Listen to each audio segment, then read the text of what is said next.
Genesis 29. Then Jacob went on his journey, and came into the land of the people of the east. And he looked, and behold, a well in the field, and lo, there were 3 flocks of sheep lying by it.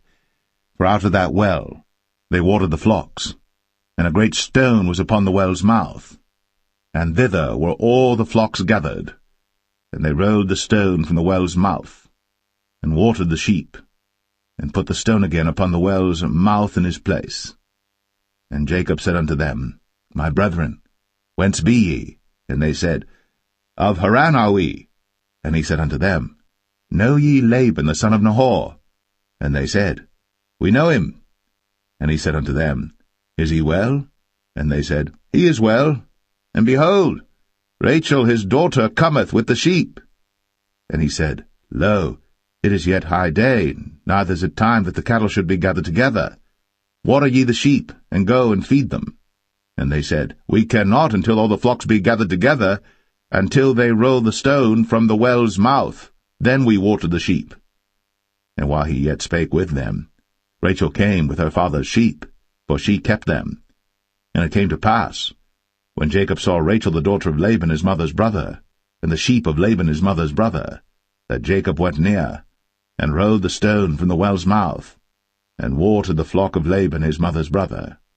And Jacob kissed Rachel, and lifted up his voice and wept. And Jacob told Rachel that he was her father's brother, and that he was Rebekah's son. And she ran and told her father. And it came to pass, when Laban heard the tidings of Jacob his sister's son, that he ran to meet him, and embraced him, and kissed him, and brought him to his house. And he told Laban all these things. And Laban said to him, Surely thou art my bone and my flesh. And he abode with him the space of a month. And Laban said unto Jacob, Because thou art my brother, shouldest thou therefore serve me for naught? Tell me, what shall thy wages be? And Laban had 2 daughters. The name of the elder was Leah, and the name of the younger was Rachel. Leah was tender-eyed, but Rachel was beautiful and well-favored. And Jacob loved Rachel, and said, I will serve thee 7 years for Rachel thy younger daughter. And Laban said, It is better that I give her to thee, than that I should give her to another man. Abide with me. And Jacob served 7 years for Rachel. And they seemed unto him but a few days, for the love he had to her.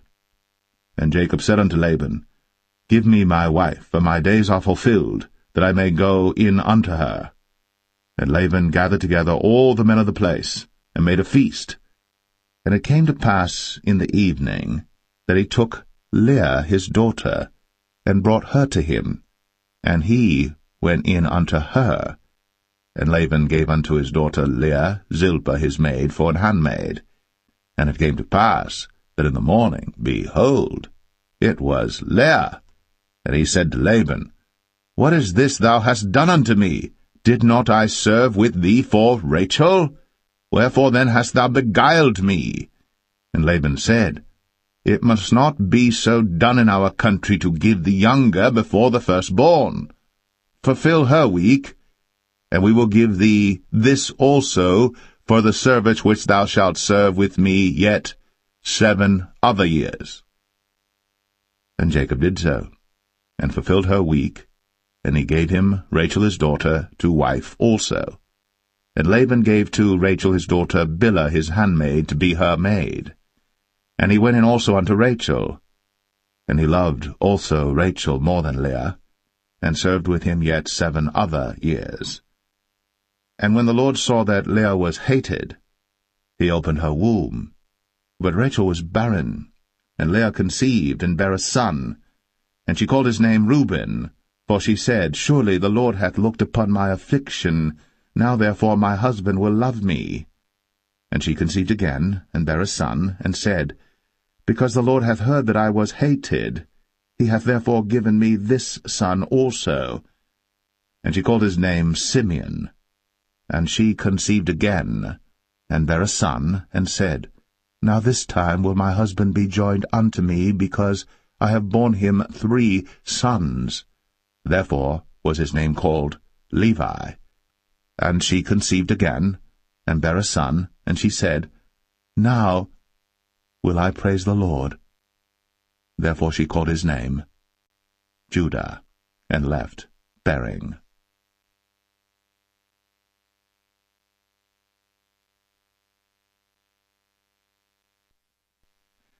Genesis 30. And when Rachel saw that she bare Jacob no children, Rachel envied her sister, and said unto Jacob, Give me children, or else I die. And Jacob's anger was kindled against Rachel, and he said, Am I in God's stead, who hath withheld from thee the fruit of the womb? And she said, Behold my maid Bilhah, go in unto her, and she shall bear upon my knees, that I may also have children by her. And she gave him Bilhah her handmaid to wife, and Jacob went in unto her. And Bilhah conceived, and bare Jacob a son. And Rachel said, God hath judged me, and hath also heard my voice, and hath given me a son. Therefore called she his name Dan. And Bilhah Rachel's maid conceived again, and bare Jacob a second son. And Rachel said, With great wrestlings have I wrestled with my sister, and I have prevailed. And she called his name Naphtali. When Leah saw that she had left bearing, she took Zilpah her maid, and gave her Jacob to wife. And Zilpah Leah's maid bare Jacob a son. And Leah said, A troop cometh. And she called his name Gad. And Zilpah Leah's maid bare Jacob a second son. And Leah said, Happy am I, for the daughters will call me blessed. And she called his name Asher. And Reuben went in the days of wheat harvest, and found mandrakes in the field, and brought them unto his mother Leah. Then Rachel said to Leah, Give me, I pray thee, of thy son's mandrakes. And she said unto her, Is it a small matter that thou hast taken my husband? And wouldst thou take away my son's mandrakes also? And Rachel said, Therefore he shall lie with thee tonight, for thy son's mandrakes. And Jacob came out of the field in the evening, and Leah went out to meet him, and said, Thou must come in unto me, for surely I have hired thee with my son's mandrakes. And he lay with her that night. And God hearkened unto Leah, and she conceived, and bare Jacob the fifth son. And Leah said, God hath given me my hire, because I have given my maiden to my husband. And she called his name Issachar. And Leah conceived again, and bare Jacob the sixth son. And Leah said, God hath endued me with a good dowry. Now will my husband dwell with me, because I have borne him 6 sons. And she called his name Zebulun. And afterwards she bare a daughter, and called her name Dinah. And God remembered Rachel, and God hearkened to her, and opened her womb. And she conceived, and bare a son, and said, God hath taken away my reproach. And she called his name Joseph, and said, The Lord shall add to me another son. And it came to pass, when Rachel had borne Joseph, that Jacob said unto Laban, Send me away, that I may go unto mine own place, and to my country. Give me my wives and my children, for whom I have served thee, and let me go, for thou knowest my service which I have done thee. And Laban said unto him, I pray thee, if I have found favor in thine eyes, tarry, for I have learned by experience that the Lord hath blessed me for thy sake. And he said, Appoint me thy wages, and I will give it. And he said unto him, Thou knowest how I have served thee, and how thy cattle was with me. For it was little which thou hadst before I came, and it is now increased unto a multitude. And the Lord hath blessed thee since my coming. And now, when shall I provide for mine own house also? And he said, What shall I give thee? And Jacob said, Thou shalt not give me anything. If thou wilt do this thing for me, I will again feed and keep thy flock. I will pass through all thy flock today, removing from thence all the speckled and spotted cattle, and all the brown cattle among the sheep, and the spotted and speckled among the goats, and of such shall be my hire. So shall my righteousness answer for me in time to come, when it shall come for my hire before thy face. every one that is not speckled and spotted among the goats, and brown among the sheep, that shall be counted stolen with me. And Laban said, Behold, I would it might be, according to thy word. And he removed that day the he-goats that were ring-straked and spotted, and all the she-goats that were speckled and spotted, and every one that had some white in it, and all the brown among the sheep, and gave them into the hand of his sons. And he set 3 days' journey betwixt himself and Jacob fed the rest of Laban's flocks. And Jacob took him rods of green poplar, and of the hazel and chestnut tree, and pilled white strakes in them, and made the white appear which was in the rods. And he set the rods which he had pilled before the flocks in the gutters, in the watering troughs, when the flocks came to drink, that they should conceive when they came to drink. And the flocks conceived before the rods, and brought forth cattle ring-straked, speckled, and spotted. And Jacob did separate the lambs, and set the faces of the flocks toward the ring-straked, and all the brown in the flock of Laban. And he put his own flocks by themselves, and put them not unto Laban's cattle. And it came to pass, whensoever the stronger cattle did conceive, that Jacob laid the rods before the eyes of the cattle in the gutters, that they might conceive among the rods. But when the cattle were feeble, he put them not in. So the feebler were Laban's, and the stronger Jacob's. And the man increased exceedingly, and had much cattle, and maidservants, and menservants, and camels, and asses.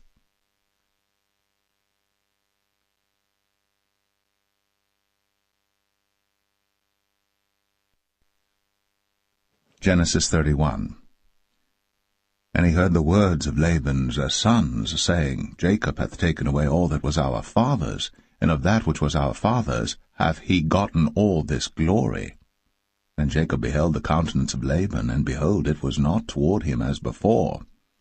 And the Lord said unto Jacob, Return unto the land of thy fathers, and to thy kindred, and I will be with thee. And Jacob sent and called Rachel and Leah to the field unto his flock, and said unto them, I see your father's countenance, that it is not toward me as before, but the God of my father hath been with me. And ye know that with all my power I have served your father. And your father hath deceived me, and changed my wages 10 times. But God suffered him not to hurt me. If he said thus, The speckled shall be thy wages, then all the cattle bear speckled. And if he said thus, The ring-straked shall be thy hire, then bear all the cattle ring-straked. Thus God hath taken away the cattle of your father, and given them to me. And it came to pass at the time that the cattle conceived, that I lifted up mine eyes, and saw in a dream, and behold, the rams which leaped upon the cattle were ring-straked, speckled, and grizzled. And the angel of God spake unto me in a dream, saying, Jacob. And I said, Here am I. And he said, Lift up now thine eyes, and see all the rams which leap upon the cattle are ring-straked, speckled, and grizzled. For I have seen all that Laban doeth unto thee. I am the God of Bethel, where thou anointest the pillar, and where thou vowest a vow unto me. Now arise, get thee out from this land, and return unto the land of thy kindred. And Rachel and Leah answered and said unto him, Is there yet any portion or inheritance for us in our father's house? Are we not counted of him strangers? For he hath sold us, and hath quite devoured also our money. For all the riches which God hath taken from our father, that is ours and our children's. Now then, whatsoever God hath said unto thee, do. Then Jacob rose up, and set his sons and his wives upon camels. And he carried away all his cattle, and all his goods which he had gotten, the cattle of his getting which he had gotten in Padan Aram, for to go to Isaac his father in the land of Canaan. And Laban went to shear his sheep, and Rachel had stolen the images that were her father's.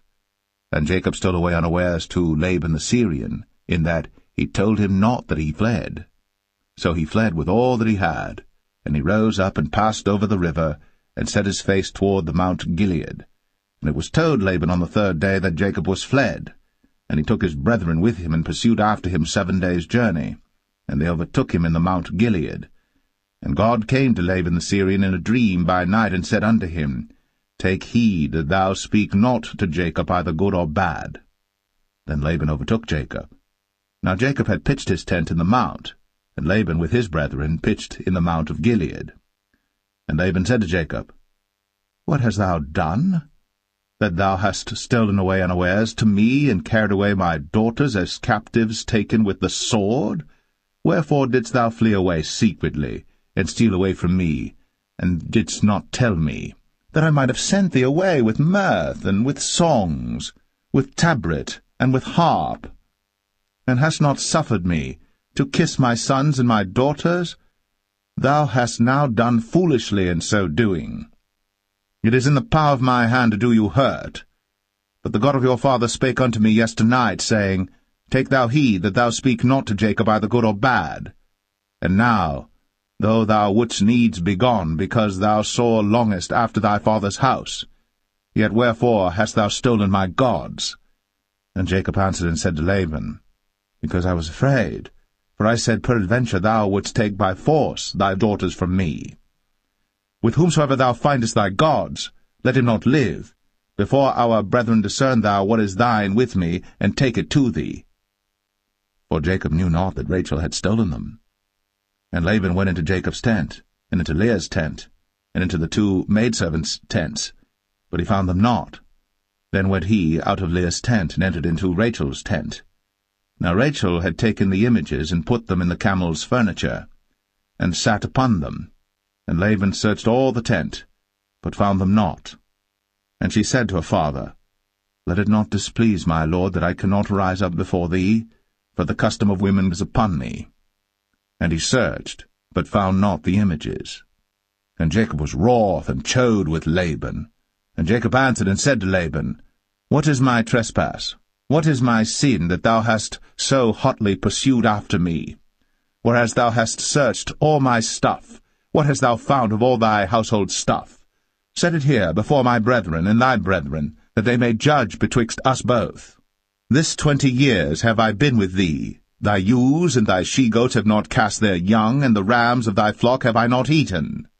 That which was torn of beasts I brought not unto thee. I bear the loss of it. Of my hand didst thou require it, whether stolen by day or stolen by night. Thus I was. In the day the drought consumed me, and the frost by night, and my sleep departed from mine eyes. Thus have I been 20 years in thy house.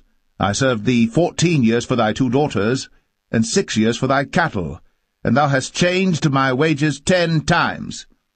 Except the God of my father, the God of Abraham, and the fear of Isaac had been with me, surely thou hadst sent me away now empty. God hath seen my affliction, and the labor of my hands, and rebuked thee yesternight. And Laban answered and said unto Jacob, These daughters are my daughters, and these children are my children, and these cattle are my cattle, and all that thou seest is mine. And what can I do this day unto these my daughters, or unto their children which they have borne? Now therefore come thou, let us make a covenant, I and thou, and let it be for a witness between me and thee. And Jacob took a stone, and set it up for a pillar. And Jacob said unto his brethren, Gather stones. And they took stones, and made an heap, and they did eat thereupon the heap. And Laban called it Jegar-sahadathah, but Jacob called it Galeed. And Laban said, This heap is a witness between me and thee this day. Therefore was the name of it called Galeed. And Mizpah, for he said, The Lord watch between me and thee, when we are absent one from another. If thou shalt afflict my daughters, or if thou shalt take other wives beside my daughters, no man is with us. See, God is witness betwixt me and thee. And Laban said to Jacob, Behold this heap, and behold this pillar, which I have cast betwixt me and thee. This heap be witness, and this pillar be witness, that I will not pass over this heap to thee, and that thou shalt not pass over this heap and this pillar unto me for harm. The God of Abraham and the God of Nahor, the God of their father, judge betwixt us. And Jacob sware by the fear of his father Isaac. Then Jacob offered sacrifice upon the mount, and called his brethren to eat bread. And they did eat bread, and tarried all night in the mount. And early in the morning Laban rose up, and kissed his sons and his daughters, and blessed them. And Laban departed, and returned unto his place.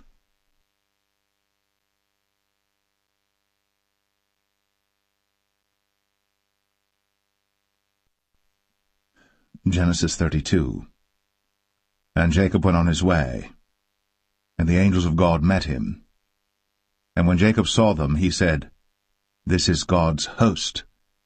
And he called the name of that place Mahanaim. And Jacob sent messengers before him to Esau his brother unto the land of Seir, the country of Edom. And he commanded them, saying, Thus shall ye speak unto my lord Esau. Thy servant Jacob saith thus, I have sojourned with Laban, and stayed there until now. And I have oxen and asses, flocks and menservants and women servants. And I have sent to tell my lord that I may find grace in thy sight. And the messengers returned to Jacob, saying, We came to thy brother Esau, and also he cometh to meet thee, and 400 men with him. Then Jacob was greatly afraid and distressed. And he divided the people that was with him, and the flocks and herds, and the camels, into 2 bands, and said, If Esau come to the one company and smite it, then the other company which is left shall escape. And Jacob said, O God of my father Abraham, and God of my father Isaac, the Lord which saidest unto me, Return unto thy country, and to thy kindred, and I will deal well with thee. I am not worthy of the least of all the mercies, and of all the truth which thou hast shown unto thy servant. For with my staff I passed over this Jordan, and now I am become 2 bands. Deliver me, I pray thee, from the hand of my brother, from the hand of Esau, for I fear him, lest he will come and smite me, and the mother with the children. And thou saidest, I will surely do thee good, and make thy seed as the sand of the sea, which cannot be numbered for multitude. And he lodged there that same night, and took of that which came to his hand a present for Esau his brother, 200 she-goats, and 20 he-goats, 200 ewes, and 20 rams, 30 milch camels with their coats, 40 kine, and 10 bulls, 20 she-asses, and 10 foals.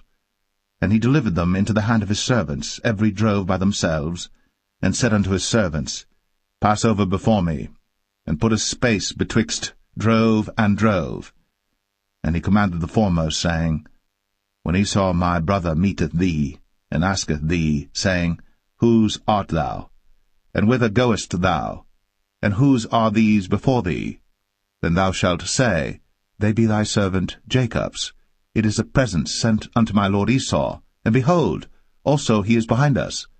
And so commanded he the second and the third, and all that followed the drove, saying, On this manner shall ye speak unto Esau, when ye find him. And say ye moreover, Behold, thy servant Jacob is behind us. For he said, I will appease him with the present that goeth before me, and afterward I will see his face. Peradventure he will accept of me. So went the present over before him, and himself lodged that night in the company. And he rose up that night, and took his 2 wives, and his 2 women servants, and his 11 sons, and passed over the ford Jabbok. And he took them, and sent them over the brook, and sent over that he had. And Jacob was left alone. And there wrestled a man with him until the breaking of the day. And when he saw that he prevailed not against him, he touched the hollow of his thigh, and the hollow of Jacob's thigh was out of joint as he wrestled with him. And he said, Let me go, for the day breaketh. And he said, I will not let thee go, except thou bless me. And he said unto him, What is thy name? And he said, Jacob. And he said, Thy name shall be called no more Jacob, but Israel. For as a prince hast thou power with God and with men, and hast prevailed. And Jacob asked him, and said, Tell me, I pray thee, thy name. And he said, Wherefore is it that thou dost ask after my name? And he blessed him there. And Jacob called the name of the place Peniel, for I have seen God face to face, and my life is preserved. And as he passed over Penuel, the sun rose upon him, and he halted upon his thigh. Therefore the children of Israel eat not of the sinew which shrank, which is upon the hollow of the thigh, unto this day, because he touched the hollow of Jacob's thigh in the sinew that shrank.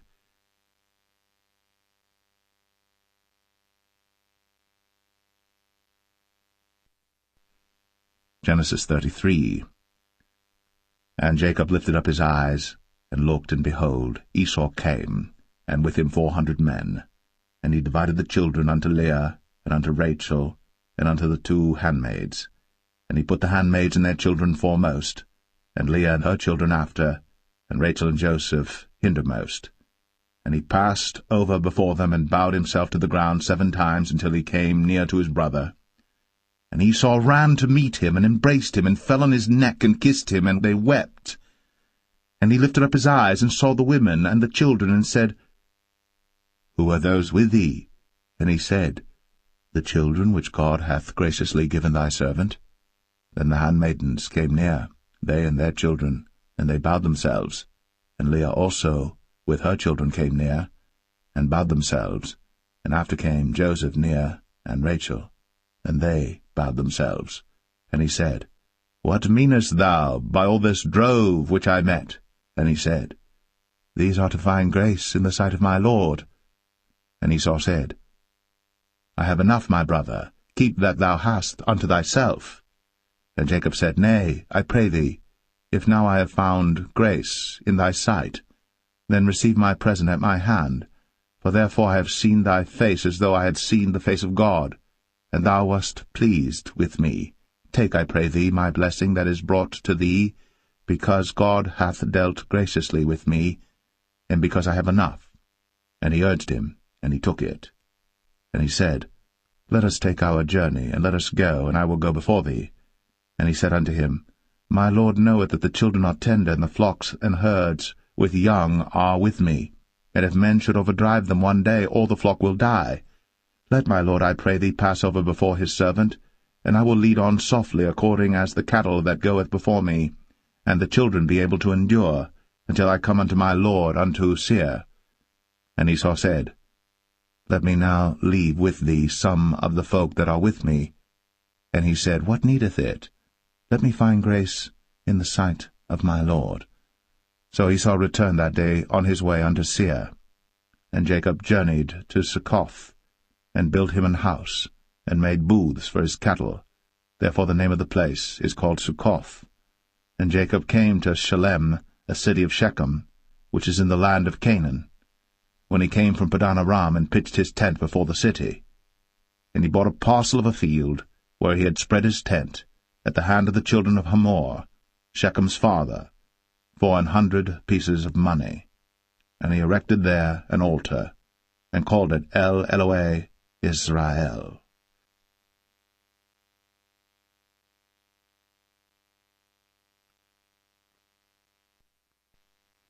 Genesis 34.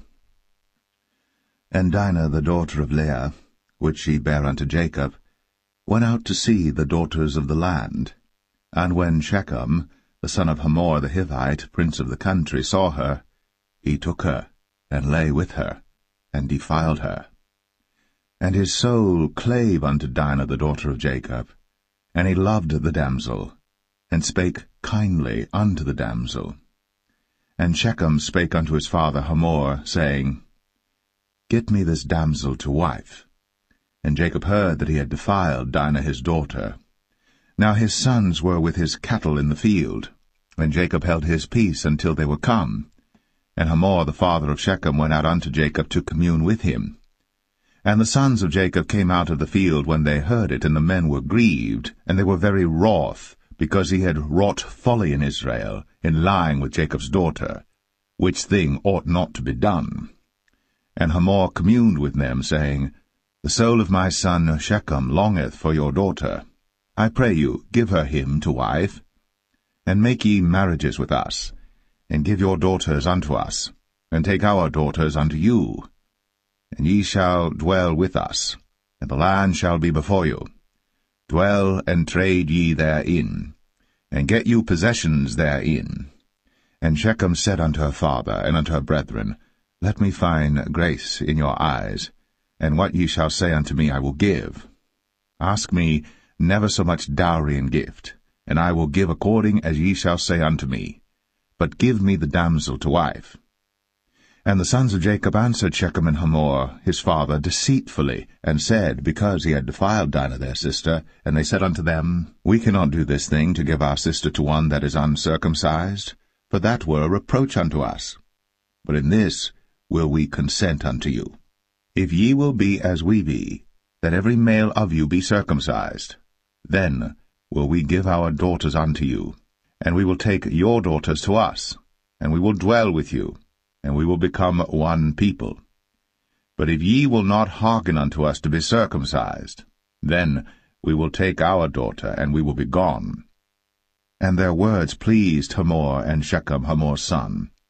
And the young man deferred not to do the thing, because he had delight in Jacob's daughter, and he was more honorable than all the house of his father. And Hamor and Shechem his son came unto the gate of their city, and communed with the men of their city, saying, These men are peaceable with us, therefore let them dwell in the land, and trade therein. For the land, behold, it is large enough for them. Let us take their daughters to us for wives, and let us give them our daughters. Only herein will the men consent unto us, for to dwell with us, to be one people, if every male among us be circumcised, as they are circumcised. Shall not their cattle and their substance and every beast of theirs be ours? Only let us consent unto them, and they will dwell with us. And unto Hamor and unto Shechem his son hearkened all that went out of the gate of his city, and every male was circumcised, all that went out of the gate of his city. And it came to pass on the third day, when they were sore, that two of the sons of Jacob, Simeon and Levi, Dinah's brethren, took each man his sword, and came upon the city boldly, and slew all the males. And they slew Hamor and Shechem his son with the edge of the sword, and took Dinah out of Shechem's house, and went out.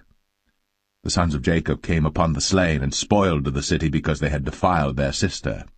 They took their sheep and their oxen, and their asses, and that which was in the city, and that which was in the field, and all their wealth, and all their little ones, and their wives took they captive, and spoiled even all that was in the house. And Jacob said to Simeon and Levi, Ye have troubled me to make me to stink among the inhabitants of the land, among the Canaanites and the Perizzites. And I, being few in number, they shall gather themselves together against me, and slay me, and I shall be destroyed, I and my house. And they said, Should he deal with our sister as with an harlot?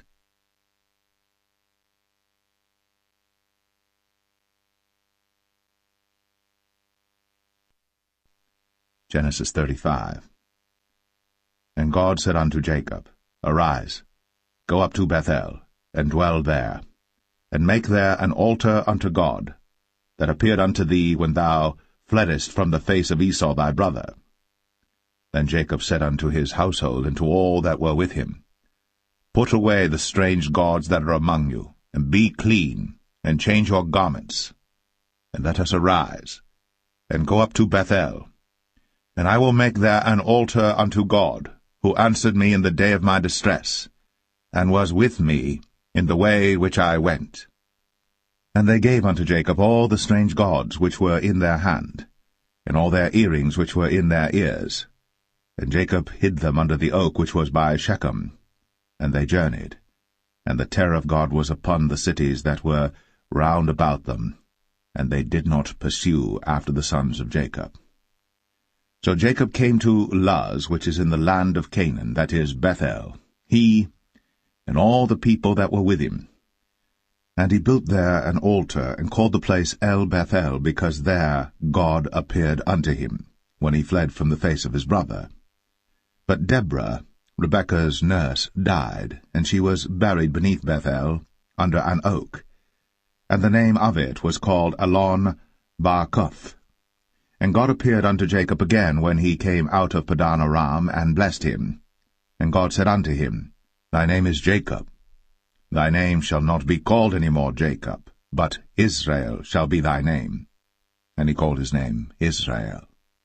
And God said unto him, I am God Almighty. Be fruitful and multiply.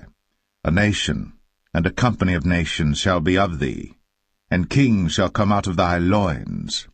And the land which I gave Abraham and Isaac To thee I will give it, and to thy seed after thee will I give the land. And God went up from him in the place where he talked with him. And Jacob set up a pillar in the place where he talked with him, even a pillar of stone.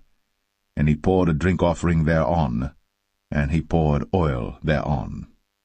And Jacob called the name of the place where God spake with him, Bethel. And they journeyed from Bethel. And there was but a little way to come to Ephrath. And Rachel travailed, and she had hard labor. And it came to pass, when she was in hard labor, that the midwife said unto her, Fear not, thou shalt have this son also. And it came to pass, as her soul was in departing, for she died, that she called his name Ben-Oni, but his father called him Benjamin. And Rachel died, and was buried, in the way to Ephrath, which is Bethlehem. And Jacob set a pillar upon her grave, that is, the pillar of Rachel's grave, unto this day. And Israel journeyed, and spread his tent beyond the tower of Adar. And it came to pass, when Israel dwelt in that land, that Reuben went and lay with Bilhah his father's concubine, and Israel heard it. Now the sons of Jacob were 12, the sons of Leah, Reuben, Jacob's firstborn, and Simeon, and Levi, and Judah, and Issachar, and Zebulun. The sons of Rachel, Joseph and Benjamin.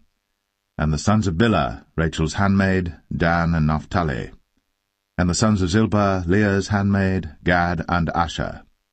These are the sons of Jacob, which were born to him in Padan-aram. And Jacob came unto Isaac his father unto Mamre, unto the city of Arba, which is Hebron, where Abraham and Isaac sojourned. And the days of Isaac were 180 years. And Isaac gave up the ghost, and died, and was gathered unto his people, being old and full of days. And his sons Esau and Jacob buried him.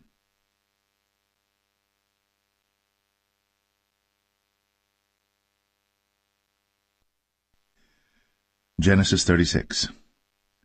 Now these are the generations of Esau, who is Edom. Esau took his wives of the daughters of Canaan, Adah the daughter of Elon the Hittite, and Aholibamah the daughter of Anah the daughter of Zibeon the Hivite, and Bashemath, Ishmael's daughter, sister of Nebajoth. And Adah bare to Esau Eliphaz, and Bashemath bare Ruel. And Aholibamah bare Jeush, and Jalam, and Korah. These are the sons of Esau, which were born unto him in the land of Canaan. And Esau took his wives, and his sons, and his daughters, and all the persons of his house, and his cattle, and all his beasts, and all his substance, which he had got in the land of Canaan, and went into the country from the face of his brother Jacob. For their riches were more than that they might dwell together, and the land wherein they were strangers could not bear them because of their cattle. Thus dwelt Esau in Mount Seir. Esau is Edom. And these are the generations of Esau, the father of the Edomites, in Mount Seir. These are the names of Esau's sons: Eliphaz the son of Adah, the wife of Esau, Ruel the son of Bashemath, the wife of Esau. And the sons of Eliphaz were Teman, Omar, Zepho, and Gatam, and Kenaz. And Timnah was concubine to Eliphaz, Esau's son, and she bare to Eliphaz Amalek. These were the sons of Adah, Esau's wife. And these are the sons of Reuel, Nahath, and Zerah, Shammah, and Mizah. These were the sons of Bashemath, Esau's wife. And these were the sons of Aholibamah, the daughter of Anah, the daughter of Zibeon, Esau's wife. And she bare to Esau Jeush, and Jalam, and Korah. These were dukes of the sons of Esau. The sons of Eliphaz, the firstborn son of Esau, Duke Teman, Duke Omar, Duke Zepho, Duke Kenaz, Duke Korah, Duke Gatam, and Duke Amalek. These are the dukes that came of Eliphaz in the land of Edom. These were the sons of Adah. And these are the sons of Reuel, Esau's son, Duke Nahath, Duke Zerah, Duke Shammah, Duke Mizah. These are the dukes that came of Reuel in the land of Edom. These are the sons of Bashemath, Esau's wife. And these are the sons of Aholibamah, Esau's wife, Duke Jeush, Duke Jalam, Duke Korah. These were the dukes. that came of Oholibamah the daughter of Anah, Esau's wife. These are the sons of Esau, who is Edom, and these are their dukes. These are the sons of Seir the Horite, who inhabited the land, Lotan and Shobal and Zibeon and Anah, and Dishon and Ezer and Dishan. These are the dukes of the Horites, the children of Seir in the land of Edom. And the children of Lotan were Hori and Hemam, and Lotan's sister was Timnah. And the children of Shobal were these, Alvan and Manahath, and Ebal, Shapho, and Onam. And these are the children of Zibeon, both Ajah and Anah. This was that Anah that found the mules in the wilderness, as he fed the asses of Zibeon his father. And the children of Anah were these, Dishon and Aholibamah the daughter of Anah. And these are the children of Dishon, Hemdan, and Eshban, and Ithran, and Cheran. The children of Ezer are these, Bilhan, and Zavan, and Akan. The children of Dishan are these, Uz and Aran. These are the dukes that came of the Horites, Duke Lotan, Duke Shobal, Duke Zibeon, Duke Anah, Duke Dishon, Duke Ezer, Duke Dishan. These are the dukes that came of Hori among their dukes in the land of Seir. And these are the kings that reigned in the land of Edom, before there reigned any king over the children of Israel. And Bela the son of Beor reigned in Edom, and the name of his city was Dinhabah. And Bela died, and Jobab the son of Zerah of Bozrah reigned in his stead. And Jobab died, and Husham of the land of Temani reigned in his stead. And Husham died, and Hadad the son of Bedad, who smote Midian in the field of Moab, reigned in his stead. And the name of his city was Avith. And Hadad died, and Samlah of Masrekah reigned in his stead. And Samlah died, and Saul of Rehoboth by the river reigned in his stead. And Saul died, and Baal-Hanan the son of Achbor reigned in his stead. And Baal-Hanan the son of Achbor died, and Hadar reigned in his stead. And the name of his city was Pau, and his wife's name was Mehetabel, and the daughter of Matred, the daughter of Mezahab. And these are the names of the dukes that came of Esau, according to their families after their places by their names, Duke Timnah, Duke Alva, Duke Jetheth, Duke Aholibamah, Duke Elah, Duke Pinon, Duke Kenaz, Duke Taman, Duke Mibsar, Duke Magdiel, Duke Aram. These be the dukes of Edom, according to their habitations in the land of their possession. He is Esau, the father of the Edomites.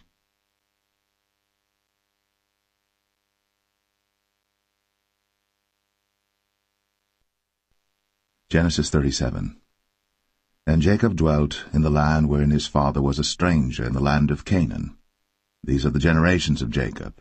Joseph, being 17 years old, was feeding the flock with his brethren, and the lad was with the sons of Bilhah, and with the sons of Zilpah, his father's wives. And Joseph brought unto his father their evil report. Now Israel loved Joseph more than all his children, because he was the son of his old age, and he made him a coat of many colors. And when his brethren saw that their father loved him more than all his brethren, they hated him, and could not speak peaceably unto him. And Joseph dreamed a dream, and he told it his brethren, and they hated him yet the more. And he said unto them, Hear, I pray you, this dream which I have dreamed. For behold, we were binding sheaves in the field, and lo, my sheaf arose, and also stood upright, and behold, your sheaves stood round about, and made obeisance to my sheaf. And his brethren said to him, Shalt thou indeed reign over us? Or shalt thou indeed have dominion over us? And they hated him yet the more for his dreams, and for his words. And he dreamed yet another dream, and told it his brethren, and said, Behold, I have dreamed a dream more, and behold, the sun, and the moon, and the 11 stars made obeisance to me. And he told it to his father, and to his brethren, and his father rebuked him, and said unto him, What is this dream that thou hast dreamed? Shall I and thy mother, and thy brethren indeed come to bow down ourselves to thee to the earth? And his brethren envied him. But his father observed the saying. And his brethren went to feed their father's flock in Shechem. And Israel said unto Joseph, Do not thy brethren feed the flock in Shechem? Come, and I will send thee unto them. And he said to him, Here am I. And he said to him, Go, I pray thee, see whether it be well with thy brethren, and well with the flocks, and bring me word again. So he sent him out of the vale of Hebron, and he came to Shechem.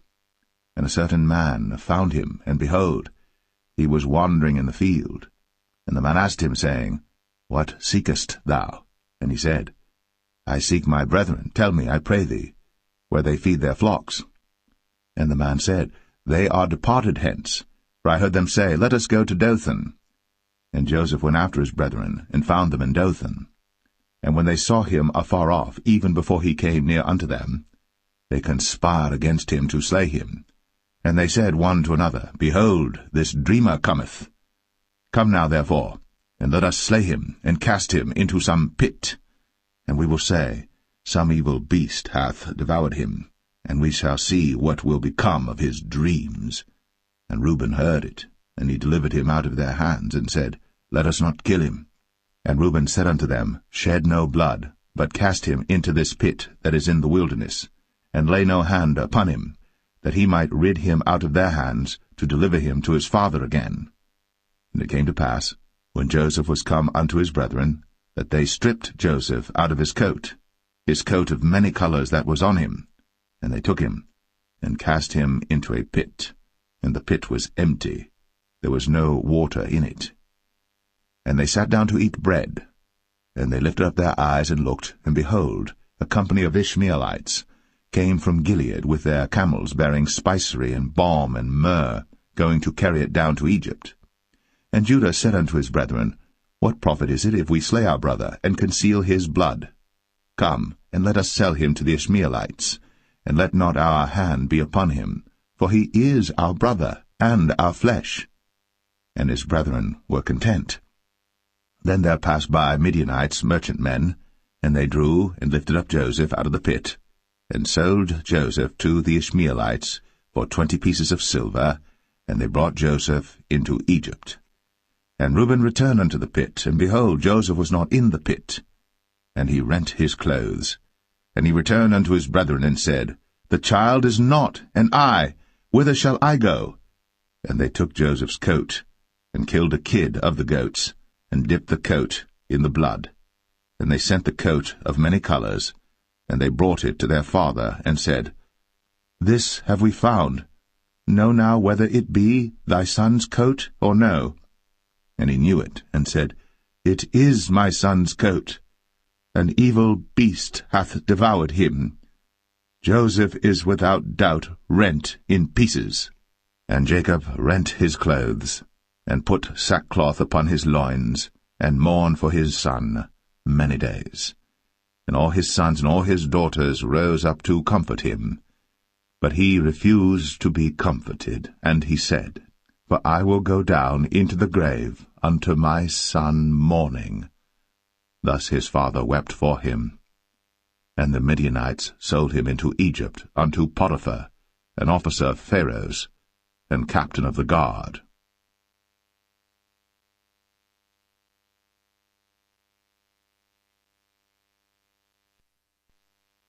Genesis 38. And it came to pass at that time that Judah went down from his brethren, and turned in to a certain Adulamite, whose name was Hira. And Judah saw there a daughter of a certain Canaanite, whose name was Shua. And he took her, and went in unto her, and she conceived and bare a son. And he called his name Er. And she conceived again and bare a son. And she called his name Onan. And she yet again conceived and bare a son, and called his name Shelah. And he was at Chezib, when she bare him. And Judah took a wife for Er his firstborn, whose name was Tamar. And Er, Judah's firstborn, was wicked in the sight of the Lord, and the Lord slew him. And Judah said unto Onan, Go in unto thy brother's wife, and marry her, and raise up seed to thy brother. And Onan knew that the seed should not be his. And it came to pass, when he went in unto his brother's wife, that he spilled it on the ground, lest that he should give seed to his brother. And the thing which he did displeased the Lord, wherefore he slew him also. Then said Judah to Tamar his daughter-in-law, Remain a widow at thy father's house, till Shelah my son be grown. For he said, Lest peradventure he die also, as his brethren did. And Tamar went and dwelt in her father's house. And in process of time the daughter of Shua, Judah's wife, died. And Judah was comforted, and went up unto his sheep-shearers to Timnath, he and his friend Hira the Adulamite. And it was told Tamar, saying, Behold, thy father-in-law goeth up to Timnath to shear his sheep. And she put her widow's garments off from her, and covered her with a veil, and wrapped herself, and sat in an open place, which is by the way to Timnath, for she saw that Shelah was grown, and she was not given unto him to wife. When Judah saw her, he thought her to be an harlot, because she had covered her face. And he turned unto her by the way, and said, Go to, I pray thee, let me come in unto thee. For he knew not that she was his daughter-in-law. And she said, What wilt thou give me, that thou mayest come in unto me? And he said, I will send thee a kid from the flock.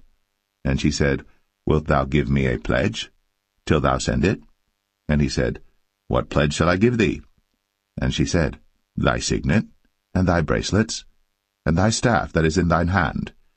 And he gave it her, and came in unto her. And she conceived by him. And she arose and went away, and laid by her veil from her, and put on the garments of her widowhood. And Judah sent the kid by the hand of his friend the Adulamite, to receive his pledge from the woman's hand, but he found her not. Then he asked the men of that place, saying, Where is the harlot that was openly by the wayside? And they said, There was no harlot in this place. And he returned to Judah, and said, I cannot find her. And also the men of the place said that there was no harlot in this place. And Judah said, Let her take it to her, lest we be shamed. Behold, I sent this kid, and thou hast not found her. And it came to pass about 3 months after that it was told Judah, saying, Tamar, thy daughter-in-law, hath played the harlot, and also, behold, she is with child by whoredom. And Judah said, Bring her forth, and let her be burnt. When she was brought forth, she sent to her father-in-law, saying, By the man whose these are am I with child. And she said, Discern, I pray thee. Whose are these? The signet, and bracelets, and staff. And Judah acknowledged them, and said, She hath been more righteous than I, because that I gave her not to Shelah my son. And he knew her again no more. And it came to pass in the time of her travail, that, behold, twins were in her womb. And it came to pass, when she travailed, that the one put out his hand, and the midwife took and bound upon his hand a scarlet thread, saying, This came out first. And it came to pass, as he drew back his hand, that, behold, his brother came out. And she said, How hast thou broken forth? This breach be upon thee. Therefore his name was called Pharez. And afterward came out his brother, that had the scarlet thread upon his hand, and his name was called Zerah.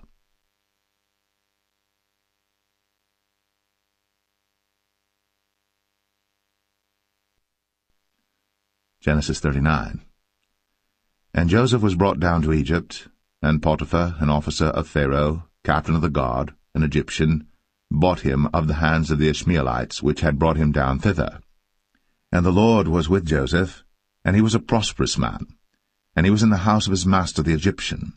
And his master saw that the Lord was with him, and that the Lord made all that he did to prosper in his hand. And Joseph found grace in his sight, and he served him, and he made him overseer over his house. And all that he had he put into his hand. And it came to pass from the time that he had made him overseer in his house, and over all that he had, that the Lord blessed the Egyptian's house for Joseph's sake. And the blessing of the Lord was upon all that he had in the house and in the field. And he left all that he had in Joseph's hand. And he knew not aught he had, save the bread which he did eat. And Joseph was a goodly person, and well-favored. And it came to pass after these things, that his master's wife cast her eyes upon Joseph, and she said, Lie with me. But he refused, and said unto his master's wife, Behold, my master wotteth not what is with me in the house, and he hath committed all that he hath to my hand. There is none greater in this house than I, neither hath he kept back anything from me but thee, because thou art his wife. How then can I do this great wickedness and sin against God? And it came to pass, as she spake to Joseph day by day, that he hearkened not unto her, to lie by her, or to be with her.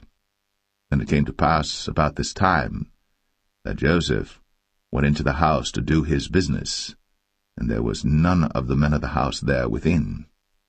And she caught him by his garment, saying, Lie with me. And he left his garment in her hand, and fled, and got him out. And it came to pass, when she saw that he had left his garment in her hand, and was fled forth, that she called unto the men of her house, and spake unto them, saying, See, he hath brought in an Hebrew unto us to mock us. He came in unto me to lie with me, and I cried with a loud voice. And it came to pass, when he heard that I lifted up my voice and cried, that he left his garment with me, and fled, and got him out. And she laid up his garment by her, until his lord came home. And she spake unto him according to these words, saying, The Hebrew servant which thou hast brought unto us came in unto me to mock me. And it came to pass, as I lifted up my voice and cried, that he left his garment with me, and fled out. And it came to pass, when his master heard the words of his wife, which he spake unto him, saying, After this manner did thy servant to me, that his wrath was kindled. And Joseph's master took him, and put him into the prison, a place where the king's prisoners were bound. And he was there in the prison. But the Lord was with Joseph, and showed him mercy, and gave him favor in the sight of the keeper of the prison. And the keeper of the prison committed to Joseph's hand all the prisoners that were in the prison. And whatsoever they did there, he was the doer of it. The keeper of the prison looked not to anything that was under his hand, because the Lord was with him. And that which he did, the Lord made it to prosper.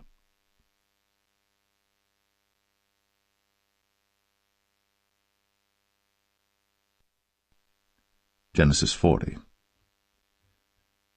And it came to pass, after these things, that the butler of the king of Egypt and his baker had offended their lord the king of Egypt.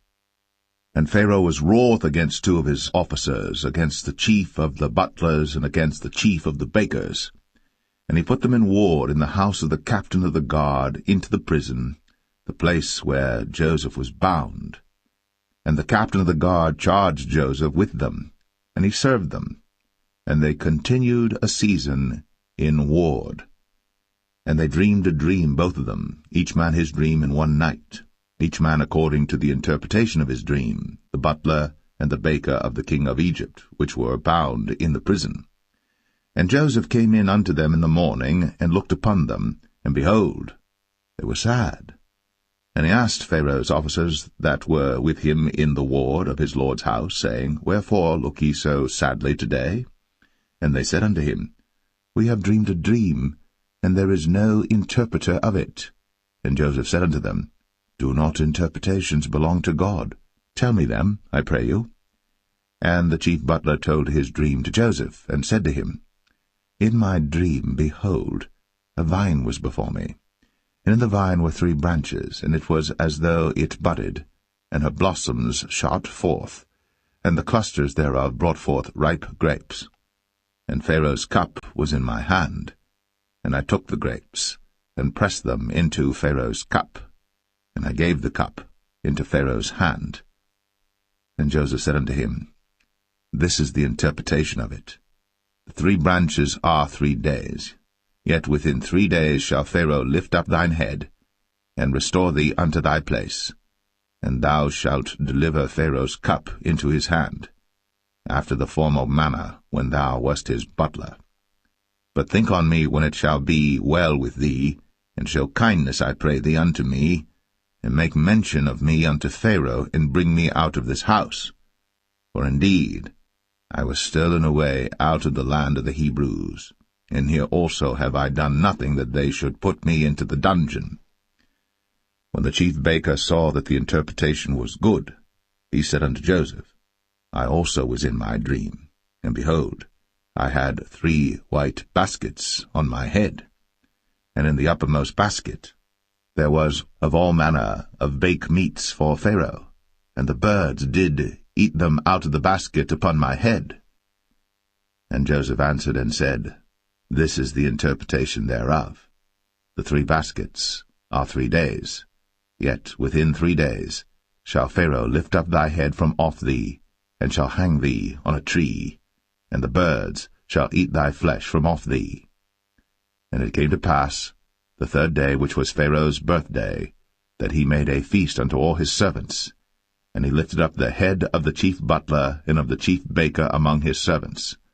And he restored the chief butler unto his butlership again, and he gave the cup into Pharaoh's hand. But he hanged the chief baker, as Joseph had interpreted to them. Yet did not the chief butler remember Joseph, but forgat him.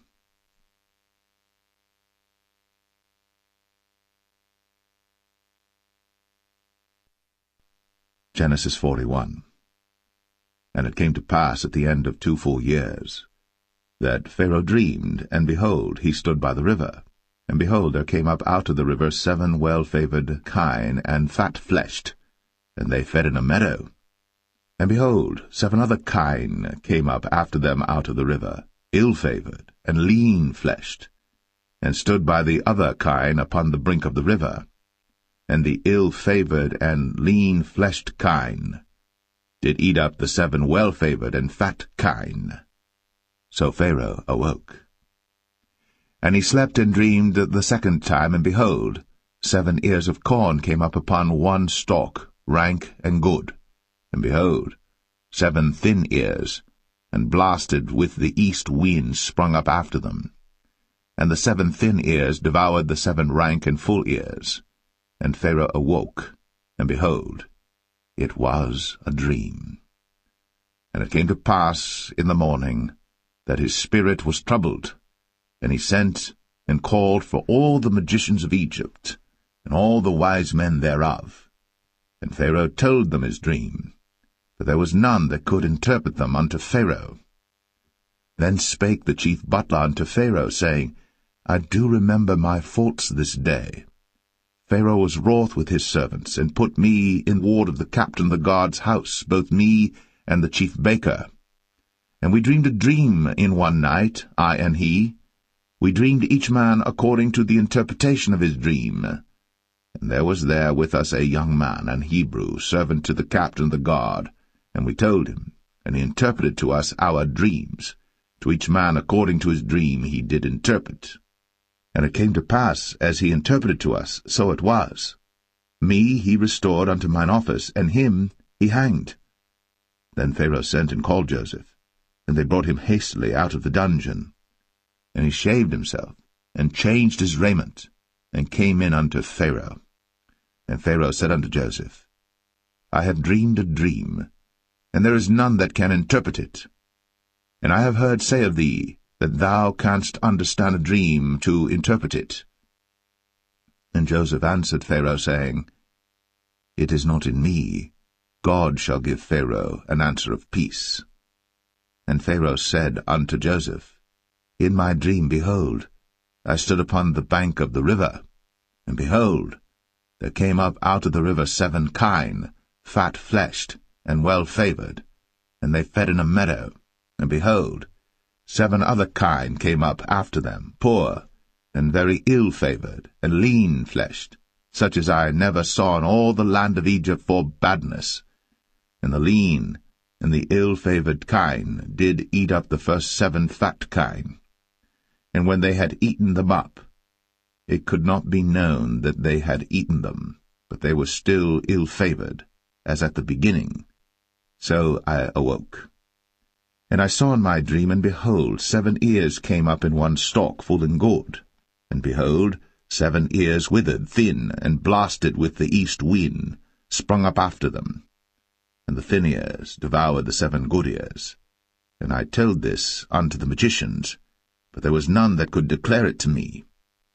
And Joseph said unto Pharaoh, The dream of Pharaoh is one. God hath shown Pharaoh what he is about to do. The 7 good kine are 7 years, and the 7 good ears are 7 years. The dream is one. And the 7 thin and ill-favored kine that came up after them are 7 years, and the 7 empty ears, blasted with the east wind, shall be 7 years of famine. This is the thing which I have spoken unto Pharaoh. What God is about to do, he showeth unto Pharaoh. Behold, there come 7 years of great plenty throughout all the land of Egypt, and there shall arise after them 7 years of famine, and all the plenty shall be forgotten in the land of Egypt, and the famine shall consume the land, and the plenty shall not be known in the land by reason of that famine following, for it shall be very grievous. And for that the dream was doubled unto Pharaoh twice. It is because the thing is established by God, and God will shortly bring it to pass. Now therefore let Pharaoh look out a man discreet and wise, and set him over the land of Egypt. Let Pharaoh do this, and let him appoint officers over the land, and take up the 5th part of the land of Egypt in the 7 plenteous years, and let them gather all the food of those good years that come, and lay up corn under the hand of Pharaoh, and let them keep food in the cities. And that food shall be for store to the land against the 7 years of famine, which shall be in the land of Egypt, that the land perish not through the famine. And the thing was good in the eyes of Pharaoh, and in the eyes of all his servants. And Pharaoh said unto his servants, Can we find such a one as this is, a man in whom the Spirit of God is? And Pharaoh said unto Joseph, Forasmuch as God hath shown thee all this, there is none so discreet and wise as thou art. Thou shalt be over my house, and according unto thy word shall all my people be ruled. Only in the throne will I be greater than thou. And Pharaoh said unto Joseph, See, I have set thee over all the land of Egypt. And Pharaoh took off his ring from his hand, and put it upon Joseph's hand, and arrayed him in vestures of fine linen, and put a gold chain about his neck. And he made him to ride in the 2nd chariot which he had. And they cried before him, Bow the knee. And he made him ruler over all the land of Egypt. And Pharaoh said unto Joseph, I am Pharaoh, and without thee shall no man lift up his hand or foot in all the land of Egypt. And Pharaoh called Joseph's name Zaphnath-Paneah, and he gave him to wife Asenath, the daughter of Potipherah, priest of On. And Joseph went out over all the land of Egypt. And Joseph was 30 years old when he stood before Pharaoh king of Egypt. And Joseph went out from the presence of Pharaoh, and went throughout all the land of Egypt. And in the 7 plenteous years the earth brought forth by handfuls. And he gathered up all the food of the 7 years which were in the land of Egypt, and laid up the food in the cities, the food of the field, which was round about every city, laid he up in the same. And Joseph gathered corn, as the sand of the sea, very much, until he left numbering, for it was without number. And unto Joseph were born 2 sons before the years of famine came, which Asenath, the daughter of Potipherah, priest of On, bare unto him. And Joseph called the name of the firstborn Manasseh, for God, said he, hath made me forget all my toil, and all my father's house. And the name of the second called he Ephraim, for God hath caused me to be fruitful in the land of my affliction.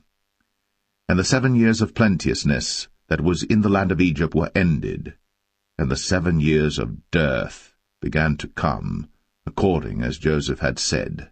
And the dearth was in all lands, but in all the land of Egypt there was bread. And when all the land of Egypt was famished, the people cried to Pharaoh for bread. And Pharaoh said unto all the Egyptians, Go unto Joseph. What he saith to you, do. And the famine was over all the face of the earth. And Joseph opened all the storehouses, and sold unto the Egyptians, and the famine waxed sore in the land of Egypt. And all countries came into Egypt to Joseph for to buy corn, because that the famine was so sore in all lands.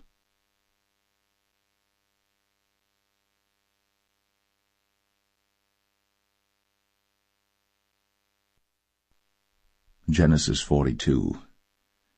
Now when Jacob saw that there was corn in Egypt, Jacob said unto his sons, Why do you look one upon another? And he said, Behold, I have heard that there is corn in Egypt. Get you down thither, and buy for us from thence, that we may live and not die. And Joseph's 10 brethren went down to buy corn in Egypt. But Benjamin, Joseph's brother, Jacob sent not with his brethren, for he said, Lest peradventure mischief befall him. And the sons of Israel came to buy corn among those that came, for the famine was in the land of Canaan. And Joseph was the governor over the land, and he it was that sold to all the people of the land. And Joseph's brethren came, and bowed down themselves before him with their faces to the earth. And Joseph saw his brethren, and he knew them, but made himself strange unto them, and spake roughly unto them. And he said unto them, Whence come ye? And they said, From the land of Canaan to buy food. And Joseph knew his brethren, but they knew not him. And Joseph remembered the dreams which he dreamed of them, and said unto them, Ye are spies. To see the nakedness of the land ye are come. And they said unto him, Nay, my lord, but to buy food are thy servants come. We are all one man's sons, we are true men, thy servants are no spies.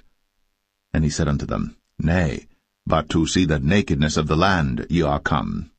And they said, Thy servants are 12 brethren, the sons of one man in the land of Canaan. And behold, the youngest is this day with our father, and one is not. And Joseph said unto them, That is it that I spake unto you, saying, Ye are spies. Hereby ye shall be proved. By the life of Pharaoh ye shall not go forth hence, except your youngest brother come hither. Send one of you, and let him fetch your brother, and ye shall be kept in prison, that your words may be proved, whether there be any truth in you, or else by the life of Pharaoh surely ye are spies. And he put them all together into ward 3 days. And Joseph said unto them the 3rd day, This do and live, for I fear God. If ye be true men, let one of your brethren be bound in the house of your prison. Go ye, carry corn for the famine of your houses. But bring your youngest brother unto me. So shall your words be verified, and ye shall not die. And they did so. And they said one to another, We are verily guilty concerning our brother, in that we saw the anguish of his soul when he besought us, and we would not hear. Therefore is this distress come upon us. And Reuben answered them, saying, Spake I not unto you, saying, Do not sin against the child? And ye would not hear. Therefore, behold, also his blood is required. And they knew not that Joseph understood them, for he spake unto them by an interpreter. And he turned himself about from them, and wept, and returned to them again, and communed with them, and took from them Simeon, and bound him before their eyes. Then Joseph commanded to fill their sacks with corn, and to restore every man's money into his sack, and to give them provision for the way. And thus did he unto them. And they laded their asses with the corn, and departed thence. And as one of them opened his sack, to give his ass provender in the inn, he espied his money, for behold, it was in his sack's mouth. And he said unto his brethren, My money is restored, and lo, it is even in my sack. And their heart failed them, and they were afraid, saying one to another, What is this that God hath done unto us? And they came unto Jacob their father unto the land of Canaan, and told him all that befell unto them, saying, The man who is the Lord of the land spake roughly to us, and took us for spies of the country. And we said unto him, We are true men, we are no spies. We be 12 brethren, sons of our father, one is not, and the youngest is this day with our father in the land of Canaan. And the man, the Lord of the country, said unto us, Hereby shall I know that ye are true men. Leave one of your brethren here with me, and take food for the famine of your households, and be gone. And bring your youngest brother unto me. Then shall I know that ye are no spies, but that ye are true men. So will I deliver you your brother, and ye shall traffic in the land. And it came to pass, as they emptied their sacks, that, behold, every man's bundle of money was in his sack. And when both they and their father saw the bundles of money, they were afraid. And Jacob their father said unto them, Me have ye bereaved my children. Joseph is not, and Simeon is not, and ye will take Benjamin away? All these things are against me. And Reuben spake unto his father, saying, Slay my 2 sons, if I bring him not to thee. Deliver him into my hand, and I will bring him to thee again. And he said, My son shall not go down with you, for his brother is dead, and he is left alone. If mischief befall him by the way, in the which ye go, then shall ye bring down my grey hairs with sorrow to the grave.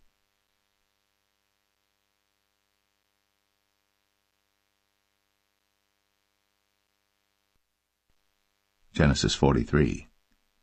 And the famine was sore in the land. And it came to pass, when they had eaten up the corn which they had brought out of Egypt, their father said unto them, Go again, buy us a little food. And Judah spake unto him, saying, The man did solemnly protest unto us, saying, Ye shall not see my face, except your brother be with you. If thou wilt send our brother with us, we will go down and buy thee food. But if thou wilt not send him, we will not go down. For the man said unto us, Ye shall not see my face, except your brother be with you. And Israel said, Wherefore dealt ye so ill with me, as to tell the man whether ye had yet a brother? And they said, The man asked us straitly of our state, and of our kindred, saying, Is your father yet alive? Have ye another brother? And we told him according to the tenor of these words. Could we certainly know that he would say, Bring your brother down? And Judah said unto Israel his father, Send the lad with me, and we will arise and go, that we may live and not die, both we and thou, and also our little ones. I will be surety for him. Of my hand shalt thou require him. If I bring him not unto thee, and set him before thee, then let me bear the blame for ever. For except we had lingered, surely now we had returned this second time. And their father Israel said unto them, If it must be so now, do this. Take of the best fruits in the land in your vessels, and carry down the man a present, a little balm, and a little honey, spices, and myrrh, nuts, and almonds. And take double money in your hand, and the money that was brought again in the mouth of your sacks, carry it again in your hand. Peradventure it was an oversight. Take also your brother, and arise, go again unto the man. And God Almighty give you mercy before the man, that he may send away your other brother and Benjamin. If I be bereaved of my children, I am bereaved. And the men took that present, and they took double money in their hand, and Benjamin, and rose up, and went down to Egypt, and stood before Joseph. And when Joseph saw Benjamin with them, he said to the ruler of his house, Bring these men home, and slay, and make ready, for these men shall dine with me at noon. And the man did as Joseph bade, and the man brought the men into Joseph's house. And the men were afraid, because they were brought into Joseph's house, and they said, Because of the money that was returned in our sacks at the first time are we brought in, that he may seek occasion against us, and fall upon us, and take us for bondmen and our asses. And they came near to the steward of Joseph's house, and they communed with him at the door of the house, and said, O sir, we came indeed down at the first time to buy food, and it came to pass, when we came to the inn, that we opened our sacks, and behold, every man's money was in the mouth of his sack, our money in full weight, and we have brought it again in our hand. And other money have we brought down in our hands to buy food. We cannot tell who put our money in our sacks. And he said, Peace be to you, fear not. Your God, and the God of your father, hath given you treasure in your sacks. I had your money. And he brought Simeon out unto them. And the man brought the men into Joseph's house, and gave them water, and they washed their feet, and he gave their asses provender. And they made ready the present against Joseph came at noon, for they heard that they should eat bread there. And when Joseph came home, they brought him the present which was in their hand into the house, and bowed themselves to him to the earth. And he asked them of their welfare, and said, Is your father well? The old man of whom ye spake, is he yet alive? And they answered, Thy servant our father is in good health, he is yet alive. And they bowed down their heads, and made obeisance. And he lifted up his eyes, and saw his brother Benjamin, his mother's son, and said, Is this your younger brother, of whom ye spake unto me? And he said, God be gracious unto thee, my son. And Joseph made haste, for his bowels did yearn upon his brother, and he sought where to weep. And he entered into his chamber, and wept there. And he washed his face, and went out, and refrained himself, and said, Set on bread. And they set on for him by himself, and for them by themselves, and for the Egyptians which did eat with him by themselves, because the Egyptians might not eat bread with the Hebrews, for that is an abomination unto the Egyptians. And they sat before him, the firstborn according to his birthright, and the youngest according to his youth. And the men marveled one at another. And he took and sent messes unto them from before him. But Benjamin's mess was 5 times so much as any of theirs. And they drank, and were merry with him.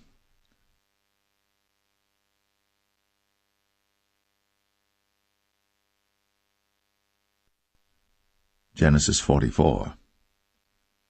And he commanded the steward of his house, saying, Fill the men's sacks with food, as much as they can carry, and put every man's money in his sack's mouth. And put my cup, the silver cup, in the sack's mouth of the youngest, and his corn money. And he did according to the word that Joseph had spoken. As soon as the morning was light, the men were sent away, they and their asses. And when they were gone out of the city, and not yet far off, Joseph said unto his steward, Up, follow after the men, and when thou dost overtake them, say unto them, Wherefore have ye rewarded evil for good? Is not this it in which my Lord drinketh, and whereby indeed he divineth? Ye have done evil in so doing. And he overtook them, and he spake unto them these same words. And they said unto him, Wherefore saith my Lord these words? God forbid that thy servants should do according to this thing. Behold, the money which we found in our sacks' mouths we brought again unto thee out of the land of Canaan. How then should we steal out of thy Lord's house silver or gold? With whomsoever of thy servants it be found, both let him die, and we also will be my Lord's bondmen. And he said, Now also let it be according unto your words. He with whom it is found shall be my servant, and ye shall be blameless. Then they speedily took down every man his sack to the ground, and opened every man his sack. And he searched, and began at the eldest, and left at the youngest, and the cup was found in Benjamin's sack. Then they rent their clothes, and laded every man his ass, and returned to the city. And Judah and his brethren came to Joseph's house, for he was yet there, and they fell before him on the ground. And Joseph said unto them, What deed is this that ye have done? Wot ye not that such a man as I can certainly divine? And Judah said, What shall we say unto my lord? What shall we speak? Or how shall we clear ourselves? God hath found out the iniquity of thy servants. Behold, we are my Lord's servants, both we, and he also with whom the cup is found. And he said, God forbid that I should do so. But the man in whose hand the cup is found, he shall be my servant. And as for you, get you up in peace unto your father. Then Judah came near unto him, and said, O my lord, let thy servant, I pray thee, speak a word in my lord's ears, and let not thine anger burn against thy servant, for thou art even as Pharaoh. My lord asked his servants, saying, Have ye a father or a brother? And we said unto my lord, We have a father, an old man, and a child of his old age, a little one. And his brother is dead, and he alone is left of his mother, and his father loveth him. And thou saidst unto thy servants, Bring him down unto me, that I may set mine eyes upon him. And we said unto my lord, The lad cannot leave his father, for if he should leave his father would die. And thou saidst unto thy servants, Except your youngest brother come down with you, ye shall see my face no more. And it came to pass, when we came up unto thy servant my father, we told him the words of my lord. And our father said, Go again, and buy us a little food. And we said, We cannot go down. If our youngest brother be with us, then we will go down. For we may not see the man's face, except our youngest brother be with us. And thy servant my father said unto us, Ye know that my wife bare me 2 sons, and the one went out from me, and I said, Surely he is torn in pieces, and I saw him not since. And if ye take this also from me, and mischief before him, ye shall bring down my gray hairs with sorrow to the grave. Now therefore, when I come to thy servant my father, and the lad be not with us, seeing that his life is bound up in the lad's life, it shall come to pass, when he seeth that the lad is not with us, that he will die. And thy servants shall bring down the gray hairs of thy servant our father with sorrow to the grave. For thy servant became surety for the lad unto my father, saying, If I bring him not unto thee, then I shall bear the blame to my father for ever. Now therefore, I pray thee, let thy servant abide instead of the lad, a bondman to my lord, and let the lad go up with his brethren. For how shall I go up to my father, and the lad be not with me, lest peradventure I see the evil that shall come on my father?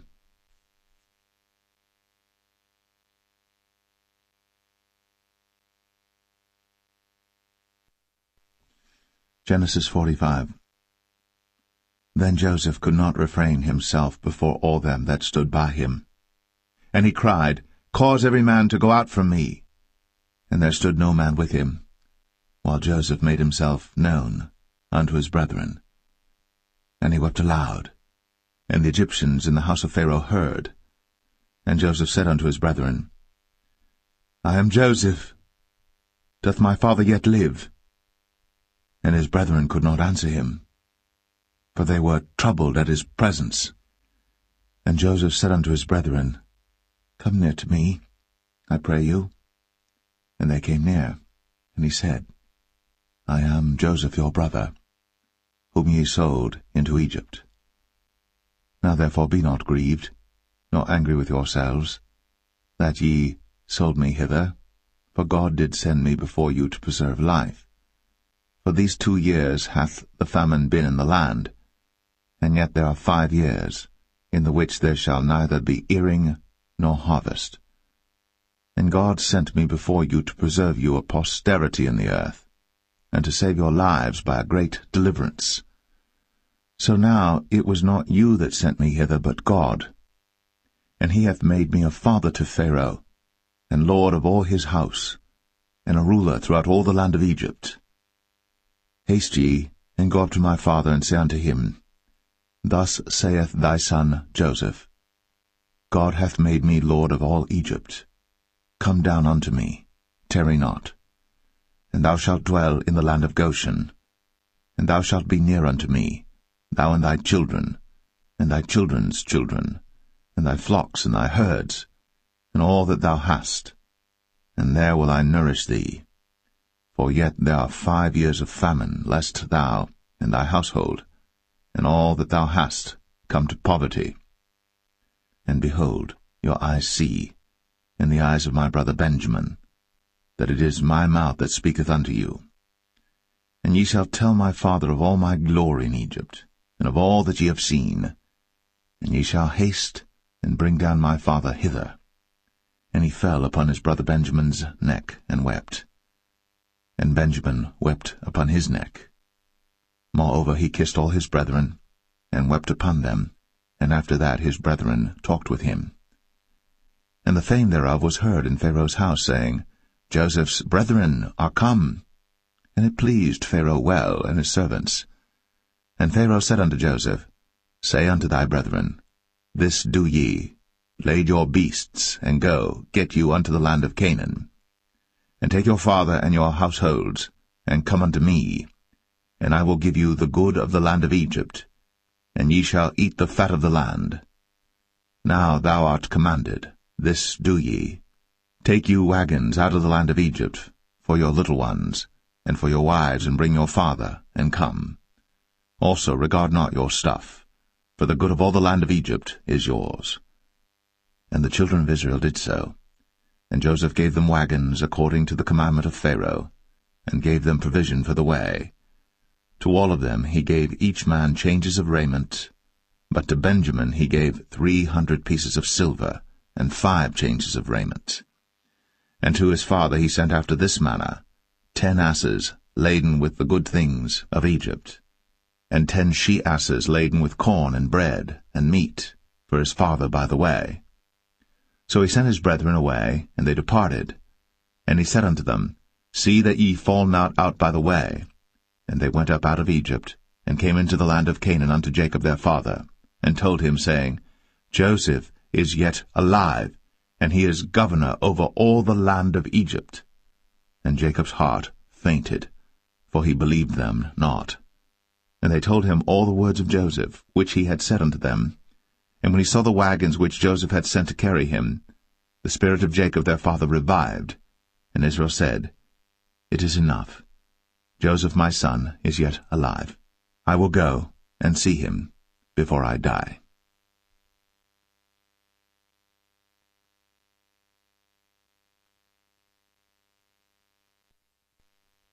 Genesis 46. And Israel took his journey with all that he had, and came to Beersheba, and offered sacrifices unto the God of his father Isaac. And God spake unto Israel in the visions of the night, and said, Jacob, Jacob. And he said, Here am I. And he said, I am God, the God of thy father. Fear not to go down into Egypt, for I will there make of thee a great nation. I will go down with thee into Egypt, and I will also surely bring thee up again, and Joseph shall put his hand upon thine eyes. And Jacob rose up from Beersheba, and the sons of Israel carried Jacob their father, and their little ones, and their wives, in the wagons which Pharaoh had sent to carry him. And they took their cattle and their goods which they had gotten in the land of Canaan, and came into Egypt, Jacob and all his seed with him, his sons, and his sons' sons with him, his daughters, and his sons' daughters, and all his seed brought he with him into Egypt. And these are the names of the children of Israel, which came into Egypt, Jacob and his sons, Reuben, Jacob's firstborn, and the sons of Reuben, Hanok and Phalu, and Hezron and Carmi, and the sons of Simeon, Jemuel, and Jamin, and Ohad, and Jachin, and Zohar, and Shaul the son of a Canaanitish woman, and the sons of Levi, Gershon, Kohath, and Merari, and the sons of Judah, Er, and Onan, and Shelah, and Pharez, and Zerah. But Er and Onan died in the land of Canaan. And the sons of Pharez were Hezron and Hamul. And the sons of Issachar, Tola, and Phuvah, and Job, and Shimron. And the sons of Zebulun, Sered, and Elon, and Jaleel. These be the sons of Leah, which he bare unto Jacob in Padan Aram, with his daughter Dinah. All the souls of his sons and his daughters were 33. And the sons of Gad, Ziphion, and Haggai, Shunai, and Esbon, Eri, and Aradai, and Arali. And the sons of Asher, Jimnah, and Ishua, and Isui, and Beriah, and Sarah their sister. And the sons of Beriah, Heber, and Malchiel. These are the sons of Zilpah, whom Laban gave to Leah his daughter, and these she bare unto Jacob, even 16 souls. The sons of Rachel, Jacob's wife, Joseph and Benjamin. And unto Joseph in the land of Egypt were born Manasseh and Ephraim, which Asenath, the daughter of Potipharah, priest of On, bare unto him. And the sons of Benjamin were Bela, and Becher, and Ashbel, Gera, and Naaman, Ehi, and Rosh, Mupim, and Hupim, and Ard. These are the sons of Rachel, which were born to Jacob. All the souls were 14. And the sons of Dan, Hushim. And the sons of Naphtali, Jaziel, and Gunai, and Jezer, and Shillem. These are the sons of Bilhah, which Laban gave unto Rachel his daughter, and she bare these unto Jacob. All the souls were 7. All the souls that came with Jacob into Egypt, which came out of his loins, besides Jacob's sons' wives, all the souls were 66. And the sons of Joseph, which were born him in Egypt, were 2 souls. All the souls of the house of Jacob, which came into Egypt, were 70. And he sent Judah before him unto Joseph, to direct his face unto Goshen. And they came into the land of Goshen. And Joseph made ready his chariot, and went up to meet Israel his father to Goshen, and presented himself unto him. And he fell on his neck, and wept on his neck a good while. And Israel said unto Joseph, Now let me die, since I have seen thy face, because thou art yet alive. And Joseph said unto his brethren, and unto his father's house, I will go up and show Pharaoh, and say unto him, My brethren, and my father's house, which were in the land of Canaan, are come unto me. And the men are shepherds, for their trade hath been to feed cattle, and they have brought their flocks, and their herds, and all that they have. And it shall come to pass, when Pharaoh shall call you, and shall say, What is your occupation? That ye shall say, Thy servant's trade hath been about cattle from our youth, even until now, both we and also our fathers, that ye may dwell in the land of Goshen. For every shepherd is an abomination unto the Egyptians.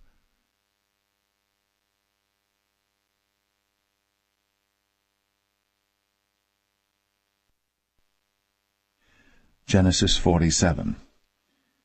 Then Joseph came and told Pharaoh, and said, My father and my brethren, and their flocks, and their herds, and all that they have, are come out of the land of Canaan, and behold, they are in the land of Goshen. And he took some of his brethren, even 5 men, and presented them unto Pharaoh. And Pharaoh said unto his brethren, What is your occupation? And they said unto Pharaoh, Thy servants are shepherds, both we and also our fathers. They said moreover unto Pharaoh, For to sojourn in the land are we come, for thy servants have no pasture for their flocks, for the famine is sore in the land of Canaan. Now therefore, we pray thee, let thy servants dwell in the land of Goshen. And Pharaoh spake unto Joseph, saying, Thy father and thy brethren are come unto thee. The land of Egypt is before thee. In the best of the land make thy father and brethren to dwell. In the land of Goshen let them dwell. And if thou knowest any men of activity among them, then make them rulers over my cattle. And Joseph brought in Jacob his father, and set him before Pharaoh. And Jacob blessed Pharaoh. And Pharaoh said unto Jacob, How old art thou? And Jacob said unto Pharaoh, The days of the years of my pilgrimage are 130 years. Few and evil have the days of the years of my life been, and have not attained unto the days of the years of the life of my fathers in the days of their pilgrimage. And Jacob blessed Pharaoh, and went out from before Pharaoh. And Joseph placed his father and his brethren, and gave them a possession in the land of Egypt, in the best of the land, in the land of Ramses, as Pharaoh had commanded. And Joseph nourished his father and his brethren, and all his father's household, with bread according to their families. And there was no bread in all the land, for the famine was very sore, so that the land of Egypt and all the land of Canaan fainted by reason of the famine. And Joseph gathered up all the money that was found in the land of Egypt and in the land of Canaan, for the corn which they bought. And Joseph brought the money into Pharaoh's house. And when money failed in the land of Egypt and in the land of Canaan, all the Egyptians came unto Joseph, and said, Give us bread, for why should we die in thy presence? For the money faileth. And Joseph said, Give your cattle, and I will give you for your cattle if money fail. And they brought their cattle unto Joseph, and Joseph gave them bread in exchange for horses, and for the flocks, and for the cattle of the herds, and for the asses, and he fed them with bread for all their cattle for that year. When that year was ended, they came unto him the 2nd year, and said unto him, We will not hide it from my lord, how that our money is spent. My lord also hath our herds of cattle. There is not aught left in the sight of my lord, but our bodies and our lands. Wherefore shall we die before thine eyes, both we and our land? Buy us now land for bread, and we and our land will be servants unto Pharaoh, and give us seed, that we may live and not die, that the land be not desolate. And Joseph bought all the land of Egypt for Pharaoh. For the Egyptians sold every man his field, because the famine prevailed over them, so the land became Pharaoh's. And as for the people, he removed them to cities from one end of the borders of Egypt even to the other end thereof. Only the land of the priests bought he not, for the priests had a portion assigned them of Pharaoh, and did eat their portion which Pharaoh gave them, wherefore they sold not their lands. Then Joseph said unto the people, Behold, I have bought you this day, and your land for Pharaoh. Lo, here is seed for you, and ye shall sow the land. And it shall come to pass in the increase, that ye shall give the 5th part unto Pharaoh, and 4 parts shall be your own, for seed of the field, and for your food, and for them of your households, and for food for your little ones. And they said, Thou hast saved our lives. Let us find grace in the sight of my Lord, and we will be Pharaoh's servants. And Joseph made it a law over the land of Egypt unto this day, that Pharaoh should have the 5th part, except the land of the priests only, which became not Pharaoh's. And Israel dwelt in the land of Egypt, in the country of Goshen. And they had possessions therein, and grew and multiplied exceedingly. And Jacob lived in the land of Egypt 17 years. So the whole age of Jacob was 147 years. And the time drew nigh that Israel must die. And he called his son Joseph, and said unto him, If now I have found grace in thy sight, put, I pray thee, thy hand under my thigh, and deal kindly and truly with me. Bury me not, I pray thee, in Egypt. But I will lie with my fathers, and thou shalt carry me out of Egypt, and bury me in their burying place. And he said, I will do as thou hast said. And he said, Swear unto me. And he sware unto him. And Israel bowed himself upon the bed's head.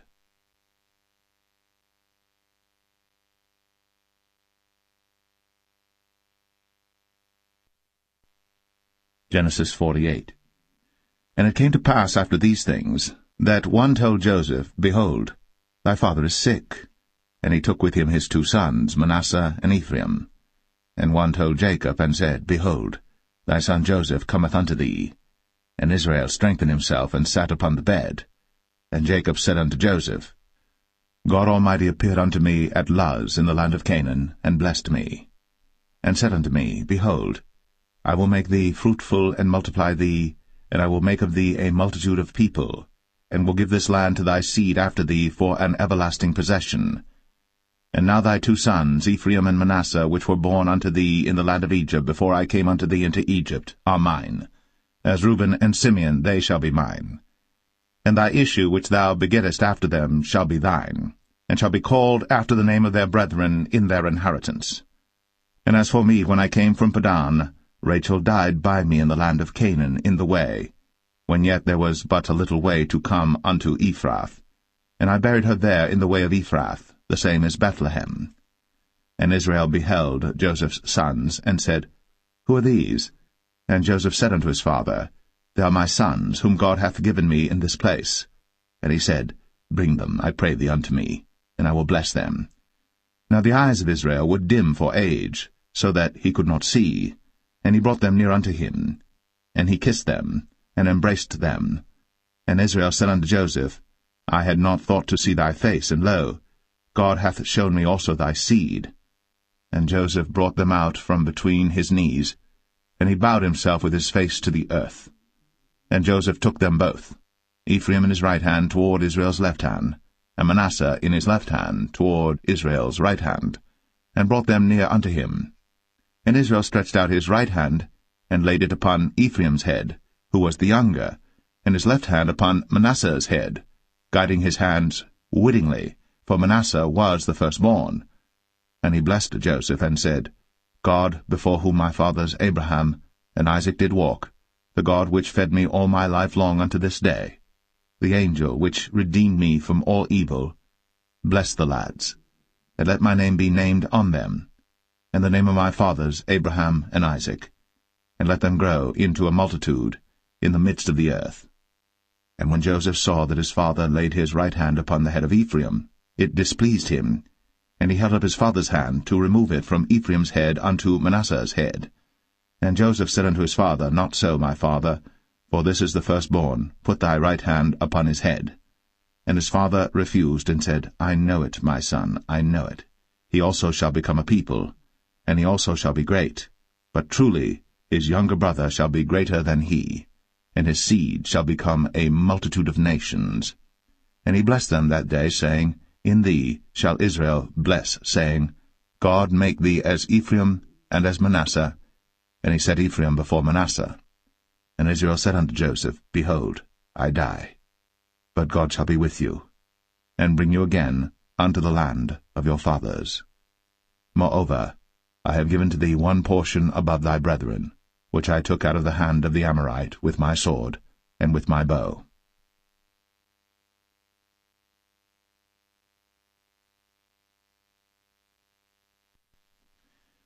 Genesis 49.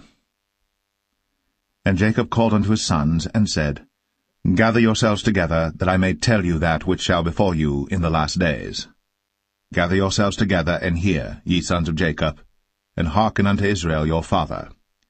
Reuben, thou art my firstborn, my might, and the beginning of my strength, the excellency of dignity, and the excellency of power.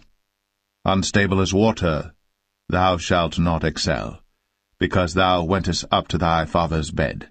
Then devilest thou it. He went up to my couch. Simeon and Levi are brethren. Instruments of cruelty are in their habitations. O my soul, come not thou into their secret, unto their assembly. Mine honour, be not thou united. For in their anger they slew a man, and in their self-will they digged down a wall. Cursed be their anger, for it was fierce, and their wrath, for it was cruel. I will divide them in Jacob, and scatter them in Israel. Judah, thou art he whom thy brethren shall praise. Thy hand shall be in the neck of thine enemies. Thy father's children shall bow down before thee. Judah is a lion's whelp. From the prey, my son, thou art gone up. He stooped down. He couched as a lion, and as an old lion, who shall rouse him up? The scepter shall not depart from Judah, nor a lawgiver from between his feet, until Shiloh come, and unto him shall the gathering of the people be. Binding his foal unto the vine, and his ass's colt unto the choice vine, he washed his garments in wine, and his clothes in the blood of grapes. His eyes shall be red with wine, and his teeth white with milk.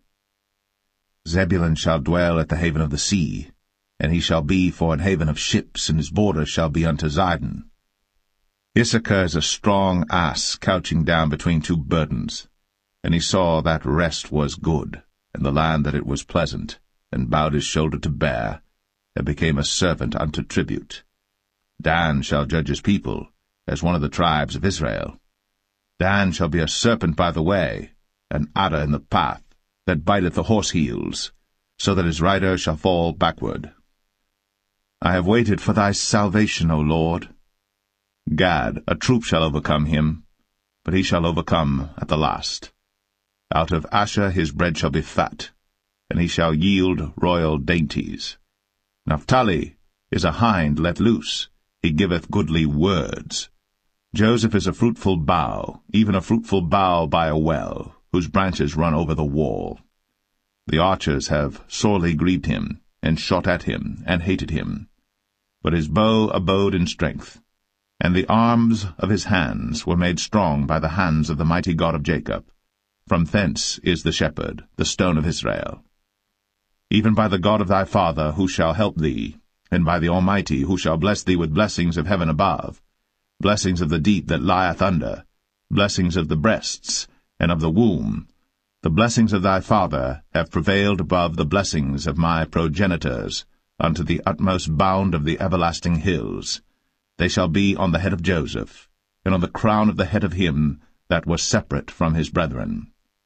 Benjamin shall raven as a wolf. In the morning he shall devour the prey, and at night he shall divide the spoil. All these are the 12 tribes of Israel. And this is it that their father spake unto them, and blessed them, every one, according to his blessing, he blessed them. And he charged them, and said unto them, I am to be gathered unto my people. Bury me with my fathers in the cave that is in the field of Ephron the Hittite, in the cave that is in the field of Machpelah, which is before Mamre, in the land of Canaan, which Abraham bought with the field of Ephron the Hittite, for a possession of a burying place. There they buried Abraham and Sarah his wife. There they buried Isaac and Rebekah his wife, and there I buried Leah. The purchase of the field and of the cave that is therein was from the children of Heth. And when Jacob had made an end of commanding his sons, he gathered up his feet into the bed, and yielded up the ghost, and was gathered unto his people.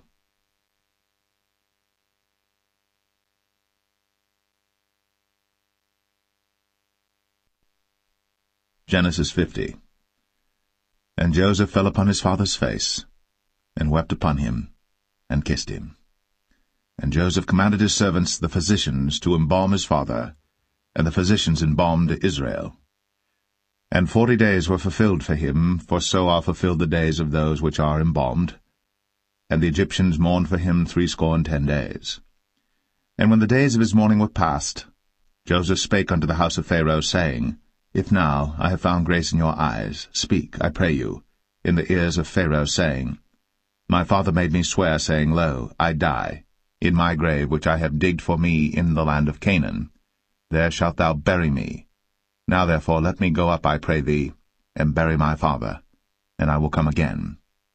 And Pharaoh said, Go up, and bury thy father, according as he made thee swear. And Joseph went up to bury his father, and with him went up all the servants of Pharaoh, the elders of his house, and all the elders of the land of Egypt, and all the house of Joseph, and his brethren, and his father's house. Only their little ones, and their flocks, and their herds, they left in the land of Goshen. And there went up with him both chariots and horsemen, and it was a very great company. And they came to the threshing floor of Atad, which is beyond Jordan, and there they mourned with a great and very sore lamentation. And he made a mourning for his father 7 days. And when the inhabitants of the land, the Canaanites, saw the mourning in the floor of Atad, they said, This is a grievous mourning to the Egyptians. Wherefore the name of it was called Abel Mizraim, which is beyond Jordan. And his sons did unto him according as he commanded them. For his sons carried him into the land of Canaan, and buried him in the cave of the field of Machpelah, which Abraham bought with the field for possession of a burying place of Ephron the Hittite before Mamre. And Joseph returned into Egypt, he and his brethren, and all that went up with him to bury his father, after he had buried his father. And when Joseph's brethren saw that their father was dead, they said, Joseph will peradventure hate us, and will certainly requite us all the evil which we did unto him. And they sent a messenger unto Joseph, saying, Thy father did command before he died, saying, So shall ye say unto Joseph, Forgive, I pray thee now, the trespass of thy brethren, and their sin. For they did unto thee evil, and now, we pray thee, forgive the trespass of the servants of the God of thy father. And Joseph wept, when they spake unto him. And his brethren also went and fell down before his face, and they said, Behold, we be thy servants. And Joseph said unto them, Fear not, for am I in the place of God? But as for you, ye thought evil against me. But God meant it unto good, to bring to pass, as it is this day, to save much people alive. Now therefore fear ye not, I will nourish you, and your little ones. And he comforted them, and spake kindly unto them. And Joseph dwelt in Egypt, he and his father's house. And Joseph lived 110 years. And Joseph saw Ephraim's children of the 3rd generation. The children also of Machir, the son of Manasseh, were brought up upon Joseph's knees. And Joseph said unto his brethren, I die. And God will surely visit you, and bring you out of this land unto the land which he sware to Abraham, to Isaac, and to Jacob. And Joseph took an oath of the children of Israel, saying, God will surely visit you, and ye shall carry up my bones from hence. So Joseph died, being 110 years old, and they embalmed him, and he was put in a coffin in Egypt.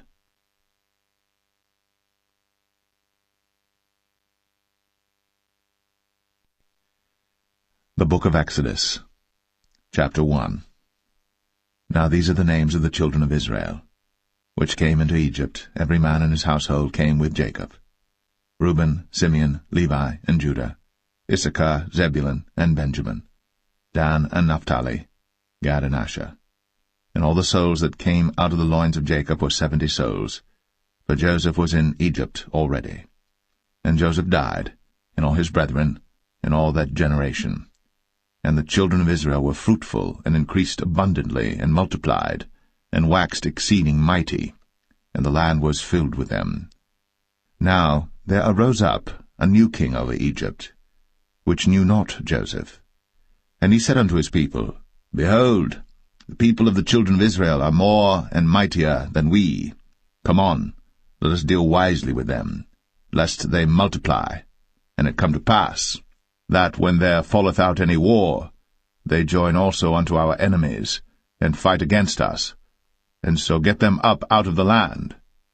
Therefore they did set over them taskmasters, to afflict them with their burdens, and they built for Pharaoh treasure cities, Pithom and Ramses.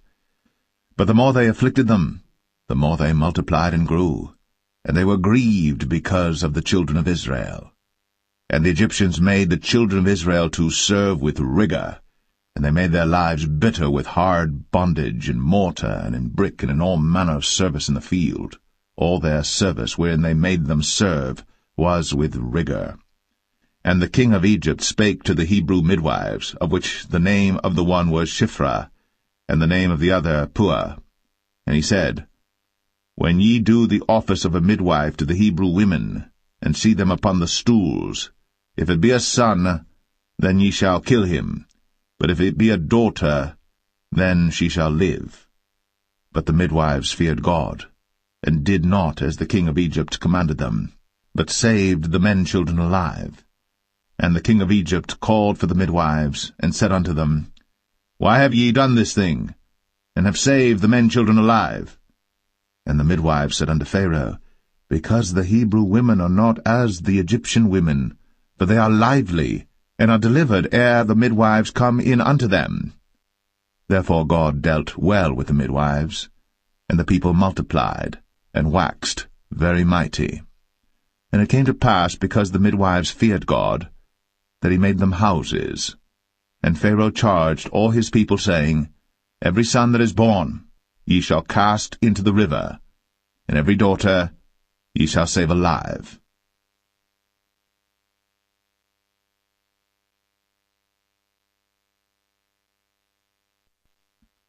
Exodus 2. And there went a man of the house of Levi, and took to wife a daughter of Levi. And the woman conceived, and bare a son. And when she saw him that he was a goodly child, she hid him 3 months.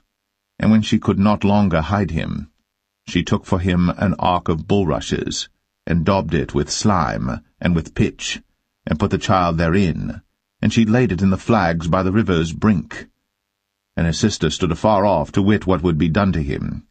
And the daughter of Pharaoh came down to wash herself at the river, and her maidens walked along by the river's side. And when she saw the ark among the flags, she sent her maid to fetch it. And when she had opened it, she saw the child, and behold, the babe wept. And she had compassion on him, and said, This is one of the Hebrews' children. Then said his sister to Pharaoh's daughter, Shall I go and call to thee a nurse of the Hebrew women, that she may nurse the child for thee? And Pharaoh's daughter said to her, Go. And the maid went, and called the child's mother. And Pharaoh's daughter said unto her, Take this child away, and nurse it for me, and I will give thee thy wages. And the woman took the child, and nursed it. And the child grew, and she brought him unto Pharaoh's daughter, and he became her son. And she called his name Moses, and she said, Because I drew him out of the water. And it came to pass in those days, when Moses was grown, that he went out unto his brethren, and looked on their burdens, and he spied an Egyptian smiting an Hebrew, one of his brethren. And he looked this way and that way. And when he saw that there was no man, he slew the Egyptian, and hid him in the sand. And when he went out the second day, behold, 2 men of the Hebrews strove together. And he said to him that did the wrong, Wherefore smitest thou thy fellow? And he said, Who made thee a prince and a judge over us? Intendest thou to kill me, as thou killedst the Egyptian? And Moses feared, and said, Surely this thing is known. Now when Pharaoh heard this thing, he sought to slay Moses. But Moses fled from the face of Pharaoh, and dwelt in the land of Midian, and he sat down by a well. Now the priest of Midian had 7 daughters, and they came and drew water, and filled the troughs to water their father's flock. And the shepherds came and drove them away, but Moses stood up and helped them, and watered their flock. And when they came to Reuel their father, he said, How is it that ye are come so soon today? And they said, An Egyptian delivered us out of the hand of the shepherds, and also drew water enough for us, and watered the flock. And he said unto his daughters, And where is he? Why is it that ye have left the man? Call him, that he may eat bread. And Moses was content to dwell with the man. And he gave Moses Zipporah his daughter, and she bare him a son. And he called his name Gershom, for he said, I have been a stranger in a strange land. And it came to pass, in process of time, that the king of Egypt died, and the children of Israel sighed by reason of the bondage, and they cried, and their cry came up unto God by reason of the bondage. And God heard their groaning, and God remembered his covenant with Abraham, with Isaac, and with Jacob. And God looked upon the children of Israel, and God had respect unto them.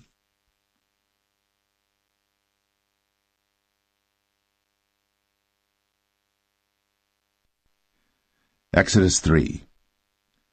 Now Moses kept the flock of Jethro, his father-in-law, the priest of Midian.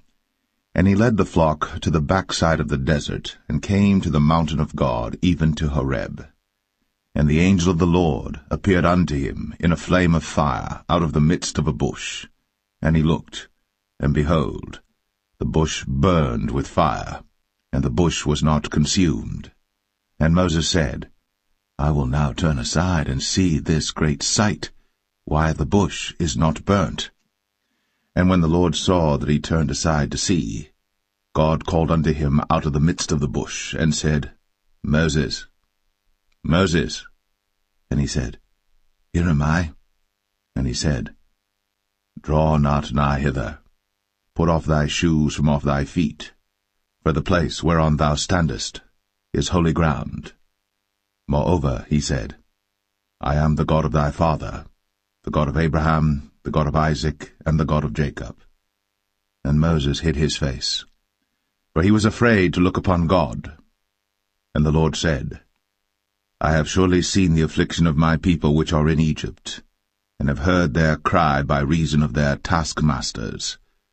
For I know their sorrows, and I am come down to deliver them out of the hand of the Egyptians, and to bring them up out of that land unto a good land, and a large, unto a land flowing with milk and honey, unto the place of the Canaanites, and the Hittites, and the Amorites, and the Perizzites, and the Hivites, and the Jebusites. Now therefore, behold, the cry of the children of Israel is come unto me, and I have also seen the oppression wherewith the Egyptians oppress them.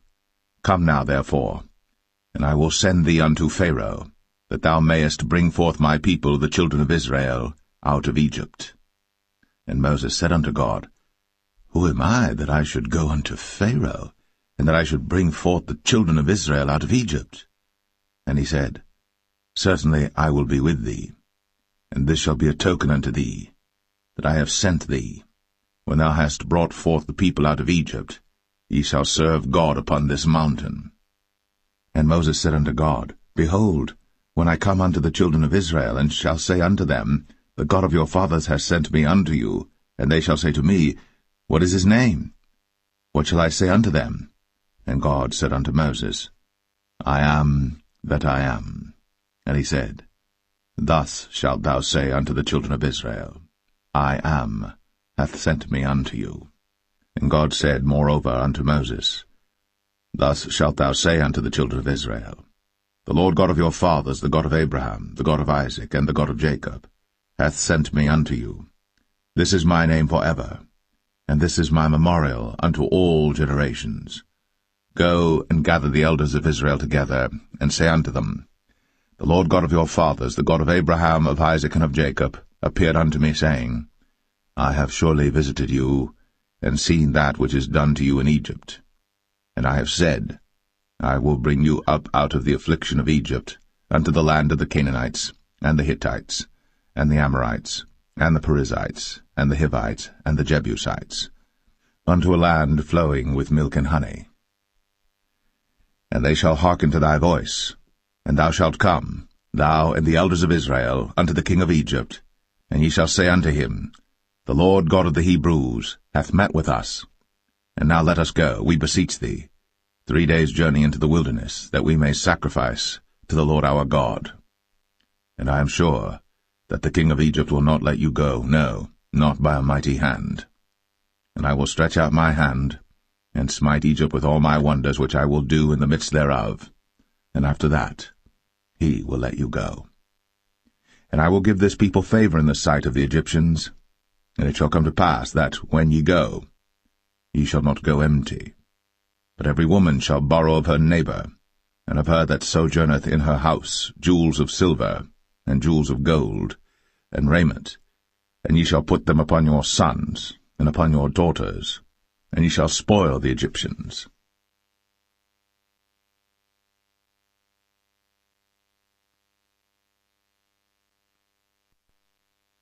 Exodus 4. And Moses answered and said, But behold, they will not believe me, nor hearken unto my voice, for they will say, The Lord hath not appeared unto thee. And the Lord said unto him, What is that in thine hand? And he said, A rod. And he said, Cast it on the ground. And he cast it on the ground, and it became a serpent. And Moses fled from before it. And the Lord said unto Moses, Put forth thine hand, and take it by the tail. And he put forth his hand, and caught it. And it became a rod in his hand, that they may believe that the Lord God of their fathers, the God of Abraham, the God of Isaac, and the God of Jacob, hath appeared unto thee. And the Lord said furthermore unto him, Put now thine hand into thy bosom. And he put his hand into his bosom. And when he took it out, behold, his hand was leprous as snow. And he said, Put thine hand into thy bosom again. And he put his hand into his bosom again, and plucked it out of his bosom. And behold, it was turned again as his other flesh. And it shall come to pass, if they will not believe thee, neither hearken to the voice of the first sign, that they will believe the voice of the latter sign. And it shall come to pass, if they will not believe also these 2 signs, neither hearken unto thy voice, that thou shalt take of the water of the river, and pour it upon the dry land, and the water which thou takest out of the river shall become blood upon the dry land. And Moses said unto the Lord, O my Lord, I am not eloquent, neither heretofore nor since thou hast spoken unto thy servant, but I am slow of speech and of a slow tongue. And the Lord said unto him, Who hath made man's mouth? Or who maketh the dumb, or deaf, or the seeing, or the blind? Have not I the Lord? Now therefore go, and I will be with thy mouth, and teach thee what thou shalt say. And he said, O my Lord, send, I pray thee, by the hand of him whom thou wilt send. And the anger of the Lord was kindled against Moses, and he said, Is not Aaron the Levite thy brother? I know that he can speak well, and also, behold, he cometh forth to meet thee. And when he seeth thee, he will be glad in his heart. And thou shalt speak unto him, and put words in his mouth. And I will be with thy mouth, and with his mouth, and will teach you what ye shall do. And he shall be thy spokesman unto the people, and he shall be, even he, shall be to thee instead of a mouth, and thou shalt be to him instead of God. And thou shalt take this rod in thine hand, wherewith thou shalt do signs. And Moses went, and returned to Jethro his father-in-law, and said unto him, Let me go, I pray thee, and return unto my brethren which are in Egypt, and see whether they be yet alive. And Jethro said to Moses, Go in peace. And the Lord said unto Moses in Midian, Go, return into Egypt, for all the men are dead which sought thy life. And Moses took his wife and his sons, and set them upon an ass, and he returned to the land of Egypt. And Moses took the rod of God in his hand. And the Lord said unto Moses, When thou goest to return into Egypt, see that thou do all those wonders before Pharaoh, which I have put in thine hand. But I will harden his heart, that he shall not let the people go. And thou shalt say unto Pharaoh, Thus saith the Lord, Israel is my son, even my firstborn. And I say unto thee, Let my son go, that he may serve me. And if thou refuse to let him go, behold, I will slay thy son, even thy firstborn. And it came to pass by the way in the inn, that the Lord met him, and sought to kill him. Then Zipporah took a sharp stone, and cut off the foreskin of her son, and cast it at his feet, and said, Surely a bloody husband art thou to me. So he let him go. Then she said, A bloody husband thou art, because of the circumcision. And the Lord said to Aaron, Go into the wilderness to meet Moses. And he went, and met him in the mount of God, and kissed him. And Moses told Aaron all the words of the Lord who had sent him, and all the signs which he had commanded him. And Moses and Aaron went and gathered together all the elders of the children of Israel. And Aaron spake all the words which the Lord had spoken unto Moses, and did the signs in the sight of the people. And the people believed. And when they heard that the Lord had visited the children of Israel, and that he had looked upon their affliction, then they bowed their heads and worshipped.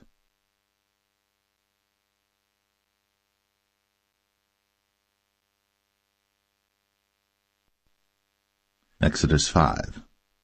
And afterward Moses and Aaron went in, and told Pharaoh, Thus saith the Lord God of Israel, Let my people go, that they may hold a feast unto me in the wilderness.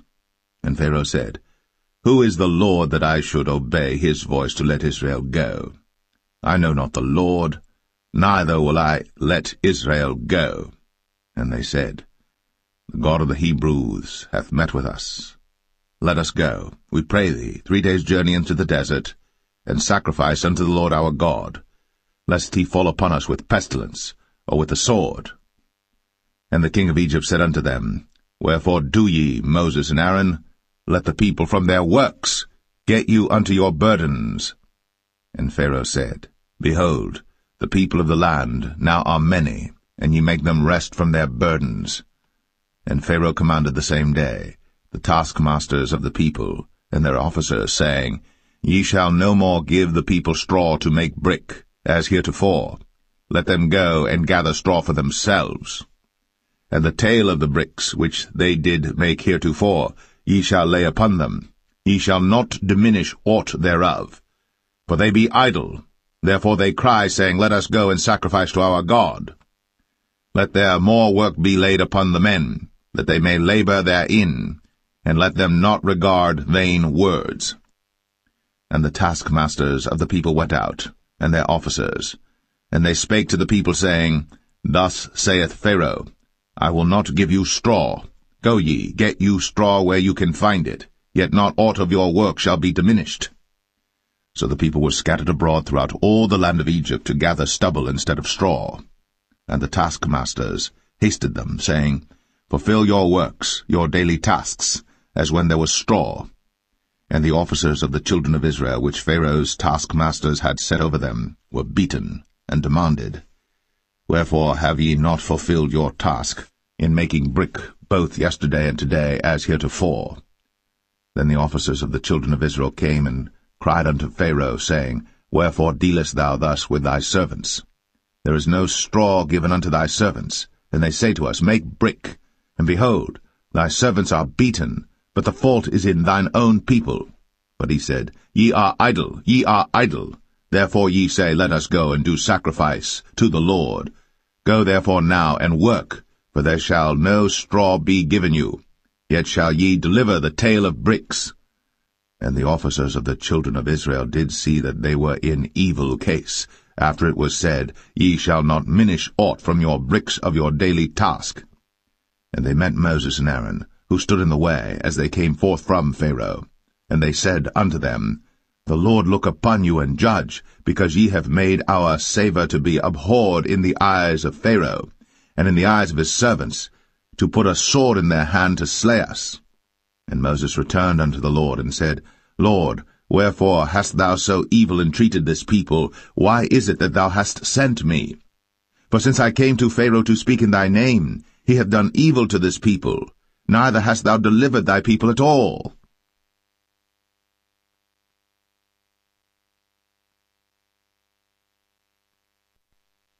Exodus 6. Then the Lord said unto Moses, Now shalt thou see what I will do to Pharaoh.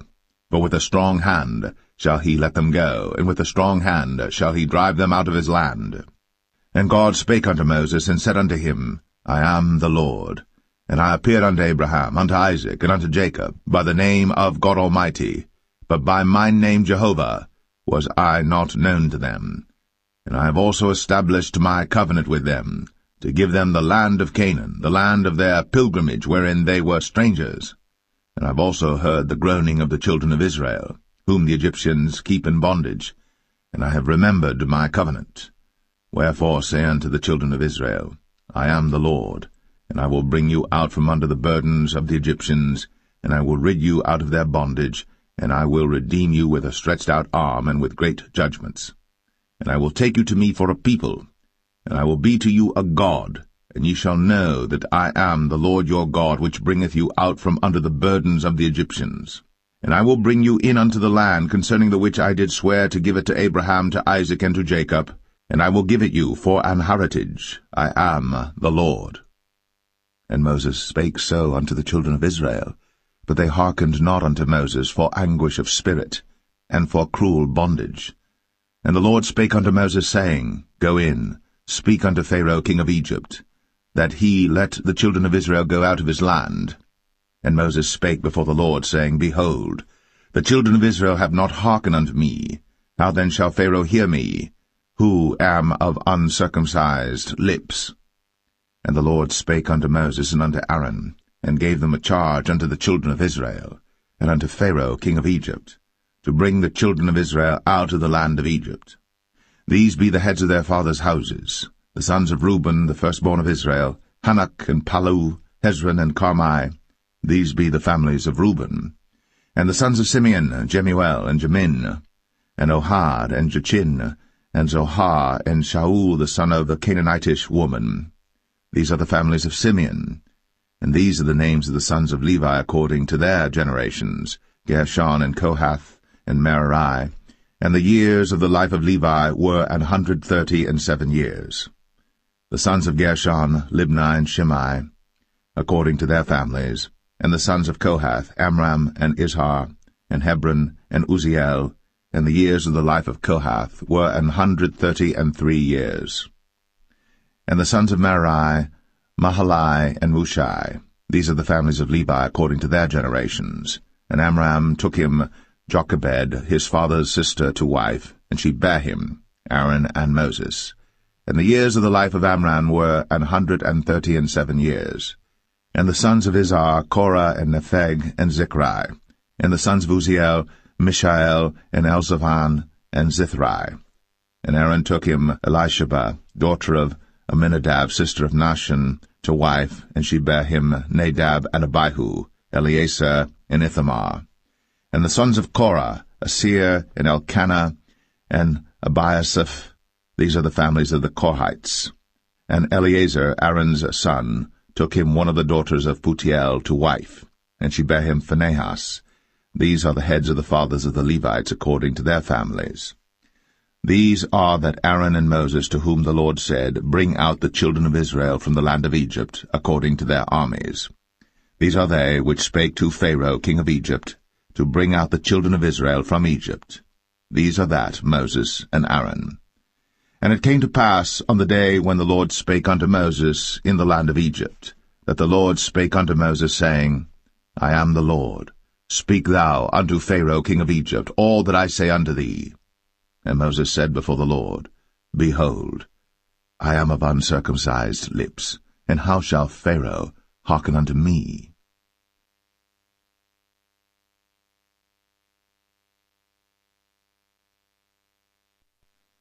Exodus 7. And the Lord said unto Moses, See, I have made thee a god to Pharaoh, and Aaron thy brother shall be thy prophet. Thou shalt speak all that I command thee, and Aaron thy brother shall speak unto Pharaoh, that he send the children of Israel out of his land. And I will harden Pharaoh's heart, and multiply my signs and my wonders in the land of Egypt. But Pharaoh shall not hearken unto you, that I may lay my hand upon Egypt, and bring forth mine armies and my people the children of Israel, out of the land of Egypt by great judgments. And the Egyptians shall know that I am the Lord, when I stretch forth mine hand upon Egypt, and bring out the children of Israel from among them. And Moses and Aaron did as the Lord commanded them, so did they. And Moses was 80 years old, and Aaron 83 years old, when they spake unto Pharaoh. And the Lord spake unto Moses and unto Aaron, saying, When Pharaoh shall speak unto you, saying, Show a miracle for you, then thou shalt say unto Aaron, Take thy rod, and cast it before Pharaoh, and it shall become a serpent. And Moses and Aaron went in unto Pharaoh, and they did so as the Lord had commanded. And Aaron cast down his rod before Pharaoh, and before his servants, and it became a serpent. Then Pharaoh also called the wise men and the sorcerers. Now the magicians of Egypt they also did in like manner with their enchantments. For they cast down every man his rod, and they became serpents. But Aaron's rod swallowed up their rods. And he hardened Pharaoh's heart, that he hearkened not unto them, as the Lord had said. And the Lord said unto Moses, Pharaoh's heart is hardened, he refuseth to let the people go. Get thee unto Pharaoh in the morning. Lo, he goeth out unto the water, and thou shalt stand by the river's brink against he come. And the rod which was turned to a serpent shalt thou take in thine hand. And thou shalt say unto him, The Lord God of the Hebrews hath sent me unto thee, saying, Let my people go, that they may serve me in the wilderness. And behold, hitherto thou wouldest not hear. Thus saith the Lord, In this thou shalt know that I am the Lord. Behold, I will smite with the rod that is in mine hand upon the waters which are in the river, and they shall be turned to blood. And the fish that is in the river shall die, and the river shall stink, and the Egyptians shall loathe to drink of the water of the river. And the Lord spake unto Moses, Say unto Aaron, Take thy rod, and stretch out thine hand upon the waters of Egypt, upon their streams, upon their rivers, and upon their ponds, and upon all their pools of water, that they may become blood, and that there may be blood throughout all the land of Egypt, both in vessels of wood and in vessels of stone. And Moses and Aaron did so, as the Lord commanded.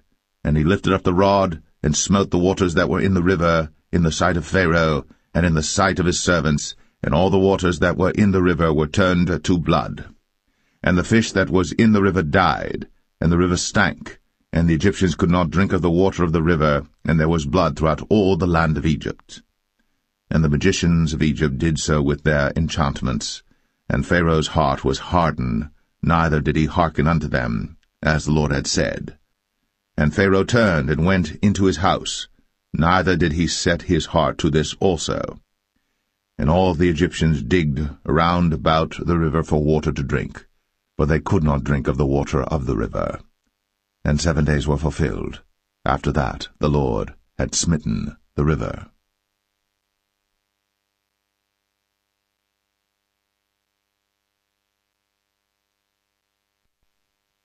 Exodus 8. And the Lord spake unto Moses, Go unto Pharaoh, and say unto him, Thus saith the Lord, Let my people go, that they may serve me.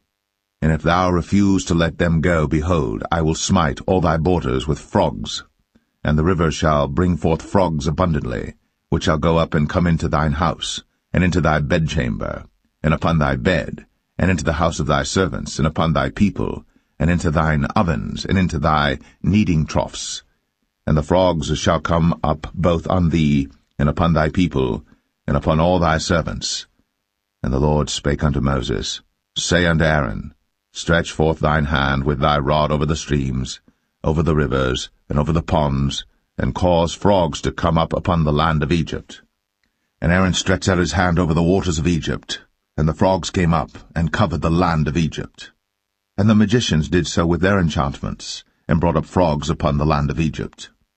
Then Pharaoh called for Moses and Aaron, and said, Entreat the Lord, that he may take away the frogs from me, and from my people, and I will let the people go, that they may do sacrifice unto the Lord. And Moses said unto Pharaoh, Glory over me. When shall I entreat for thee, and for thy servants, and for thy people, to destroy the frogs from thee, and thy houses, that they may remain in the river only? And he said, Tomorrow. And he said, Be it according to thy word, that thou mayest know that there is none like unto the Lord our God. And the frogs shall depart from thee, and from thy houses, and from thy servants, and from thy people. They shall remain in the river only. And Moses and Aaron went out from Pharaoh, and Moses cried unto the Lord because of the frogs, which he had brought against Pharaoh. And the Lord did according to the word of Moses, and the frogs died out of the houses, out of the villages, and out of the fields. And they gathered them together upon heaps, and the land stank. But when Pharaoh saw that there was respite, he hardened his heart, and hearkened not unto them, as the Lord had said. And the Lord said unto Moses, Say unto Aaron, Stretch out thy rod, and smite the dust of the land, that it may become lice throughout all the land of Egypt. And they did so. For Aaron stretched out his hand with his rod, and smote the dust of the earth, and it became lice in man and in beast. All the dust of the land became lice throughout all the land of Egypt. And the magicians did so with their enchantments to bring forth lice, but they could not, so there were lice upon man and upon beast. Then the magicians said unto Pharaoh, This is the finger of God. And Pharaoh's heart was hardened, and he hearkened not unto them, as the Lord had said. And the Lord said unto Moses, Rise up early in the morning, and stand before Pharaoh. Lo, he cometh forth to the water. And say unto him, Thus saith the Lord, Let my people go, that they may serve me. Else, if thou wilt not let my people go, behold, I will send swarms of flies upon thee, and upon thy servants, and upon thy people, and into thy houses, and the houses of the Egyptians shall be full of swarms of flies, and also the ground whereon they are. And I will sever in that day the land of Goshen, in which my people dwell, that no swarms of flies shall be there, to the end thou mayest know that I am the Lord in the midst of the earth. And I will put a division between my people and thy people. Tomorrow shall this sign be. And the Lord did so. And there came a grievous swarm of flies into the house of Pharaoh, and into his servants' houses, and into all the land of Egypt. The land was corrupted by reason of the swarm of flies. And Pharaoh called for Moses and for Aaron, and said, Go ye, sacrifice to your God in the land. And Moses said, It is not meet so to do, for we shall sacrifice the abomination of the Egyptians to the Lord our God. Lo, shall we sacrifice the abomination of the Egyptians before their eyes? And will they not stone us? We will go 3 days' journey into the wilderness, and sacrifice to the Lord our God, as he shall command us. And Pharaoh said, I will let you go, that ye may sacrifice to the Lord your God in the wilderness. Only ye shall not go very far away. Entreat for me. And Moses said, Behold, I go out from thee, and I will entreat the Lord that the swarms of flies may depart from Pharaoh, from his servants, and from his people tomorrow. But let not Pharaoh deal deceitfully any more, not letting the people go to sacrifice to the Lord. And Moses went out from Pharaoh, and entreated the Lord. And the Lord did according to the word of Moses, and he removed the swarms of flies from Pharaoh, from his servants, and from his people. There remained not one. And Pharaoh hardened his heart at this time also, neither would he let the people go.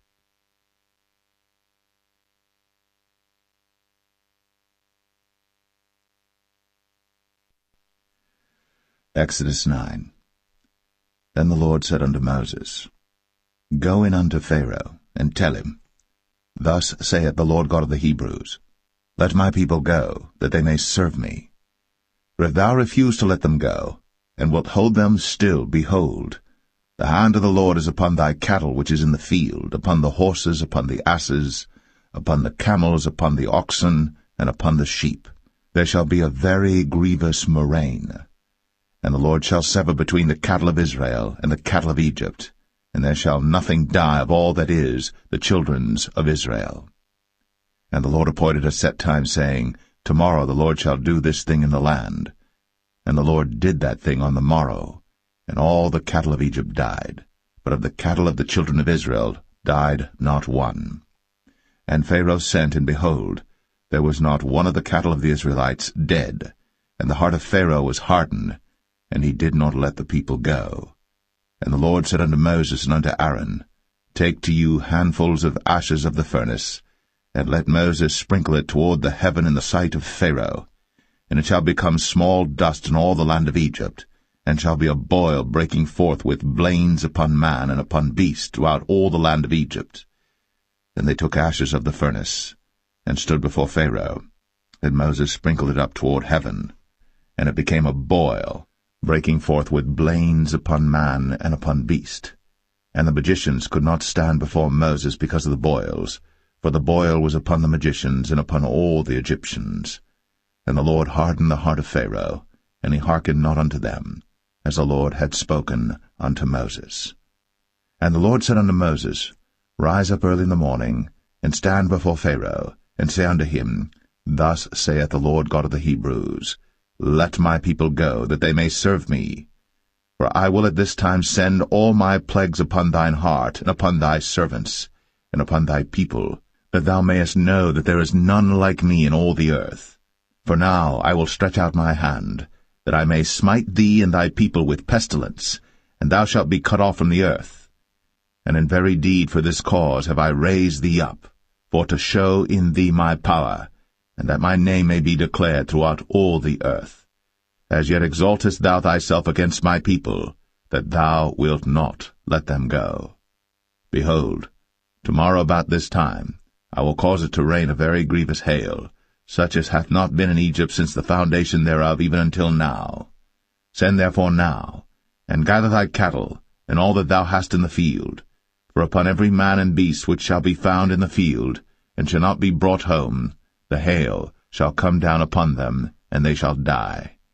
He that feared the word of the Lord among the servants of Pharaoh made his servants and his cattle flee into the houses. And he that regarded not the word of the Lord left his servants and his cattle in the field. And the Lord said unto Moses, Stretch forth thine hand toward heaven, that there may be hail in all the land of Egypt, upon man, and upon beast, and upon every herb of the field, throughout the land of Egypt.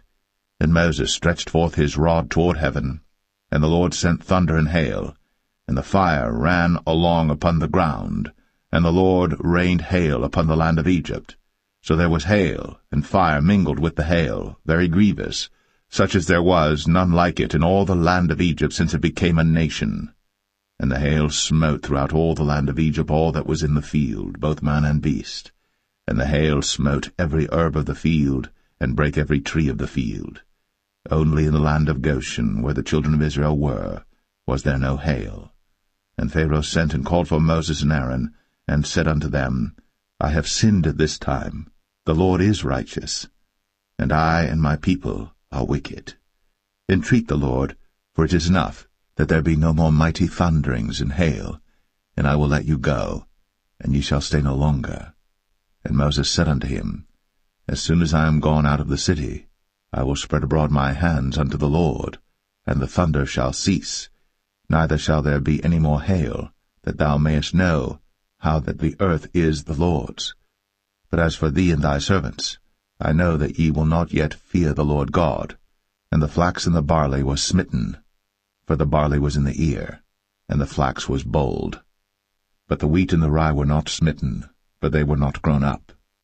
And Moses went out of the city from Pharaoh, and spread abroad his hands unto the Lord, and the thunders and hail ceased, and the rain was not poured upon the earth. And when Pharaoh saw that the rain and the hail and the thunders were ceased, he sinned yet more, and hardened his heart, he and his servants. And the heart of Pharaoh was hardened, neither would he let the children of Israel go, as the Lord had spoken by Moses.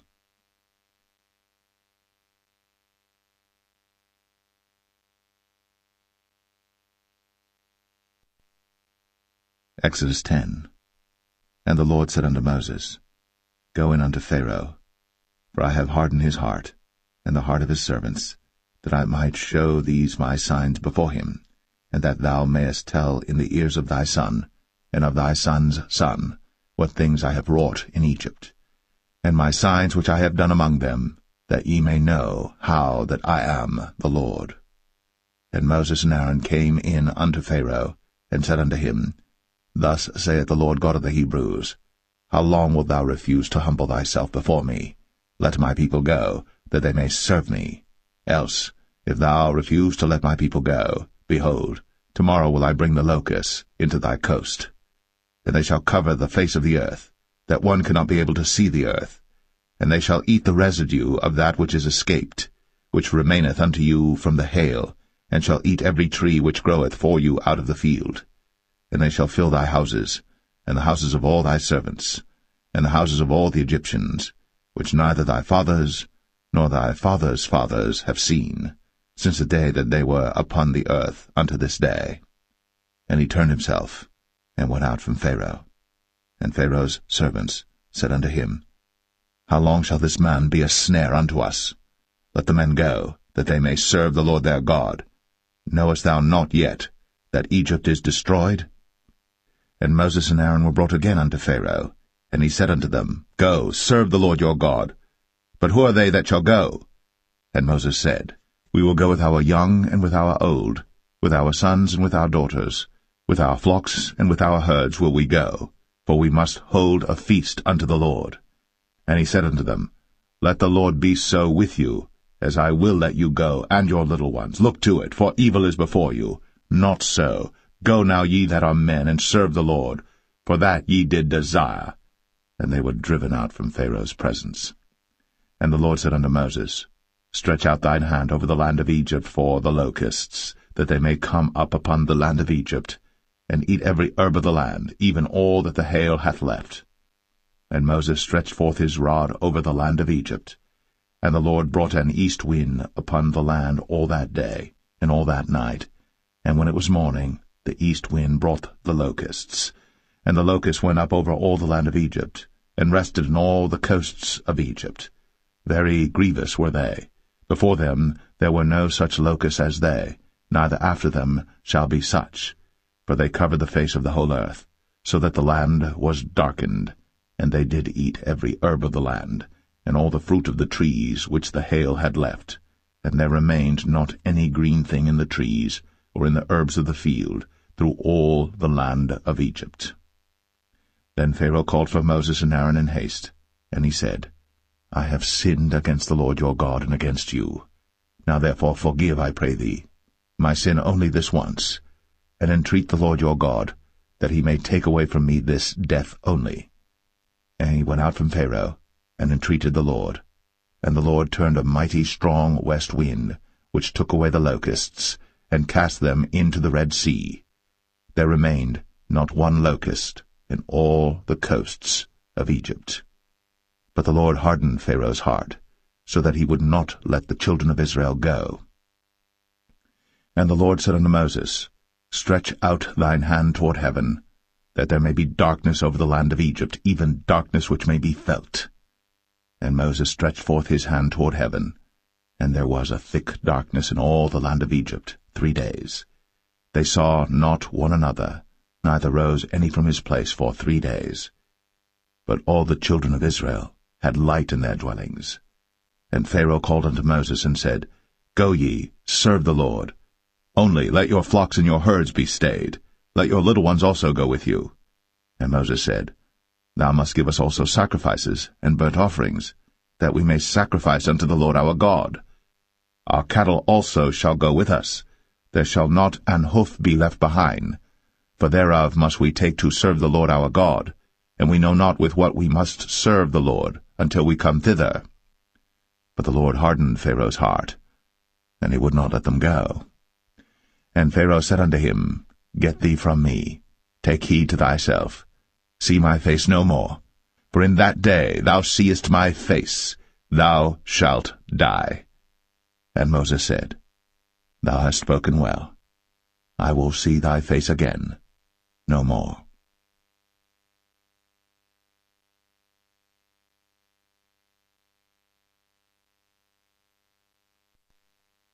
Exodus 11.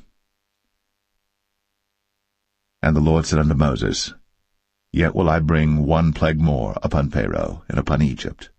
Afterwards he will let you go hence. When he shall let you go, he shall surely thrust you out hence altogether. Speak now in the ears of the people, and let every man borrow of his neighbor, and every woman of her neighbor, jewels of silver and jewels of gold. And the Lord gave the people favor, in the sight of the Egyptians. Moreover, the man Moses was very great in the land of Egypt, in the sight of Pharaoh's servants, and in the sight of the people. And Moses said, Thus saith the Lord, About midnight will I go out into the midst of Egypt, and all the firstborn in the land of Egypt shall die, from the firstborn of Pharaoh that sitteth upon his throne, even unto the firstborn of the maidservant that is behind the mill, and all the firstborn of beasts. And there shall be a great cry throughout all the land of Egypt, such as there was none like it, nor shall be like it any more. But against any of the children of Israel shall not a dog move his tongue, against man or beast, that ye may know how that the Lord doth put a difference between the Egyptians and Israel. And all these thy servants shall come down unto me, and bow down themselves unto me, saying, Get thee out, and all the people that follow thee, and after that I will go out. And he went out from Pharaoh in a great anger. And the Lord said unto Moses, Pharaoh shall not hearken unto you, that my wonders may be multiplied in the land of Egypt. And Moses and Aaron did all these wonders before Pharaoh.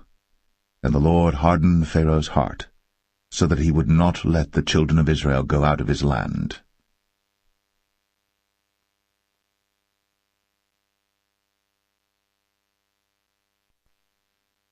Exodus 12. And the Lord spake unto Moses and Aaron in the land of Egypt, saying, This month shall be unto you the beginning of months. It shall be the first month of the year to you. Speak ye unto all the congregation of Israel, saying, In the 10th day of this month they shall take to them every man a lamb, according to the house of their fathers, a lamb for an house. And if the household be too little for the lamb, let him and his neighbor next unto his house take it according to the number of the souls. Every man according to his eating shall make your count for the lamb. Your lamb shall be without blemish, a male of the first year. Ye shall take it out from the sheep or from the goats. And ye shall keep it up until the 14th day of the same month. And the whole assembly of the congregation of Israel shall kill it in the evening. And they shall take of the blood, and strike it on the 2 side posts, and on the upper door post of the houses wherein they shall eat it. And they shall eat the flesh in that night, roast with fire, and unleavened bread, and with bitter herbs they shall eat it. Eat not of it raw, nor sodden it all with water, but roast with fire, his head with his legs, and with the purtenance thereof. And ye shall let nothing of it remain until the morning. And that which remaineth of it until the morning ye shall burn with fire. And thus shall ye eat it, with your loins girded, your shoes on your feet, and your staff in your hand, and ye shall eat it in haste. It is the Lord's Passover. For I will pass through the land of Egypt this night, and will smite all the firstborn in the land of Egypt, both man and beast, and against all the gods of Egypt I will execute judgment. I am the Lord. And the blood shall be to you for a token upon the houses where ye are. And when I see the blood, I will pass over you, and the plague shall not be upon you to destroy you, when I smite the land of Egypt. And this day shall be unto you for a memorial, and ye shall keep it a feast to the Lord throughout your generations. Ye shall keep it a feast by an ordinance forever. 7 days shall ye eat unleavened bread. Even the first day ye shall put away leaven out of your houses. For whosoever eateth leavened bread from the first day until the 7th day, that soul shall be cut off from Israel. And in the first day there shall be an holy convocation, and in the 7th day there shall be an holy convocation to you. No manner of work shall be done in them, save that which every man must eat, that only may be done of you. And ye shall observe the feast of unleavened bread. For in this selfsame day have I brought your armies out of the land of Egypt. Therefore shall ye observe this day in your generations by an ordinance forever. In the 1st month, on the 14th day of the month at even, ye shall eat unleavened bread, until the 21st day of the month at even. 7 days shall there be no leaven found in your houses. For whosoever eateth that which is leavened, even that soul shall be cut off from the congregation of Israel, whether he be a stranger or born in the land. Ye shall eat nothing leavened. In all your habitations shall ye eat unleavened bread. Then Moses called for all the elders of Israel, and said unto them, Draw out, and take you a lamb according to your families, and kill the Passover. And ye shall take a bunch of hyssop, and dip it in the blood that is in the basin, and strike the lintel and the 2 side posts with the blood that is in the basin, and none of you shall go out at the door of his house until the morning. For the Lord will pass through to smite the Egyptians. And when he seeth the blood upon the lintel, and on the 2 side posts, the Lord will pass over the door, and will not suffer the destroyer to come in unto your houses to smite you. And ye shall observe this thing for an ordinance to thee, and to thy sons, for ever. And it shall come to pass, when ye be come to the land which the Lord will give you, according as he hath promised, that ye shall keep this service. And it shall come to pass, when your children shall say unto you, What mean ye by this service? That ye shall say, It is the sacrifice of the Lord's Passover, who passed over the houses of the children of Israel in Egypt, when he smote the Egyptians, and delivered our houses. And the people bowed the head, and worshipped. And the children of Israel went away, and did, as the Lord had commanded Moses and Aaron, so did they.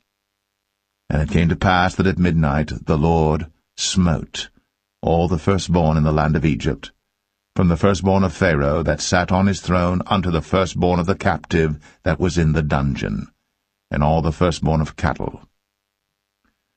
And Pharaoh rose up in the night, he and all his servants and all the Egyptians.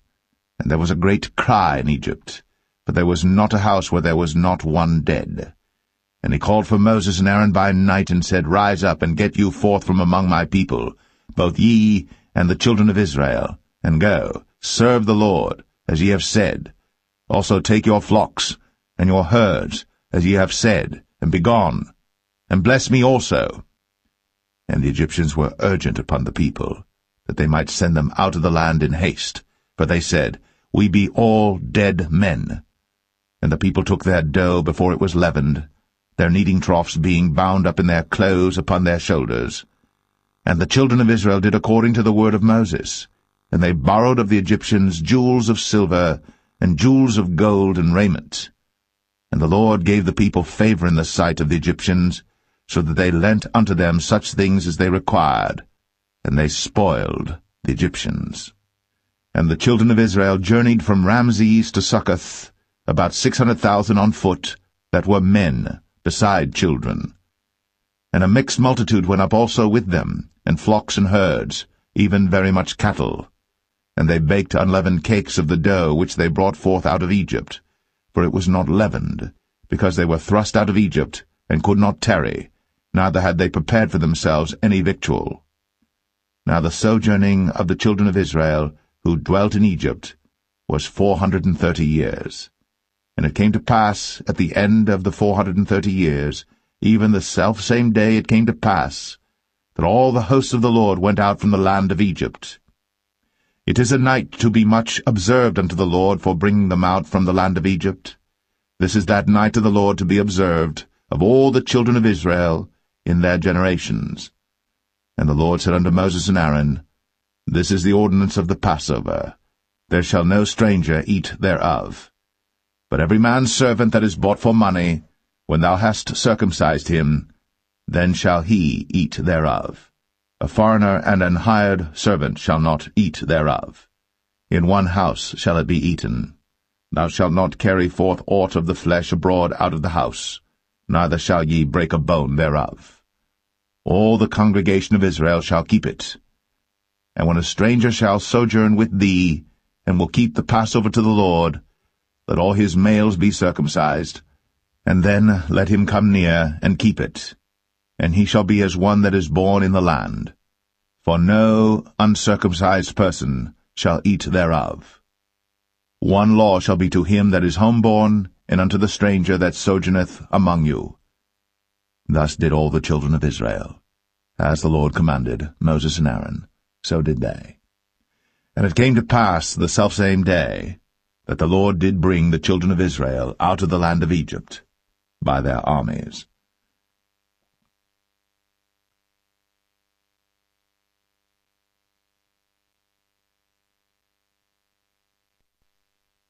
Exodus 13. And the Lord spake unto Moses, saying, Sanctify unto me all the firstborn, whatsoever openeth the womb among the children of Israel, both of man and of beast, it is mine. And Moses said unto the people, Remember this day in which ye came out from Egypt, out of the house of bondage, for by strength of hand the Lord brought you out from this place. There shall no leavened bread be eaten. This day came ye out in the month Abib.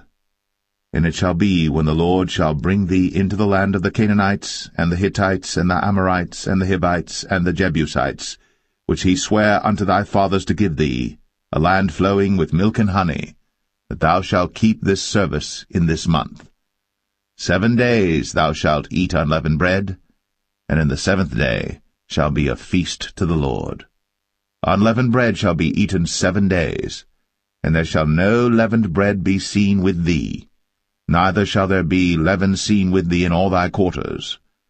And thou shalt show thy son in that day, saying, This is done, because of that which the Lord did unto me, when I came forth out of Egypt. And it shall be for a sign unto thee upon thine hand, and for a memorial between thine eyes, that the Lord's law may be in thy mouth. For with a strong hand hath the Lord brought thee out of Egypt. Thou shalt therefore keep this ordinance in his season from year to year.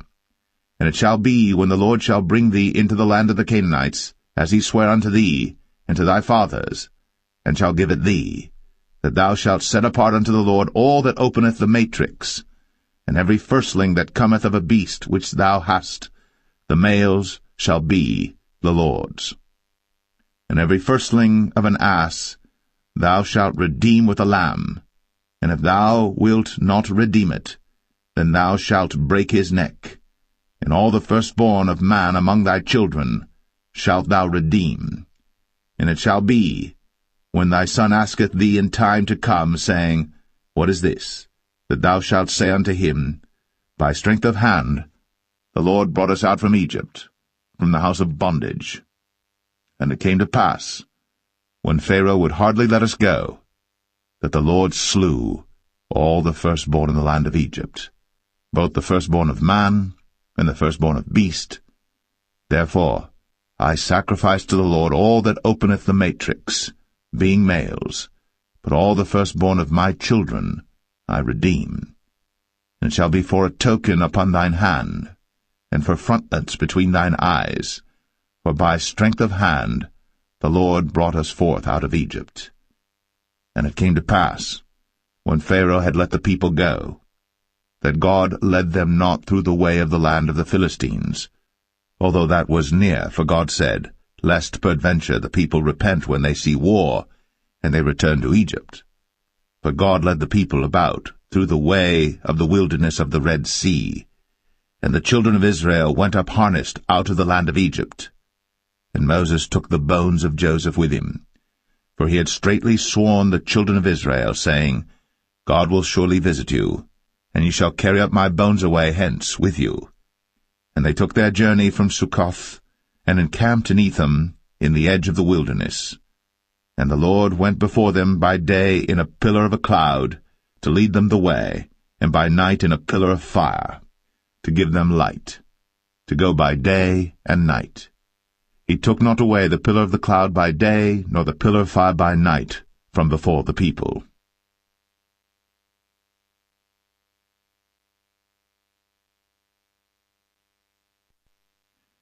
Exodus 14. And the Lord spake unto Moses, saying, Speak unto the children of Israel, that they turn and encamp before Pi-hahiroth, between Migdol and the sea, over against Baal-zephon. Before it shall ye encamp by the sea. For Pharaoh will say of the children of Israel, They are entangled in the land, the wilderness hath shut them in, and I will harden Pharaoh's heart, that he shall follow after them, and I will be honored upon Pharaoh, and upon all his host, that the Egyptians may know that I am the Lord. And they did so. And it was told the king of Egypt that the people fled, and the heart of Pharaoh and of his servants was turned against the people, and they said, Why have we done this, that we have let Israel go from serving us? And he made ready his chariot, and took his people with him. And he took 600 chosen chariots, and all the chariots of Egypt, and captains over every one of them. And the Lord hardened the heart of Pharaoh king of Egypt, and he pursued after the children of Israel. And the children of Israel went out with an high hand. But the Egyptians pursued after them, all the horses and chariots of Pharaoh, and his horsemen and his army, and overtook them encamping by the sea, beside Pi-hahiroth, before Baal-Zephon. And when Pharaoh drew nigh, the children of Israel lifted up their eyes, and behold, the Egyptians marched after them, and they were sore afraid. And the children of Israel cried out unto the Lord, and they said unto Moses, Because there were no graves in Egypt, hast thou taken us away to die in the wilderness? Wherefore hast thou dealt thus with us, to carry us forth out of Egypt? Is not this the word that we did tell thee in Egypt, saying, Let us alone, that we may serve the Egyptians? For it had been better for us to serve the Egyptians, than that we should die in the wilderness. And Moses said unto the people, Fear ye not, stand still, and see the salvation of the Lord, which he will show to you today. For the Egyptians whom ye have seen today, ye shall see them again no more for ever. The Lord shall fight for you, and ye shall hold your peace. And the Lord said unto Moses, Wherefore criest thou unto me? Speak unto the children of Israel, that they go forward. But lift thou up thy rod, and stretch out thine hand over the sea, and divide it. And the children of Israel shall go on dry ground through the midst of the sea. And I, behold, I will harden the hearts of the Egyptians, and they shall follow them. And I will get me honor upon Pharaoh, and upon all his host, upon his chariots, and upon his horsemen. And the Egyptians shall know that I am the Lord, when I have gotten me honor upon Pharaoh, upon his chariots, and upon his horsemen. And the angel of God, which went before the camp of Israel, removed, and went behind them. And the pillar of the cloud went from before their face, and stood behind them. And it came between the camp of the Egyptians and the camp of Israel. And it was a cloud and darkness to them, but it gave light by night to these, so that the one came not near the other all the night. And Moses stretched out his hand over the sea, and the Lord caused the sea to go back by a strong east wind all that night, and made the sea dry land, and the waters were divided. And the children of Israel went into the midst of the sea upon the dry ground, and the waters were a wall unto them on their right hand and on their left. And the Egyptians pursued, and went in after them to the midst of the sea, even all Pharaoh's horses, his chariots, and his horsemen. And it came to pass that in the morning watch the Lord looked unto the host of the Egyptians through the pillar of fire and of the cloud, and troubled the host of the Egyptians, and took off their chariot wheels, that they drave them heavily, so that the Egyptians said, Let us flee from the face of Israel, for the Lord fighteth for them against the Egyptians. And the Lord said unto Moses, Stretch out thine hand over the sea, that the waters may come again upon the Egyptians, upon their chariots, and upon their horsemen. And Moses stretched forth his hand over the sea, and the sea returned to his strength when the morning appeared, and the Egyptians fled against it. And the Lord overthrew the Egyptians in the midst of the sea. And the waters returned and covered the chariots, and the horsemen, and all the host of Pharaoh that came into the sea after them. There remained not so much as one of them. But the children of Israel walked upon dry land in the midst of the sea, and the waters were a wall unto them on their right hand and on their left. Thus the Lord saved Israel that day out of the hand of the Egyptians, and Israel saw the Egyptians dead upon the seashore. And Israel saw that great work which the Lord did upon the Egyptians, and the people feared the Lord, and believed the Lord and his servant Moses.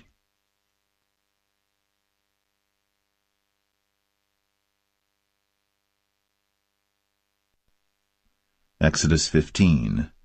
Then sang Moses and the children of Israel this song unto the Lord, and spake, saying, I will sing unto the Lord, for he hath triumphed gloriously. The horse and his rider hath he thrown into the sea. The Lord is my strength and song, and he is become my salvation. He is my God, and I will prepare him an habitation, my father's God, and I will exalt him. The Lord is a man of war, the Lord is his name.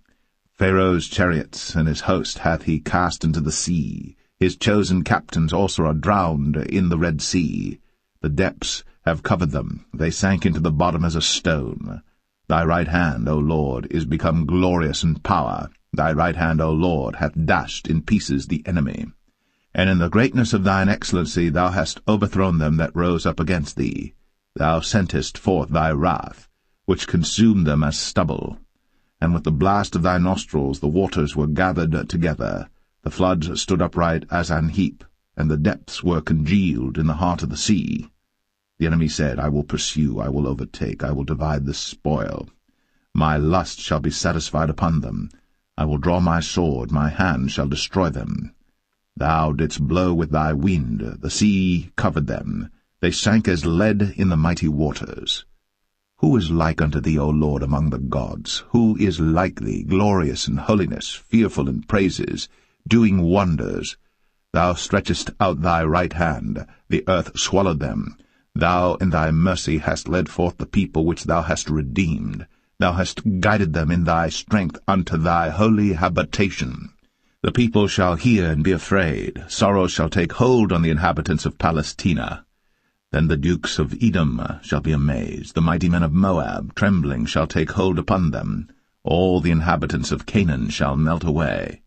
Fear and dread shall fall upon them. By the greatness of thine arm they shall be as still as a stone, till thy people pass over, O Lord, till the people pass over, which thou hast purchased. Thou shalt bring them in, and plant them in the mountain of thine inheritance, in the place, O Lord, which thou hast made for thee to dwell in the sanctuary, O Lord, which thy hands have established. The Lord shall reign for ever and ever. For the horse of Pharaoh went in with his chariots and with his horsemen into the sea, and the Lord brought again the waters of the sea upon them. But the children of Israel went on dry land in the midst of the sea. And Miriam the prophetess, the sister of Aaron, took a timbrel in her hand, and all the women went out after her with timbrels and with dances. And Miriam answered them, Sing ye to the Lord, for he hath triumphed gloriously. The horse and his rider hath he thrown into the sea.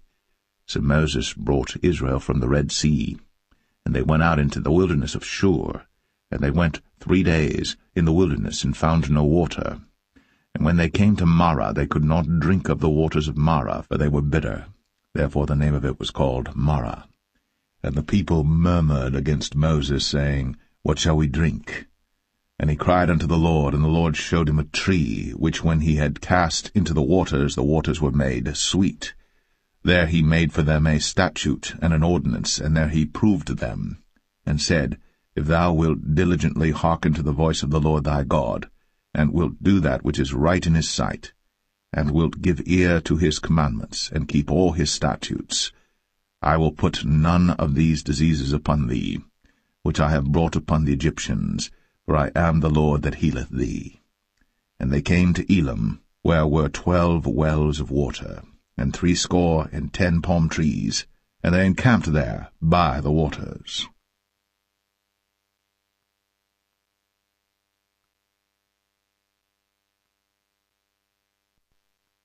Exodus 16. And they took their journey from Elim, and all the congregation of the children of Israel came unto the wilderness of Sin, which is between Elim and Sinai, on the 15th day of the 2nd month, after their departing out of the land of Egypt. And the whole congregation of the children of Israel murmured against Moses and Aaron in the wilderness. And the children of Israel said unto them, Would to God we had died by the hand of the Lord in the land of Egypt, when we sat by the flesh pots, and when we did eat bread to the full. For ye have brought us forth into this wilderness to kill this whole assembly with hunger.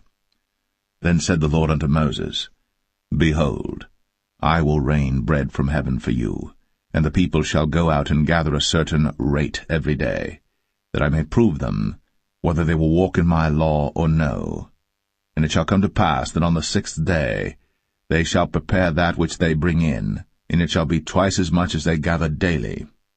And Moses and Aaron said unto all the children of Israel, At even then ye shall know that the Lord hath brought you out from the land of Egypt. And in the morning then ye shall see the glory of the Lord, for that he heareth your murmurings against the Lord. And what are we that ye murmur against us? And Moses said, This shall be when the Lord shall give you in the evening flesh to eat, and in the morning bread to the full, for that the Lord heareth your murmurings, which ye murmur against him. And what are we? Your murmurings are not against us, but against the Lord. And Moses spake unto Aaron, Say unto all the congregation of the children of Israel, Come near before the Lord, for he hath heard your murmurings. And it came to pass, as Aaron spake unto the whole congregation of the children of Israel, that they looked toward the wilderness, and behold, the glory of the Lord appeared in the cloud. And the Lord spake unto Moses, saying, I have heard the murmurings of the children of Israel. Speak unto them, saying, At even ye shall eat flesh, and in the morning ye shall be filled with bread, and ye shall know that I am the Lord your God. And it came to pass, that at even the quails came up, and covered the camp, and in the morning the dew lay round about the host. And when the dew that lay was gone up, behold, upon the face of the wilderness there lay a small round thing, as small as the hoarfrost on the ground.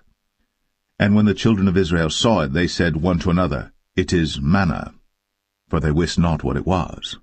And Moses said unto them, This is the bread which the Lord hath given you to eat. This is the thing which the Lord hath commanded. Gather of it every man according to his eating, an omer for every man according to the number of your persons. Take ye every man for them which are in his tents. And the children of Israel did so, and gathered some more, some less. And when they did meet it with an omer, he that gathered much had nothing over, and he that gathered little had no lack. They gathered every man according to his eating. And Moses said, Let no man leave of it till the morning. Notwithstanding they hearkened not unto Moses, but some of them left of it until the morning. And it bred worms, and stank. And Moses was wroth with them. And they gathered it every morning, every man according to his eating. And when the sun waxed hot, it melted. And it came to pass, that on the 6th day they gathered twice as much bread, 2 omers for one man. And all the rulers of the congregation came, and told Moses. And he said unto them, This is that which the Lord hath said. Tomorrow is the rest of the holy Sabbath unto the Lord. Bake that which ye shall bake today, and seethe that ye will seethe, and that which remaineth over lay up for you to be kept until the morning. And they laid it up till the morning, as Moses bade, and it did not stink, neither was there any worm therein. And Moses said, Eat that today, for today is a Sabbath unto the Lord. Today ye shall not find it in the field. 6 days ye shall gather it, for on the 7th day, which is the Sabbath, in it there shall be none. And it came to pass that there went out some of the people on the 7th day for to gather, and they found none. And the Lord said unto Moses, How long refuse ye to keep my commandments and my laws? See, for that the Lord hath given you the Sabbath. Therefore he giveth you on the 6th day the bread of 2 days. Abide ye every man in his place. Let no man go out of his place on the 7th day. So the people rested on the 7th day. And the house of Israel called the name thereof manna. And it was like coriander seed, white, and the taste of it was like wafers made with honey. And Moses said, This is the thing which the Lord commandeth. Fill an omer of it to be kept for your generations, that they may see the bread wherewith I have fed you in the wilderness, when I brought you forth from the land of Egypt. And Moses said unto Aaron, Take a pot, and put an omer full of manna therein, and lay it up before the Lord, to be kept for your generations. As the Lord commanded Moses, so Aaron laid it up before the testimony to be kept. And the children of Israel did eat manna 40 years, until they came to a land inhabited. They did eat manna, until they came unto the borders of the land of Canaan. Now an omer is the 10th part of an ephah.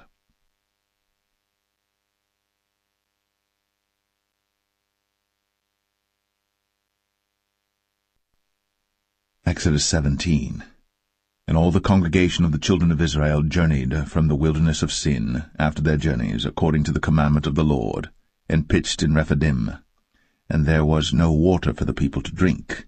Wherefore the people did chide with Moses, and said, Give us water that we may drink.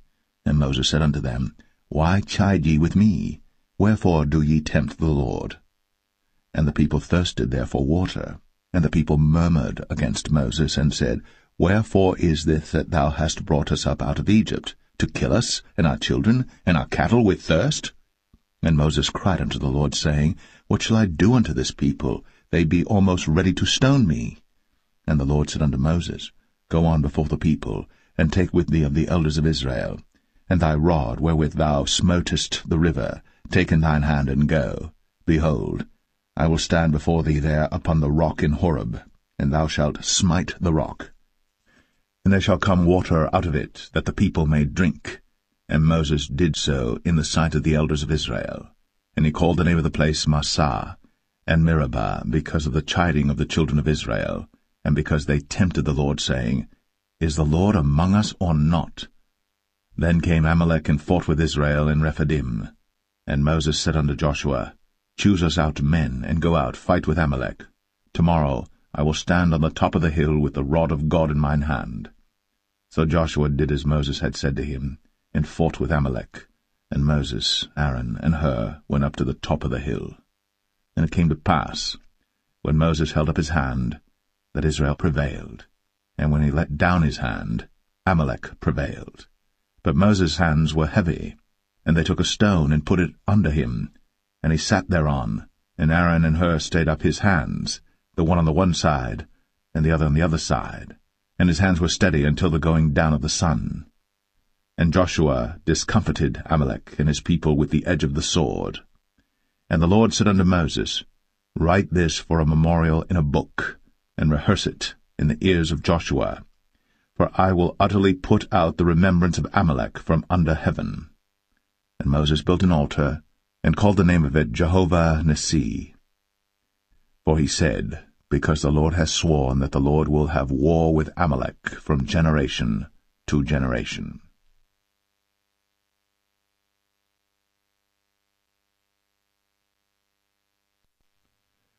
Exodus 18. When Jethro, the priest of Midian, Moses' father-in-law, heard of all that God had done for Moses, and for Israel his people, and that the Lord had brought Israel out of Egypt, then Jethro, Moses' father-in-law, took Zipporah, Moses' wife, after he'd sent her back, and her 2 sons, of which the name of the one was Gershom, for he said, I have been an alien in a strange land. And the name of the other was Eleazar, for the God of my father, said he, was mine help, and delivered me from the sword of Pharaoh. And Jethro, Moses' father-in-law, came with his sons and his wife unto Moses into the wilderness, where he encamped at the mount of God. And he said unto Moses, I thy father-in-law Jethro am come unto thee, and thy wife and her 2 sons with her. And Moses went out to meet his father-in-law, and did obeisance, and kissed him. And they asked each other of their welfare, and they came into the tent. And Moses told his father-in-law all that the Lord had done unto Pharaoh and to the Egyptians for Israel's sake, and all the travail that had come upon them by the way, and how the Lord delivered them. And Jethro rejoiced for all the goodness which the Lord had done to Israel, whom he had delivered out of the hand of the Egyptians. And Jethro said, Blessed be the Lord, who hath delivered you out of the hand of the Egyptians, and out of the hand of Pharaoh, who hath delivered the people from under the hand of the Egyptians. Now I know that the Lord is greater than all gods, for in the thing wherein they dealt proudly he was above them. And Jethro, Moses' father-in-law, took a burnt offering and sacrifices for God, and Aaron came, and all the elders of Israel, to eat bread with Moses' father-in-law before God. And it came to pass on the morrow that Moses sat to judge the people, and the people stood by Moses from the morning unto the evening. And when Moses' father-in-law saw all that he did to the people, he said, What is this thing that thou doest to the people? Why sittest thou thyself alone, and all the people stand by thee from morning unto even? And Moses said unto his father-in-law, Because the people come unto me to inquire of God. When they have a matter they come unto me, and I judge between one and another, and I do make them know the statutes of God and his laws. And Moses' father-in-law said unto him, The thing that thou doest is not good. Thou wilt surely wear away both thou and this people that is with thee. For this thing is too heavy for thee. Thou art not able to perform it thyself alone. Hearken now unto my voice. I will give thee counsel, and God shall be with thee. Be thou for the people too Godward, that thou mayest bring the causes unto God. And thou shalt teach them ordinances and laws, and shalt show them the way wherein they must walk, and the work that they must do. Moreover, thou shalt provide out of all the people able men, such as fear God, men of truth, hating covetousness, and place such over them to be rulers of thousands, and rulers of hundreds, rulers of 50s, and rulers of 10s. And let them judge the people at all seasons. And it shall be, that every great matter they shall bring unto thee, but every small matter they shall judge. So shall it be easier for thyself, and they shall bear the burden with thee. If thou shalt do this thing, and God command thee so, then thou shalt be able to endure, and all this people shall also go to their place in peace.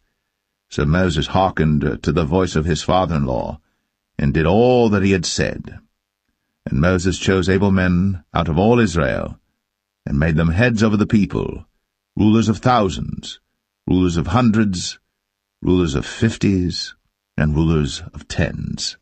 And they judged the people at all seasons. The hard causes they brought unto Moses, but every small matter they judged themselves. And Moses let his father-in-law depart, and he went his way into his own land.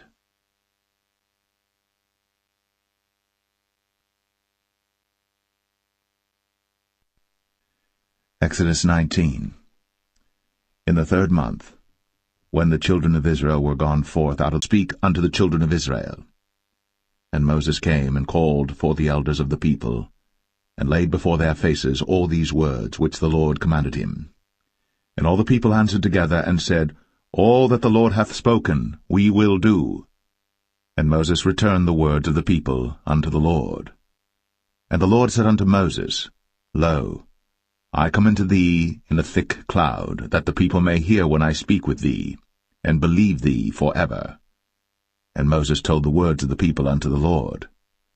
And the Lord said unto Moses, Go unto the people, and sanctify them today and tomorrow, and let them wash their clothes, and be ready against the 3rd day. For the 3rd day the Lord will come down in the sight of all the people upon Mount Sinai. And thou shalt set bounds unto the people round about, saying, Take heed to yourselves, that ye go not up into the mount, or touch the border of it. Whosoever toucheth the mount shall be surely put to death. There shall not an hand touch it, but he shall surely be stoned, or shot through, whether it be beast or man. It shall not live. When the trumpet soundeth long, they shall come up to the mount. And Moses went down from the mount unto the people, and sanctified the people, and they washed their clothes. And he said unto the people, Be ready against the 3rd day. Come not at your wives. And it came to pass on the 3rd day in the morning, that there were thunders and lightnings, and a thick cloud upon the mount, and the voice of the trumpet exceeding loud, so that all the people that was in the camp trembled. And Moses brought forth the people out of the camp to meet with God. And they stood at the nether part of the mount. And Mount Sinai was altogether on a smoke, because the Lord descended upon it in fire, and the smoke thereof ascended as the smoke of a furnace, and the whole mount quaked greatly. And when the voice of the trumpet sounded long, and waxed louder and louder, Moses spake, and God answered him by a voice. And the Lord came down upon Mount Sinai, on the top of the mount, and the Lord called Moses up to the top of the mount, and Moses went up. And the Lord said unto Moses, Go down, charge the people, lest they break through unto the Lord to gaze, and many of them perish. And let the priests also, which come near to the Lord, sanctify themselves, lest the Lord break forth upon them. And Moses said unto the Lord, The people cannot come up to Mount Sinai, for thou chargest us, saying, Set bounds about the mount, and sanctify it. And the Lord said unto him, Away, get thee down, and thou shalt come up, thou and Aaron with thee. But let not the priests and the people break through to come up unto the Lord, lest he break forth upon them. So Moses went down unto the people, and spake unto them.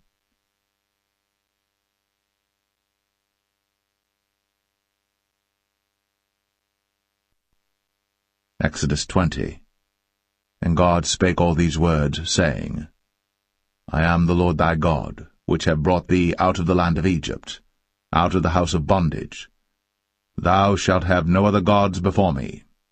Thou shalt not make unto thee any graven image, or any likeness of any thing that is in heaven above, or that is in the earth beneath, or that is in the water under the earth. Thou shalt not bow down thyself to them, nor serve them. For I, the Lord thy God, am a jealous God, visiting the iniquity of the fathers upon the children unto the third and fourth generation of them that hate me, and showing mercy unto thousands of them that love me, and keep my commandments. Thou shalt not take the name of the Lord thy God in vain, for the Lord will not hold him guiltless that taketh his name in vain. Remember the Sabbath day, to keep it holy. 6 days shalt thou labor, and do all thy work. But the 7th day is the Sabbath of the Lord thy God. In it thou shalt not do any work, thou, nor thy son, nor thy daughter, thy manservant, nor thy maidservant, nor thy cattle, nor thy stranger that is within thy gates. For in 6 days the Lord made heaven and earth, the sea, and all that in them is, and rested the 7th day. Wherefore the Lord blessed the Sabbath day, and hallowed it. Honor thy father and thy mother, that thy days may be long upon the land which the Lord thy God giveth thee. Thou shalt not kill. Thou shalt not commit adultery. Thou shalt not steal. Thou shalt not bear false witness against thy neighbor. Thou shalt not covet thy neighbor's house. Thou shalt not covet thy neighbor's wife, nor his manservant, nor his maidservant, nor his ox, nor his ass, nor anything that is thy neighbor's. And all the people saw the thunderings, and the lightnings, and the noise of the trumpet, and the mountain smoking. And when the people saw it, they removed, and stood afar off. And they said unto Moses, Speak thou with us, and we will hear, but let not God speak with us, lest we die. And Moses said unto the people, Fear not, for God is come to prove you, and that his fear may be before your faces, that ye sin not. And the people stood afar off. And Moses drew near unto the thick darkness where God was. And the Lord said unto Moses, Thus thou shalt say unto the children of Israel, Ye have seen that I have talked with you from heaven. Ye shall not make with me gods of silver, neither shall ye make unto you gods of gold. An altar of earth thou shalt make unto me, and shalt sacrifice thereon thy burnt offerings, and thy peace offerings, thy sheep and thine oxen. In all places where I record my name I will come unto thee, and I will bless thee. And if thou wilt make me an altar of stone, thou shalt not build it of hewn stone, for if thou lift up thy tool upon it, thou hast polluted it. Neither shalt thou go up by steps unto mine altar, that thy nakedness be not discovered thereon.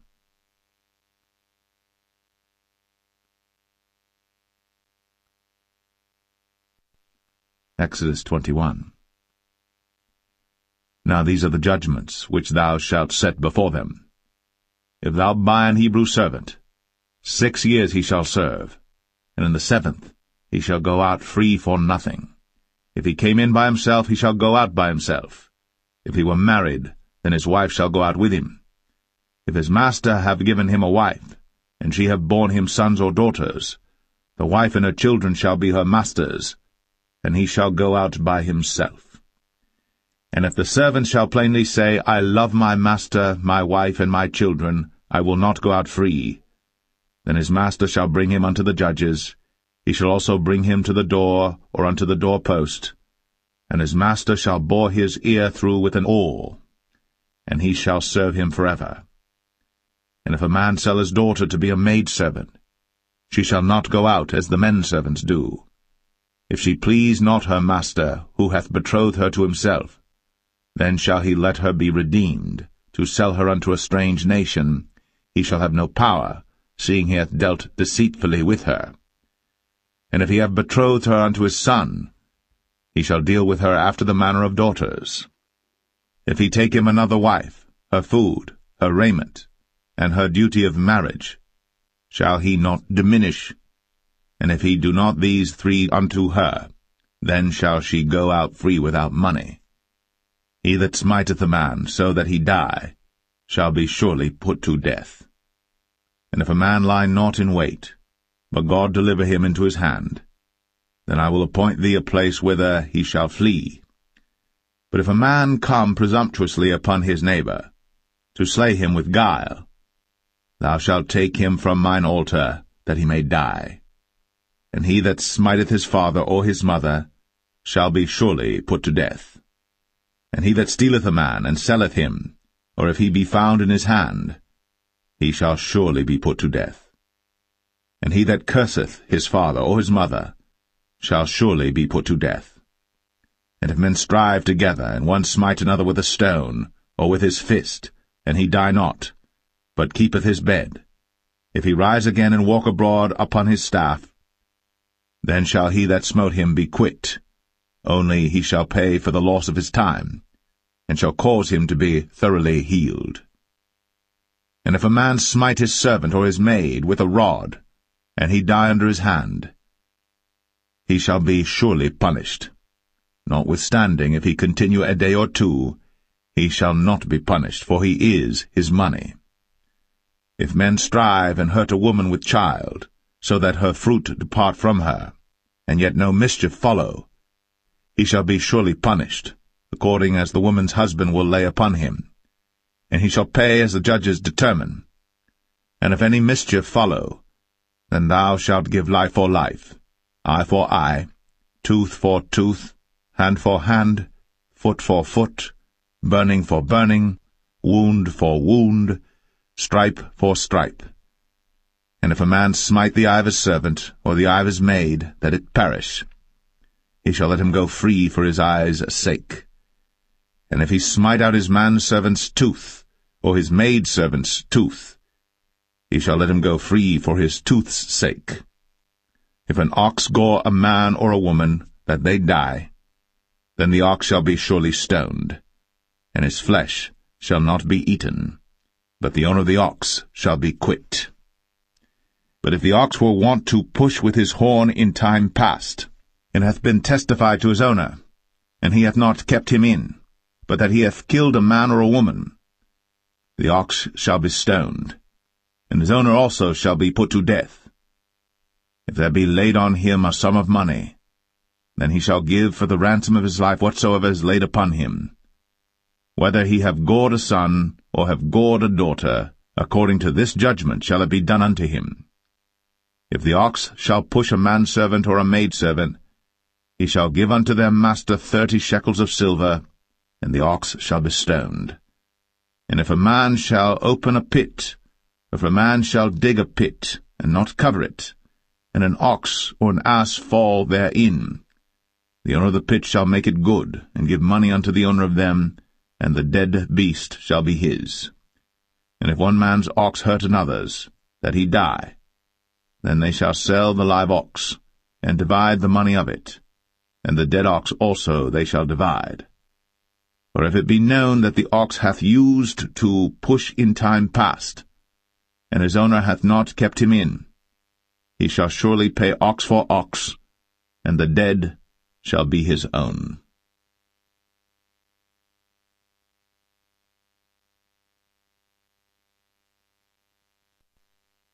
Exodus 22.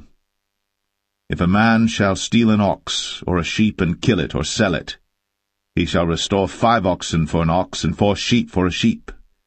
If a thief be found breaking up, and be smitten that he die, there shall no blood be shed for him. If the sun be risen upon him, there shall be blood shed for him, for he should make full restitution. If he have nothing, then he shall be sold for his theft. If the theft be certainly found in his hand alive, whether it be ox or ass or sheep, he shall restore double. If a man shall cause a field or vineyard to be eaten, and shall put in his beast, and shall feed in another man's field, of the best of his own field and of the best of his own vineyard, shall he make restitution. If fire break out and catch in thorns, so that stacks of corn, or the standing corn of the field be consumed therewith, he that kindled the fire shall surely make restitution. If a man shall deliver unto his neighbor money or stuff to keep, and it be stolen out of the man's house, if the thief be found, let him pay double. If the thief be not found, then the master of the house shall be brought unto the judges to see whether he have put his hand unto his neighbor's goods. For all manner of trespass, whether it be for ox, for ass, for sheep, for raiment, or for any manner of lost thing, which another challengeth to be his, the cause of both parties shall come before the judges, and whom the judges shall condemn, he shall pay double unto his neighbor. If a man deliver unto his neighbor an ass, or an ox, or a sheep, or any beast to keep, and it die, or be hurt, or driven away, no man seeing it, then shall an oath of the Lord be between them both, that he hath not put his hand unto his neighbor's goods, and the owner of it shall accept thereof, and he shall not make it good. And if it be stolen from him, he shall make restitution unto the owner thereof.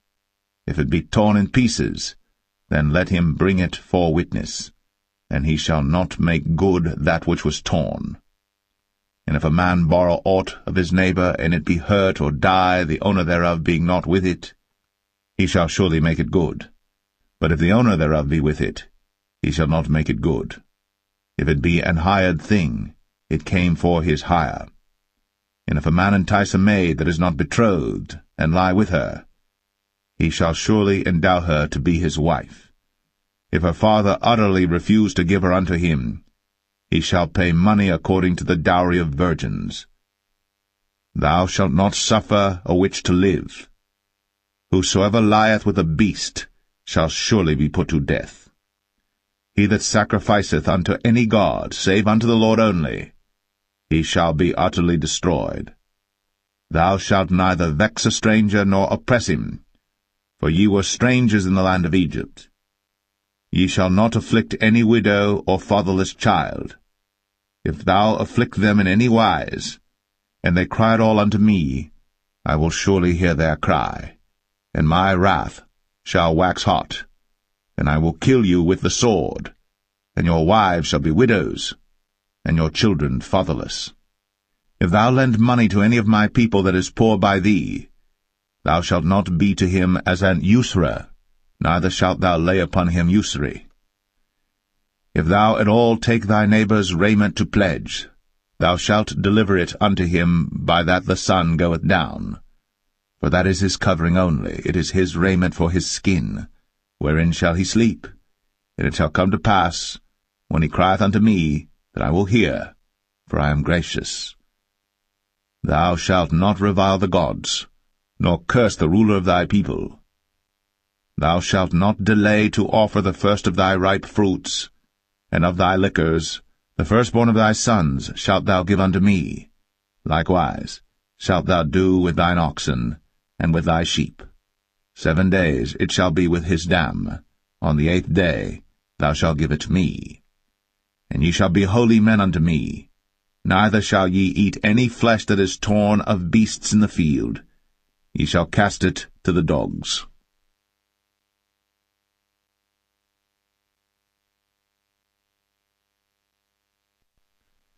Exodus 23. Thou shalt not raise a false report. Put not thine hand with the wicked to be an unrighteous witness.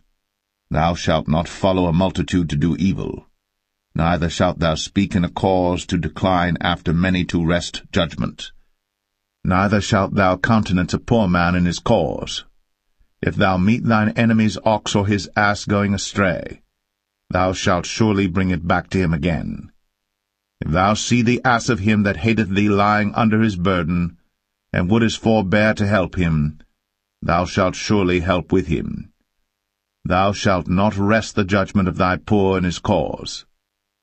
Keep thee far from a false matter, and the innocent and righteous slay thou not, for I will not justify the wicked.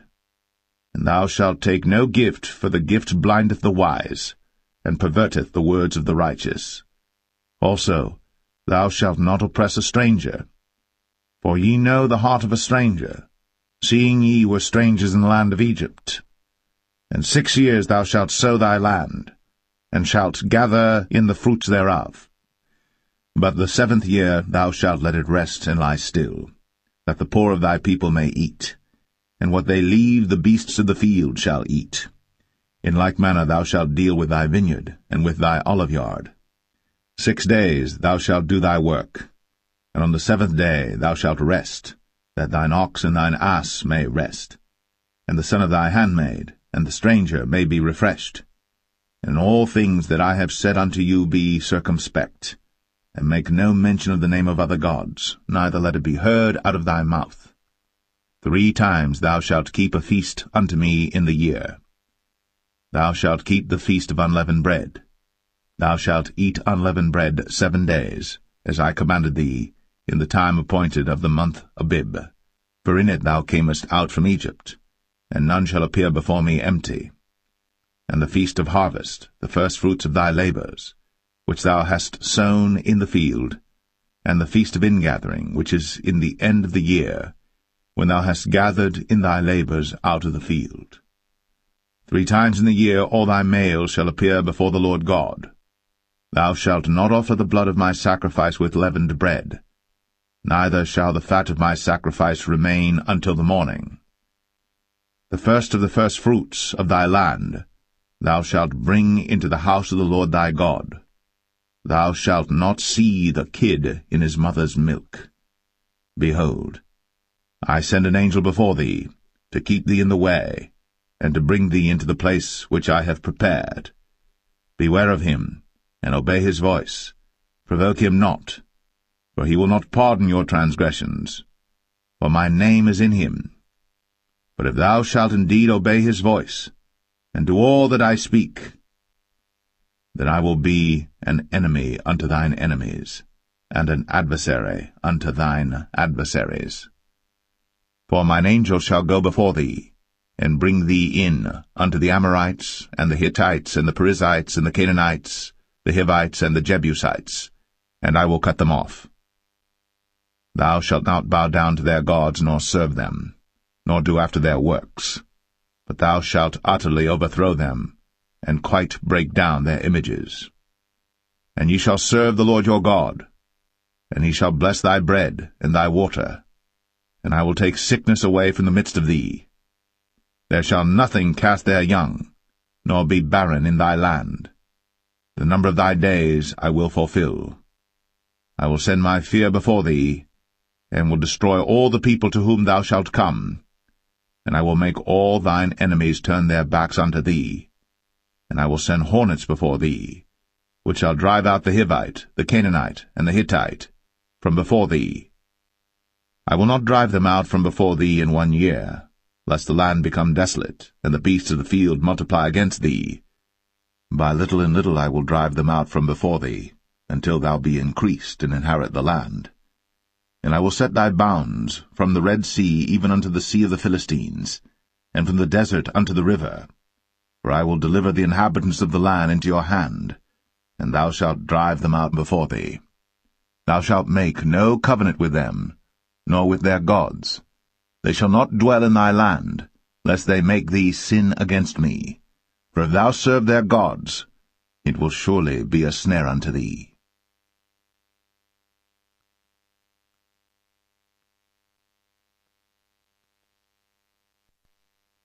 Exodus 24. And he said unto Moses, Come up unto the Lord, thou, and Aaron, Nadab, and Abihu, and 70 of the elders of Israel, and worship ye afar off. And Moses alone shall come near the Lord, but they shall not come nigh, neither shall the people go up with him. And Moses came, and told the people all the words of the Lord, and all the judgments, and all the people answered with one voice, and said, All the words which the Lord hath said will we do. And Moses wrote all the words of the Lord, and rose up early in the morning, and builded an altar under the hill, and 12 pillars according to the 12 tribes of Israel.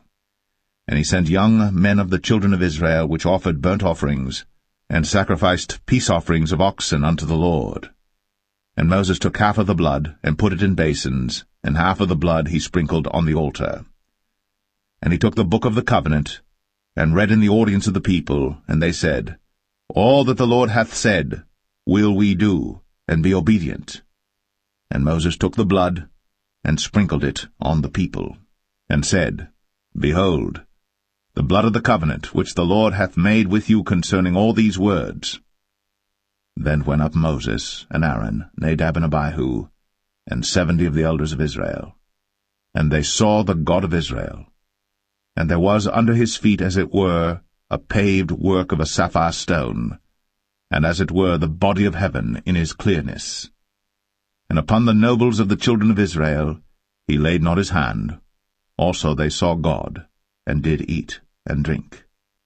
And the Lord said unto Moses, Come up to me into the mount, and be there.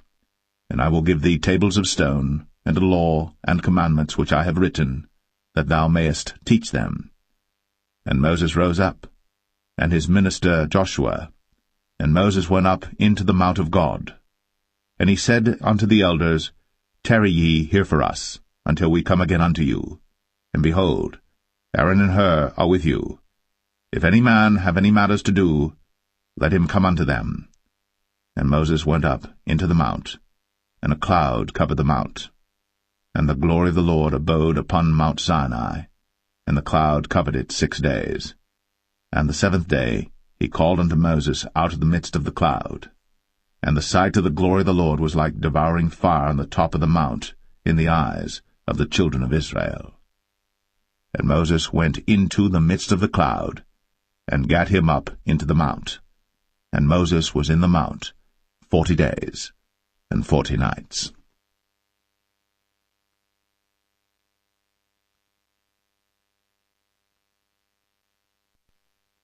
Exodus 25. And the Lord spake unto Moses, saying, Speak unto the children of Israel, that they bring me an offering of every man that giveth it willingly with his heart. Ye shall take my offering. And this is the offering which ye shall take of them, gold, and silver, and brass, and blue, and purple, and scarlet, and fine linen, and goat's hair, and rams' skins dyed red, and badgers' skins, and shittim wood, oil for the light, spices for anointing oil, and for sweet incense, onyx stones, and stones to be set in the ephod, and in the breastplate. And let them make me a sanctuary, that I may dwell among them, according to all that I show thee, after the pattern of the tabernacle, and the pattern of all the instruments thereof, even so shall ye make it. And they shall make an ark of shittim wood. 2 cubits and a half shall be the length thereof, and a cubit and a half the breadth thereof, and a cubit and a half the height thereof. And thou shalt overlay it with pure gold, within and without shalt thou overlay it, and shalt make upon it a crown of gold around about. And thou shalt cast 4 rings of gold for it, and put them in the 4 corners thereof, and 2 rings shall be in the one side of it, and 2 rings in the other side of it. And thou shalt make staves of shittim wood, and overlay them with gold. And thou shalt put the staves into the rings by the sides of the ark, that the ark may be borne with them. The staves shall be in the rings of the ark, they shall not be taken from it. And thou shalt put into the ark the testimony which I shall give thee. And thou shalt make a mercy seat of pure gold. 2 cubits and a half shall be the length thereof, and a cubit and a half the breadth thereof. And thou shalt make 2 cherubims of gold.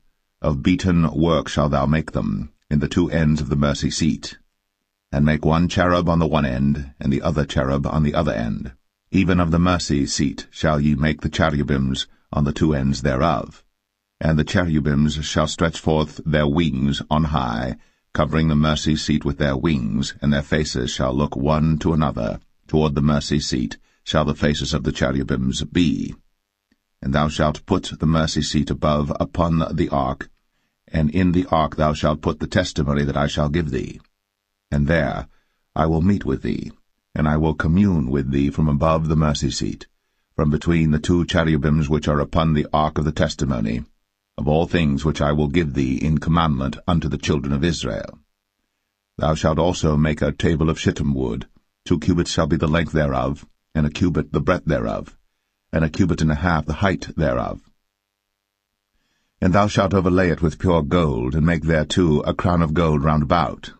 And thou shalt make unto it a border of an handbreadth round about, and thou shalt make a golden crown to the border thereof round about. And thou shalt make for it 4 rings of gold, and put the rings in the 4 corners that are on the 4 feet thereof. Over against the border shall the rings be for places of the staves to bear the table. And thou shalt make the staves of shittim wood, and overlay them with gold, that the table may be borne with them.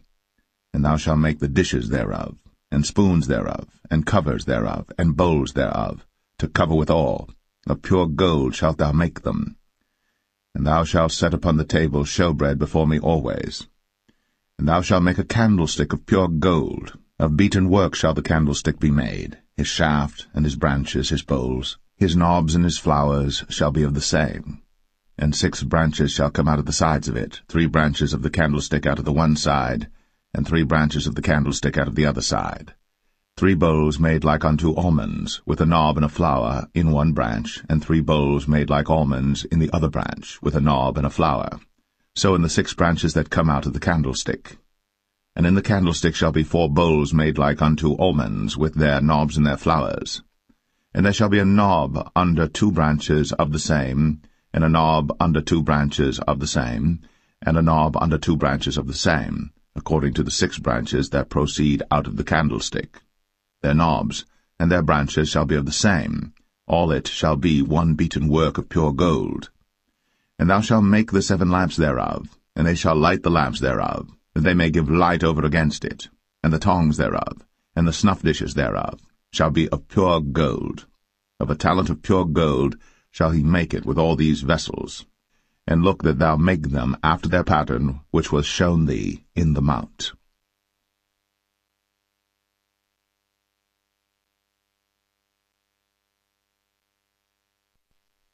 Exodus 26. Moreover, thou shalt make the tabernacle with 10 curtains of fine twined linen, and blue, and purple, and scarlet. With cherubims of cunning work shalt thou make them. The length of one curtain shall be 28 cubits, and the breadth of one curtain 4 cubits, and every one of the curtains shall have one measure. The 5 curtains shall be coupled together one to another, and other 5 curtains shall be coupled one to another. And thou shalt make loops of blue upon the edge of the one curtain, from the selvage in the coupling. And likewise shalt thou make in the uttermost edge of another curtain, in the coupling of the second. 50 loops shalt thou make in the one curtain, and 50 loops shalt thou make in the edge of the curtain that is in the coupling of the second, that the loops may take hold one of another. And thou shalt make 50 taches of gold, and couple the curtains together with the taches, and it shall be one tabernacle. And thou shalt make curtains of goat's hair to be a covering upon the tabernacle. 11 curtains shalt thou make. The length of one curtain shall be 30 cubits, and the breadth of one curtain 4 cubits, and the 11 curtains shall be all of one measure. And thou shalt couple 5 curtains by themselves, and 6 curtains by themselves, and shalt double the 6 curtains in the forefront of the tabernacle. And thou shalt make 50 loops on the edge of the one curtain that is outmost in the coupling, and 50 loops in the edge of the curtain which coupleth the second. And thou shalt make 50 taches of brass, and put the taches into the loops, and couple the tent together, that it may be one. And the remnant that remaineth of the curtains of the tent, the half curtain that remaineth, shall hang over the backside of the tabernacle, and a cubit on the one side, and a cubit on the other side of that which remaineth in the length of the curtains of the tent. It shall hang over the sides of the tabernacle on this side, and on that side to cover it. And thou shalt make a covering for the tent of rams' skins dyed red, and a covering above of badgers' skins. And thou shalt make boards for the tabernacle of shittim wood standing up. 10 cubits shall be the length of a board, and a cubit and a half shall be the breadth of one board. 2 tenons shall there be in one board, set in order, one against another. Thus shalt thou make for all the boards of the tabernacle. And thou shalt make the boards for the tabernacle 20 boards on the south side southward. And thou shalt make 40 sockets of silver under the 20 boards, 2 sockets under one board for his 2 tenons, and 2 sockets under another board for his 2 tenons. And for the second side of the tabernacle on the north side there shall be 20 boards, and their 40 sockets of silver, 2 sockets under one board, and 2 sockets under another board. And for the sides of the tabernacle westward thou shalt make 6 boards, and 2 boards shalt thou make for the corners of the tabernacle in the 2 sides. And they shall be coupled together beneath, and they shall be coupled together above the head of it unto one ring. Thus shall it be for them both. They shall be for the 2 corners.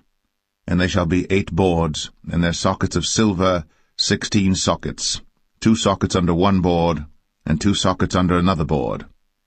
And thou shalt make bars of shittim wood, 5 for the boards of the one side of the tabernacle, and 5 bars for the boards of the other side of the tabernacle, and 5 bars for the boards of the side of the tabernacle for the 2 sides westward. And the middle bar in the midst of the boards shall reach from end to end. And thou shalt overlay the boards with gold, and make their rings of gold, for places for the bars, and thou shalt overlay the bars with gold. And thou shalt rear up the tabernacle according to the fashion thereof which was shown thee in the mount. And thou shalt make a veil of blue and purple and scarlet and fine twined linen of cunning work. With cherubims shall it be made. And thou shalt hang it upon 4 pillars of shittim wood overlaid with gold. Their hooks shall be of gold, upon the 4 sockets of silver. And thou shalt hang up the veil under the taches, that thou mayest bring in thither within the veil the ark of the testimony. And the veil shall divide unto you between the holy place and the most holy. And thou shalt put the mercy seat upon the ark of the testimony in the most holy place. And thou shalt set the table without the veil, and the candlestick over against the table on the side of the tabernacle toward the south.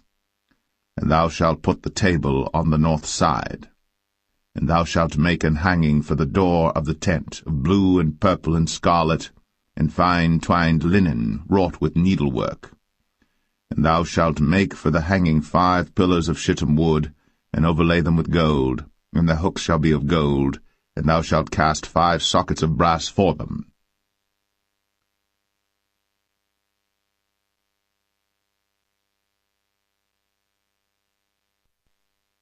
Exodus 27. And thou shalt make an altar of shittim wood, 5 cubits long and 5 cubits broad. The altar shall be 4 square, and the height thereof shall be 3 cubits. And thou shalt make the horns of it upon the 4 corners thereof. His horns shall be of the same, and thou shalt overlay it with brass.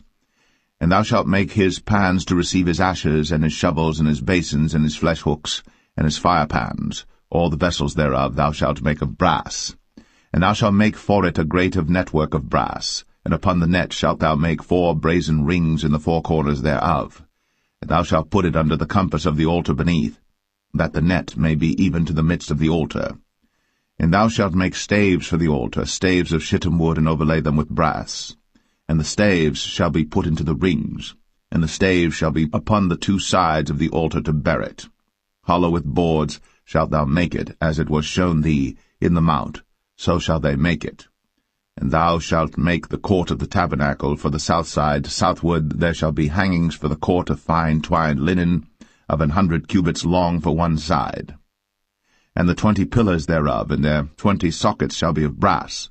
The hooks of the pillars, and their fillets, shall be of silver. And likewise for the north side in length there shall be hangings of 100 cubits long, and his 20 pillars, and their 20 sockets of brass, the hooks of the pillars, and their fillets of silver. And for the breadth of the court on the west side shall be hangings of 50 cubits, their pillars 10, and their sockets 10. And the breadth of the court on the east side eastward shall be 50 cubits. The hangings of one side of the gate shall be 15 cubits, their pillars 3, and their sockets 3. And on the other side shall be hangings 15 cubits, their pillars 3, and their sockets 3. And for the gate of the court shall be an hanging of 20 cubits of blue, and purple, and scarlet, and fine twined linen, wrought with needlework, and their pillars shall be 4, and their sockets 4. All the pillars round about the court shall be filleted with silver. Their hooks shall be of silver, and their sockets of brass. The length of the court shall be 100 cubits, and the breadth 50 everywhere, and the height 5 cubits of fine twined linen, and their sockets of brass. All the vessels of the tabernacle and all the service thereof, and all the pins thereof, and all the pins of the court shall be of brass. And thou shalt command the children of Israel that they bring thee pure oil, olive beaten for the light, to cause the lamp to burn always. In the tabernacle of the congregation without the veil, which is before the testimony, Aaron and his sons shall order it from evening to morning before the Lord. It shall be a statute for ever, unto their generations, on the behalf of the children of Israel.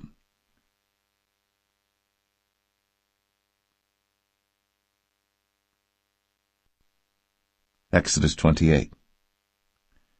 And take thou unto thee Aaron thy brother, and his sons with him, from among the children of Israel, that he may minister unto me in the priest's office, even Aaron, Nadab, and Abihu, Eleazar, and Ithamar, Aaron's sons. And thou shalt make holy garments for Aaron thy brother, for glory and for beauty. And thou shalt speak unto all that are wise-hearted, whom I have filled with the spirit of wisdom, that they may make Aaron's garments to consecrate him, that he may minister unto me in the priest's office. And these are the garments which they shall make, a breastplate, and an ephod, and a robe, and a broidered coat, a mitre, and a girdle. And they shall make holy garments for Aaron thy brother, and his sons, that he may minister unto me in the priest's office. And they shall take gold, and blue, and purple, and scarlet, and fine linen. And they shall make the ephod of gold, of blue, and of purple, of scarlet, and fine twined linen with cunning work. It shall have the 2 shoulder pieces thereof joined at the 2 edges thereof, and so it shall be joined together. And the curious girdle of the ephod which is upon it shall be of the same, according to the work thereof, even of gold, of blue, and purple, and scarlet, and fine twined linen. And thou shalt take 2 onyx stones, and grave on them the names of the children of Israel, 6 of their names on one stone, and the other 6 names of the rest on the other stone, according to their birth. With the work of an engraver in stone, like the engravings of a signet, shalt thou engrave the 2 stones with the names of the children of Israel. Thou shalt make them to be set in ouches of gold. And thou shalt put the 2 stones upon the shoulders of the ephod for stones of memorial unto the children of Israel. And Aaron shall bear their names before the Lord upon his 2 shoulders for a memorial. And thou shalt make ouches of gold, and 2 chains of pure gold at the ends. Of wreathen work shalt thou make them, and fasten the wreathen chains to the ouches. And thou shalt make the breastplate of judgment with cunning work. After the work of the ephod thou shalt make it, of gold, of blue, and of purple, and of scarlet, and of fine twined linen shalt thou make it. 4 square it shall be, being doubled. A span shall be the length thereof, and a span shall be the breadth thereof. And thou shalt set in it settings of stones, even 4 rows of stones. The first row shall be a sardius, a topaz, and a carbuncle. This shall be the first row. And the second row shall be an emerald, a sapphire, and a diamond. And the third row a ligure, an agate, and an amethyst. And the 4th row a beryl, and an onyx, and a jasper. They shall be set in gold in their enclosings. And the stones shall be with the names of the children of Israel, 12 according to their names, like the engravings of a signet. Every one with his name shall they be according to the 12 tribes. And thou shalt make upon the breastplate chains at the ends of wreathen work of pure gold. And thou shalt make upon the breastplate 2 rings of gold, and shalt put the 2 rings on the 2 ends of the breastplate. And thou shalt put the 2 wreathen chains of gold in the 2 rings which are on the ends of the breastplate. And the other 2 ends of the 2 wreathen chains thou shalt fasten in the 2 ouches, and put them on the shoulder pieces of the ephod before it. And thou shalt make 2 rings of gold, and thou shalt put them upon the 2 ends of the breastplate, in the border thereof, which is in the side of the ephod inward. And 2 other rings of gold thou shalt make, and shalt put them on the 2 sides of the ephod underneath, toward the forepart thereof, over against the other coupling thereof, above the curious girdle of the ephod. And they shall bind the breastplate by the rings thereof unto the rings of the ephod with a lace of blue, that it may be above the curious girdle of the ephod, and that the breastplate be not loosed from the ephod. And Aaron shall bear the names of the children of Israel in the breastplate of judgment upon his heart, when he goeth in unto the holy place for a memorial before the Lord continually. And thou shalt put in the breastplate of judgment the Urim and the Thummim, and they shall be upon Aaron's heart, when he goeth in before the Lord, And Aaron shall bear the judgment of the children of Israel upon his heart before the Lord continually. And thou shalt make the robe of the ephod all of blue. And there shall be an hole in the top of it, in the midst thereof. It shall have a binding of woven work round about the whole of it, as it were the whole of an habergeon, that it be not rent. And beneath upon the hem of it thou shalt make pomegranates of blue, and of purple, and of scarlet round about the hem thereof, and bells of gold between them round about, a golden bell and a pomegranate, a golden bell and a pomegranate, upon the hem of the robe round about. And it shall be upon Aaron to minister, and his sound shall be heard when he goeth in unto the holy place before the Lord, and when he cometh out, that he die not. And thou shalt make a plate of pure gold, and grave upon it, like the engravings of a signet, holiness to the Lord. And thou shalt put it on a blue lace, that it may be upon the mitre, upon the forefront of the mitre it shall be. And it shall be upon Aaron's forehead, that Aaron may bear the iniquity of the holy things, which the children of Israel shall hallow in all their holy gifts. And it shall be always upon his forehead, that they may be accepted before the Lord. And thou shalt embroider the coat of fine linen, and thou shalt make the mitre of fine linen, and thou shalt make the girdle of needlework. And for Aaron's sons thou shalt make coats, and thou shalt make for them girdles, and bonnets shalt thou make for them for glory and for beauty. And thou shalt put them upon Aaron thy brother, and his sons with him, and shalt anoint them, and consecrate them, and sanctify them, that they may minister unto me in the priest's office. And thou shalt make them linen breeches to cover their nakedness, from the loins even unto the thighs they shall reach. And they shall be upon Aaron and upon his sons when they come in unto the tabernacle of the congregation, or when they come near unto the altar to minister in the holy place, that they bear not iniquity, and die. It shall be a statute for ever unto him, and his seed after him.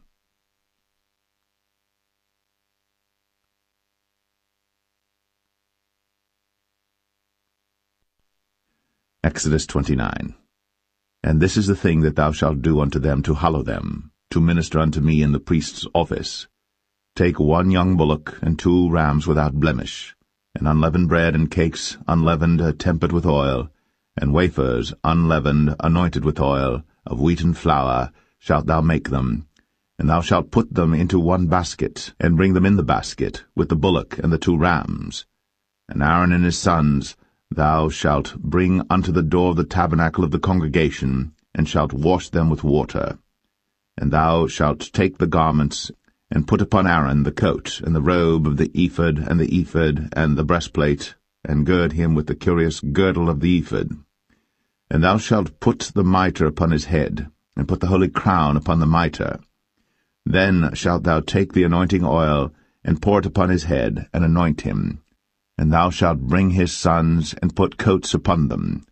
And thou shalt gird them with girdles, Aaron and his sons, and put the bonnets on them, and the priest's office shall be theirs for a perpetual statute. And thou shalt consecrate Aaron and his sons. And thou shalt cause a bullock to be brought before the tabernacle of the congregation, and Aaron and his sons shall put their hands upon the head of the bullock. And thou shalt kill the bullock before the Lord, by the door of the tabernacle of the congregation. And thou shalt take of the blood of the bullock, and put it upon the horns of the altar with thy finger, and pour all the blood beside the bottom of the altar. And thou shalt take all the fat that covereth the inwards, and the caul that is above the liver, and the 2 kidneys, and the fat that is upon them, and burn them upon the altar. But the flesh of the bullock, and his skin, and his dung, shalt thou burn with fire without the camp. It is a sin offering. Thou shalt also take 1 ram, and Aaron and his sons shall put their hands upon the head of the ram. And thou shalt slay the ram, and thou shalt take his blood, and sprinkle it round about upon the altar. And thou shalt cut the ram in pieces, and wash the inwards of him and his legs, and put them unto his pieces and unto his head. And thou shalt burn the whole ram upon the altar. It is a burnt offering unto the Lord. It is a sweet savour, an offering made by fire unto the Lord. And thou shalt take the other ram, and Aaron and his sons shall put their hands upon the head of the ram. Then shalt thou kill the ram, and take of his blood, and put it upon the tip of the right ear of Aaron, and upon the tip of the right ear of his sons, and upon the thumb of their right hand, and upon the great toe of their right foot, and sprinkle the blood upon the altar round about. And thou shalt take of the blood that is upon the altar, and of the anointing oil, and sprinkle it upon Aaron, and upon his garments, and upon his sons, and upon the garments of his sons with him. And he shall be hallowed, and his garments, and his sons' garments with him. Also thou shalt take of the ram the fat and the rump, and the fat that covereth the inwards, and the caul above the liver, and the 2 kidneys, and the fat that is upon them, and the right shoulder, for it is a ram of consecration. And 1 loaf of bread, and 1 cake of oiled bread, and 1 wafer out of the basket of the unleavened bread that is before the Lord. And thou shalt put all in the hands of Aaron, and in the hands of his sons, and shalt wave them for a wave offering before the Lord. And thou shalt receive them of their hands, and burn them upon the altar for a burnt offering, for a sweet savour before the Lord. It is an offering made by fire unto the Lord. And thou shalt take the breast of the ram of Aaron's consecration, and wave it for a wave offering before the Lord, and it shall be thy part. And thou shalt sanctify the breast of the wave offering, and the shoulder of the heave offering which is waved, and which is heaved up, of the ram of the consecration, even of that which is for Aaron, and of that which is for his sons. And it shall be Aaron's and his sons by a statute for ever from the children of Israel. For it is an heave offering, and it shall be an heave offering from the children of Israel of the sacrifice of their peace offerings, even their heave offering unto the Lord. And the holy garments of Aaron shall be his sons after him, to be anointed therein, and to be consecrated in them. And that son that is priest in his stead shall put them on 7 days, when he cometh into the tabernacle of the congregation to minister in the holy place. And thou shalt take the ram of the consecration, and seethe his flesh in the holy place. And Aaron and his sons shall eat the flesh of the ram, and the bread that is in the basket by the door of the tabernacle of the congregation. And they shall eat those things wherewith the atonement was made, to consecrate and to sanctify them. But a stranger shall not eat thereof, because they are holy. And if aught of the flesh of the consecrations, or of the bread, remain unto the morning, then thou shalt burn the remainder with fire. It shall not be eaten, because it is holy. And thus shalt thou do unto Aaron and to his sons, according to all things which I have commanded thee. 7 days shalt thou consecrate them. And thou shalt offer every day a bullock for a sin offering, for atonement. And thou shalt cleanse the altar, when thou hast made an atonement for it. And thou shalt anoint it, to sanctify it. 7 days thou shalt make an atonement for the altar, and sanctify it. And it shall be an altar most holy. Whatsoever toucheth the altar shall be holy. Now this is that which thou shalt offer upon the altar: 2 lambs of the first year, day by day, continually. The 1 lamb thou shalt offer in the morning, and the other lamb thou shalt offer at even. And with the 1 lamb 1/10 deal of flour mingled with the 4th part of an hin of beaten oil, and the 4th part of an hin of wine for a drink offering. And the other lamb thou shalt offer at even, and shalt do thereto according to the meat offering of the morning, and according to the drink offering thereof, for a sweet savour, an offering made by fire unto the Lord. This shall be a continual burnt offering throughout your generations at the door of the tabernacle of the congregation before the Lord, where I will meet you, to speak there unto thee. And there I will meet with the children of Israel, and the tabernacle shall be sanctified by my glory. And I will sanctify the tabernacle of the congregation and the altar. I will sanctify also both Aaron and his sons to minister to me in the priest's office. And I will dwell among the children of Israel, and will be their God. And they shall know that I am the Lord their God, that brought them forth out of the land of Egypt, that I may dwell among them. I am the Lord their God.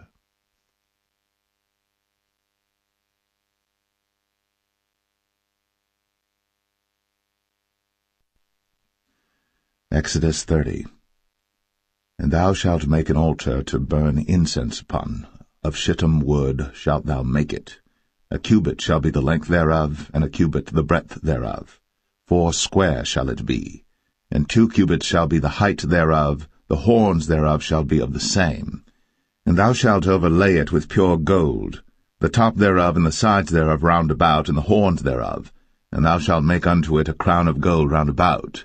And 2 golden rings shalt thou make to it under the crown of it, by the 2 corners thereof upon the 2 sides of it shalt thou make it, and they shall be for places for the staves to bear it withal. And thou shalt make the staves of shittim wood, and overlay them with gold, and thou shalt put it before the veil that is by the ark of the testimony, before the mercy seat that is over the testimony, where I will meet with thee. And Aaron shall burn thereon sweet incense every morning. When he dresseth the lamps, he shall burn incense upon it. And when Aaron lighteth the lamps at even, he shall burn incense upon it, a perpetual incense before the Lord throughout your generations. Ye shall offer no strange incense thereon, nor burnt sacrifice, nor meat offering, neither shall ye pour drink offering thereon. And Aaron shall make an atonement upon the horns of it once in a year with the blood of the sin offering of atonements. Once in the year shall he make atonement upon it throughout your generations. It is most holy unto the Lord. And the Lord spake unto Moses, saying, When thou takest the sum of the children of Israel after their number, then shall they give every man a ransom for his soul unto the Lord, when thou numberest them, that there be no plague among them, when thou numberest them. This they shall give every one that passeth among them that are numbered, 1/2 shekel after the shekel of the sanctuary. A shekel is 20 gerahs, and 1/2 shekel shall be the offering of the Lord. Every one that passeth among them that are numbered, from 20 years old and above, shall give an offering unto the Lord. The rich shall not give more, and the poor shall not give less than 1/2 shekel, when they give an offering unto the Lord, to make an atonement for your souls. And thou shalt take the atonement money of the children of Israel, and shalt appoint it for the service of the tabernacle of the congregation, that it may be a memorial unto the children of Israel before the Lord, to make an atonement for your souls. And the Lord spake unto Moses, saying, Thou shalt also make a laver of brass, and his foot also of brass, to wash withal. And thou shalt put it between the tabernacle of the congregation and the altar, and thou shalt put water therein. For Aaron and his sons shall wash their hands and their feet thereat. When they go into the tabernacle of the congregation, they shall wash with water, that they die not, or when they come near to the altar to minister, to burn offering made by fire unto the Lord. So they shall wash their hands and their feet, that they die not. And it shall be a statute forever to them, even to him and to his seed throughout their generations. Moreover the Lord spake unto Moses, saying, Take thou also unto thee principal spices, of pure myrrh 500 shekels, and of sweet cinnamon half so much, even 250 shekels, and of sweet calamus 250 shekels, and of cassia 500 shekels after the shekel of the sanctuary, and of oil olive and hin. And thou shalt make it an oil of holy ointment, an ointment compound after the art of the apothecary. It shall be an holy anointing oil. And thou shalt anoint the tabernacle of the congregation therewith, and the ark of the testimony, and the table and all his vessels, and the candlestick and his vessels, and the altar of incense, and the altar of burnt offering with all his vessels, and the laver and his foot. And thou shalt sanctify them, that they may be most holy. Whatsoever toucheth them shall be holy. And thou shalt anoint Aaron and his sons, and consecrate them, that they may minister unto me in the priest's office. And thou shalt speak unto the children of Israel, saying, This shall be an holy anointing oil unto me throughout your generations. Upon man's flesh shall it not be poured, neither shall ye make any other like it, after the composition of it. It is holy, and it shall be holy unto you. Whosoever compoundeth any like it, or whosoever putteth any of it upon a stranger, shall even be cut off from his people. And the Lord said unto Moses, Take unto thee sweet spices, stacte, and onycha, and galbanum, these sweet spices with pure frankincense, of each shall there be a like weight. And thou shalt make it a perfume, a confection after the art of the apothecary, tempered together pure and holy. And thou shalt beat some of it very small, and put of it before the testimony in the tabernacle of the congregation, where I will meet with thee. It shall be unto you most holy. And as for the perfume which thou shalt make, ye shall not make to yourselves according to the composition thereof. It shall be unto thee holy for the Lord. Whosoever shall make like unto that, to smell thereto, shall even be cut off from his people.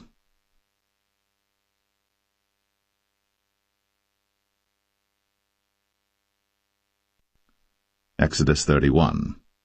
And the Lord spake unto Moses, saying, See, I have called by name Bezalel the son of Uri, the son of Hur, of the tribe of Judah, and I have filled him with the Spirit of God, in wisdom, and in understanding, and in knowledge, and in all manner of workmanship, to devise cunning works, to work in gold, and in silver, and in brass, and in cutting of stones, to set them, and in carving of timber, to work in all manner of workmanship. And I, behold, I have given with him Aholiab, the son of Ahisamach, of the tribe of Dan. And in the hearts of all that are wise-hearted I have put wisdom, that they may make all that I have commanded thee: the tabernacle of the congregation, and the ark of the testimony, and the mercy seat that is thereupon, and all the furniture of the tabernacle, and the table, and his furniture, and the pure candlestick with all his furniture, and the altar of incense, and the altar of burnt offering with all his furniture, and the laver and his foot, and the cloths of service, and the holy garments for Aaron the priest, and the garments of his sons to minister in the priest's office, and the anointing oil, and sweet incense for the holy place, according to all that I have commanded thee shall they do. And the Lord spake unto Moses, saying, Speak thou also unto the children of Israel, saying, Verily, my Sabbaths ye shall keep, for it is a sign between me and you throughout your generations, that ye may know that I am the Lord that doth sanctify you. Ye shall keep the Sabbath therefore, for it is holy unto you. Every one that defileth it shall surely be put to death. For whosoever doeth any work therein, that soul shall be cut off from among his people. 6 days may work be done, but in the 7th is the Sabbath of rest, holy to the Lord. Whosoever doeth any work in the Sabbath day, he shall surely be put to death. Wherefore the children of Israel shall keep the Sabbath, to observe the Sabbath throughout their generations, for a perpetual covenant. It is a sign between me and the children of Israel forever. For in 6 days the Lord made heaven and earth, and on the 7th day he rested and was refreshed. And he gave unto Moses, when he had made an end of communing with him upon Mount Sinai, 2 tables of testimony, tables of stone, written with the finger of God.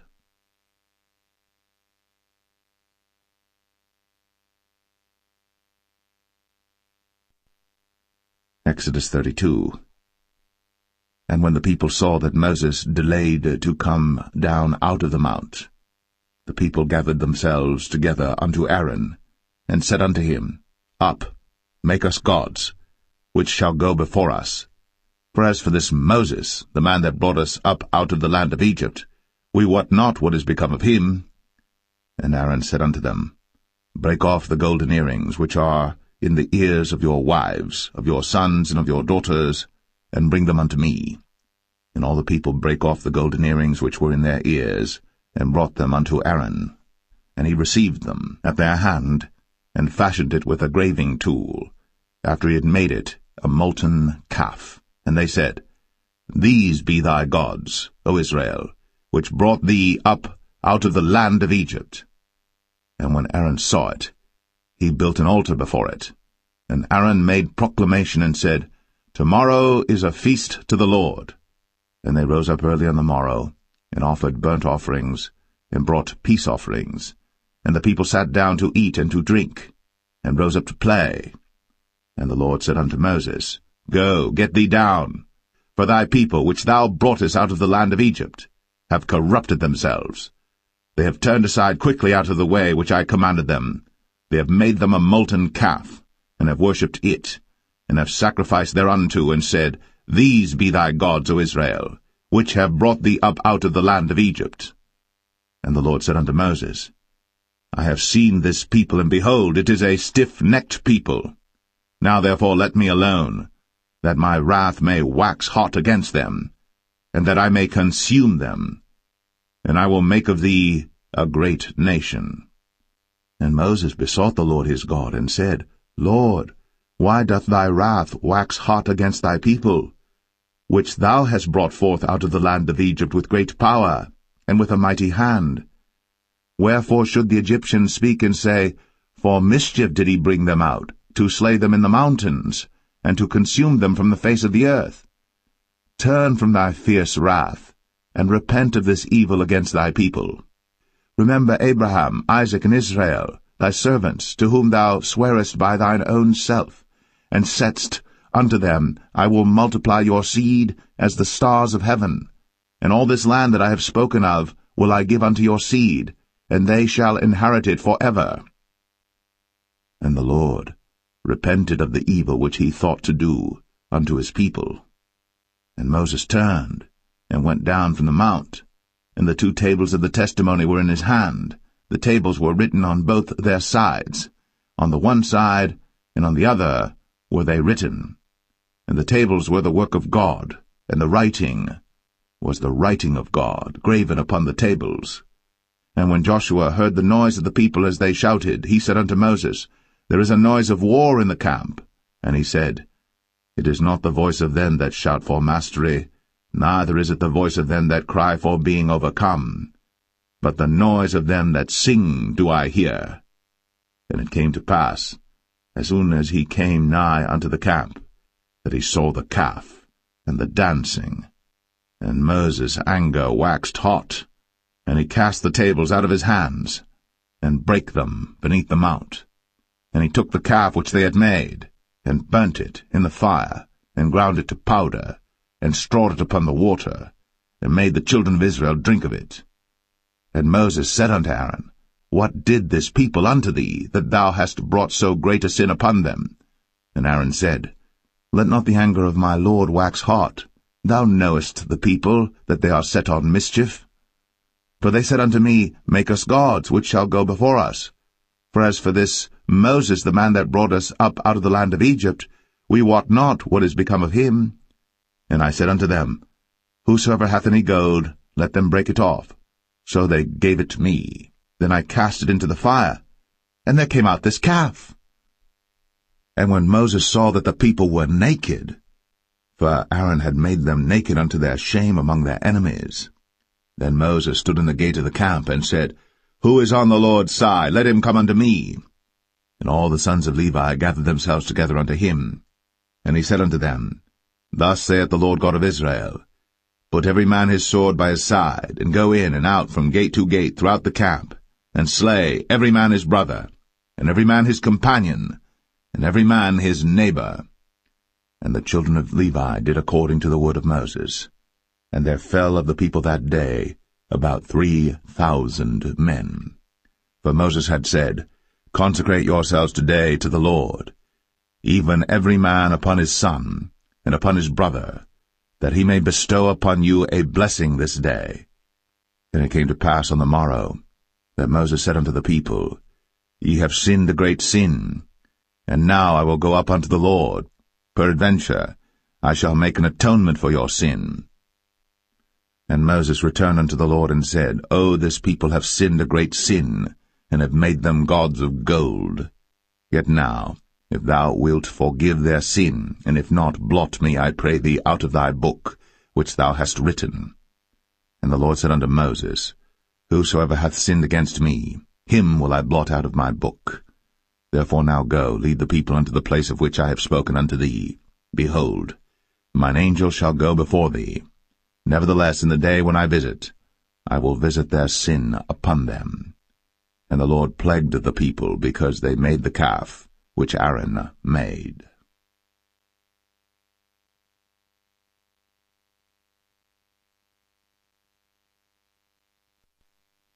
Exodus 33. And the Lord said unto Moses, Depart, and go up hence, thou, and the people which thou hast brought up out of the land of Egypt, unto the land which I sware unto Abraham, to Isaac, and to Jacob, saying, Unto thy seed will I give it. And I will send an angel before thee, and I will drive out the Canaanite, the Amorite, and the Hittite, and the Perizzite, the Hivite, and the Jebusite, unto a land flowing with milk and honey. For I will not go up in the midst of thee, for thou art a stiff-necked people, lest I consume thee in the way. And when the people heard these evil tidings, they mourned, and no man did put on him his ornaments. For the Lord had said unto Moses, Say unto the children of Israel, Ye are a stiff-necked people. I will come up into the midst of thee in a moment, and consume thee. Therefore now put off thy ornaments from thee, that I may know what to do unto thee. And the children of Israel stripped themselves of their ornaments by the mount Horeb. And Moses took the tabernacle, and pitched it without the camp, afar off from the camp, and called it the tabernacle of the congregation. And it came to pass that every one which sought the Lord went out unto the tabernacle of the congregation, which was without the camp. And it came to pass, when Moses went out unto the tabernacle, that all the people rose up, and stood every man at his tent door, and looked after Moses, until he was gone into the tabernacle. And it came to pass, as Moses entered into the tabernacle, the cloudy pillar descended, and stood at the door of the tabernacle, and the Lord talked with Moses. And all the people saw the cloudy pillar stand at the tabernacle door. And all the people rose up and worshipped, every man in his tent door. And the Lord spake unto Moses face to face, as a man speaketh unto his friend. And he turned again into the camp. But his servant Joshua the son of Nun, a young man, departed not out of the tabernacle. And Moses said unto the Lord, See, thou sayest unto me, Bring up this people, and thou hast not let me know whom thou wilt send with me. Yet thou hast said, I know thee by name, and thou hast also found grace in my sight. Now therefore, I pray thee, if I have found grace in thy sight, show me now thy way, that I may know thee, that I may find grace in thy sight, and consider that this nation is thy people. And he said, My presence shall go with thee, and I will give thee rest. And he said unto him, If thy presence go not with me, carry us not up hence. For wherein shall it be known here that I and thy people have found grace in thy sight? Is it not in that thou goest with us? So shall we be separated, I and thy people, from all the people that are upon the face of the earth. And the Lord said unto Moses, I will do this thing also that thou hast spoken, for thou hast found grace in my sight, and I know thee by name. And he said, I beseech thee, show me thy glory. And he said, I will make all my goodness pass before thee, and I will proclaim the name of the Lord before thee, and will be gracious to whom I will be gracious, and will show mercy on whom I will show mercy. And he said, Thou canst not see my face, for there shall no man see me and live. And the Lord said, Behold, there is a place by me, and thou shalt stand upon a rock. And it shall come to pass, while my glory passeth by, that I will put thee in a cleft of the rock, and will cover thee with my hand while I pass by. And I will take away mine hand, and thou shalt see my back parts, but my face shall not be seen.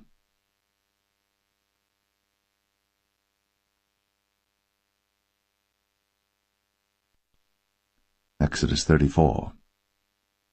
And the Lord said unto Moses, Hew thee 2 tables of stone like unto the first. And I will write upon these tables the words that were in the first tables which thou breakest. And be ready in the morning, and come up in the morning unto Mount Sinai, and present thyself there to me in the top of the mount. And no man shall come up with thee, neither let any man be seen throughout all the mount, neither let the flocks nor herds feed before that mount. And he hewed 2 tables of stone like unto the first. And Moses rose up early in the morning, and went up unto Mount Sinai, as the Lord had commanded him, and took in his hand the 2 tables of stone. And the Lord descended in the cloud, and stood with him there, and proclaimed the name of the Lord. And the Lord passed by before him, and proclaimed, the Lord God, merciful and gracious, long-suffering, and abundant in goodness and truth, keeping mercy for thousands, forgiving iniquity, and transgression and sin, and that will by no means clear the guilty, visiting the iniquity of the fathers upon the children, and upon the children's children, unto the 3rd and to the 4th generation. And Moses made haste, and bowed his head toward the earth, and worshipped. And he said, If now I have found grace in thy sight, O Lord, let my Lord, I pray thee, go among us.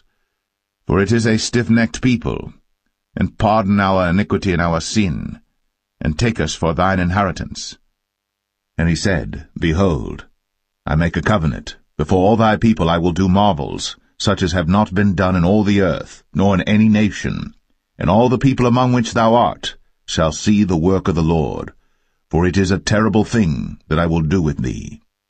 Observe thou that which I command thee this day. Behold, I drive out before thee the Amorite, and the Canaanite, and the Hittite, and the Perizzite, and the Hivite, and the Jebusite. Take heed to thyself, lest thou make a covenant with the inhabitants of the land whither thou goest, lest it be for a snare in the midst of thee. But ye shall destroy their altars, break their images, and cut down their groves. For thou shalt worship no other god, for the Lord whose name is jealous is a jealous God. Lest thou make a covenant with the inhabitants of the land, and they go a-whoring after their gods, and do sacrifice unto their gods, and one call thee, and thou eat of his sacrifice, and thou take of their daughters unto thy sons, and their daughters go a-whoring after their gods, and make thy sons go a-whoring after their gods. Thou shalt make thee no molten gods. The feast of unleavened bread shalt thou keep. 7 days thou shalt eat unleavened bread, as I commanded thee, in the time of the month Abib. For in the month Abib thou camest out from Egypt. All that openeth the matrix is mine, and every firstling among thy cattle, whether ox or sheep that is male. But the firstling of an ass thou shalt redeem with a lamb. And if thou redeem him not, then shalt thou break his neck. All the firstborn of thy sons thou shalt redeem, and none shall appear before me empty. 6 days thou shalt work, but on the 7th day thou shalt rest. In earing time and in harvest thou shalt rest. And thou shalt observe the feast of weeks, of the firstfruits of wheat harvest, and the feast of ingathering at the year's end. Thrice in the year shall all your men-children appear before the Lord God, the God of Israel. For I will cast out the nations before thee, and enlarge thy borders. Neither shall any man desire thy land, when thou shalt go up to appear before the Lord thy God thrice in the year. Thou shalt not offer the blood of my sacrifice with leaven, neither shall the sacrifice of the feast of the Passover be left unto the morning.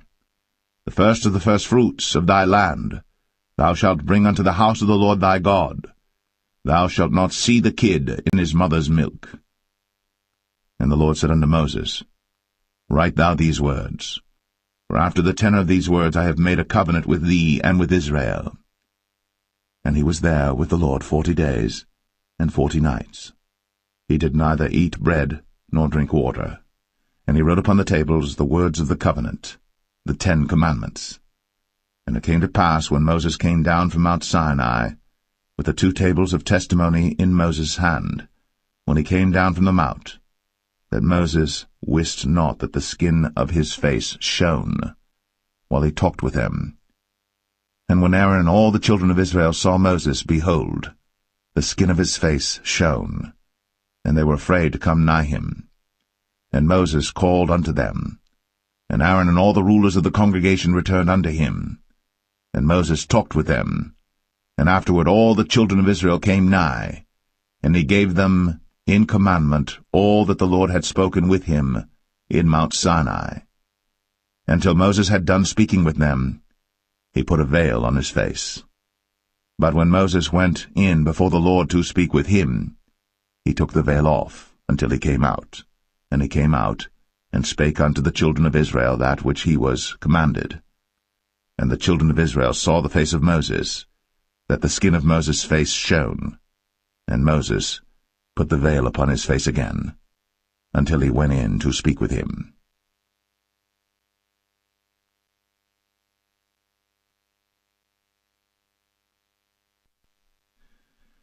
Exodus 35. And Moses gathered all the congregation of the children of Israel together, and said unto them, These are the words which the Lord hath commanded, that ye should do them. 6 days shall work be done. But on the 7th day there shall be to you an holy day, a Sabbath of rest to the Lord. Whosoever doeth work therein shall be put to death. Ye shall kindle no fire throughout your habitations upon the Sabbath day. And Moses spake unto all the congregation of the children of Israel, saying, This is the thing which the Lord commanded, saying, Take ye from among you an offering unto the Lord. Whosoever is of a willing heart, let him bring it, an offering of the Lord, gold and silver and brass, and blue and purple and scarlet and fine linen and goat's hair, and rams' skins dyed red, and badgers' skins, and shittim wood, and oil for the light, and spices for anointing oil, and for the sweet incense, and onyx stones, and stones to be set for the ephod and for the breastplate. And every wise-hearted among you shall come, and make all that the Lord hath commanded, the tabernacle, his tent, and his covering, his taches, and his boards, his bars, his pillars, and his sockets, the ark and the staves thereof, with the mercy seat and the veil of the covering, the table and his staves, and all his vessels, and the showbread, the candlestick also for the light, and his furniture, and his lamps, with the oil for the light, and the incense altar, and his staves, and the anointing oil, and the sweet incense, and the hanging for the door at the entering in of the tabernacle, the altar of burnt offering, with his brazen grate, his staves, and all his vessels, the laver and his foot, the hangings of the court, his pillars, and their sockets, and the hanging for the door of the court, the pins of the tabernacle, and the pins of the court, and their cords, the cloths of service, to do service in the holy place, the holy garments for Aaron the priest, and the garments of his sons to minister in the priest's office. And all the congregation of the children of Israel departed from the presence of Moses. And they came, every one whose heart stirred him up, and every one whom his spirit made willing. And they brought the Lord's offering to the work of the tabernacle of the congregation, and for all his service, and for the holy garments. And they came, both men and women, as many as were willing-hearted, and brought bracelets and earrings and rings and tablets, all jewels of gold, and every man that offered an offering of gold unto the Lord. And every man with whom was found blue and purple and scarlet and fine linen and goat's hair, and red skins of rams and badgers' skins brought them. Every one that did offer an offering of silver and brass brought the Lord's offering, and every man with whom was found shittim wood for any work of the service brought it. And all the women that were wise-hearted did spin with their hands, and brought that which they had spun, both of blue and of purple and of scarlet and of fine linen.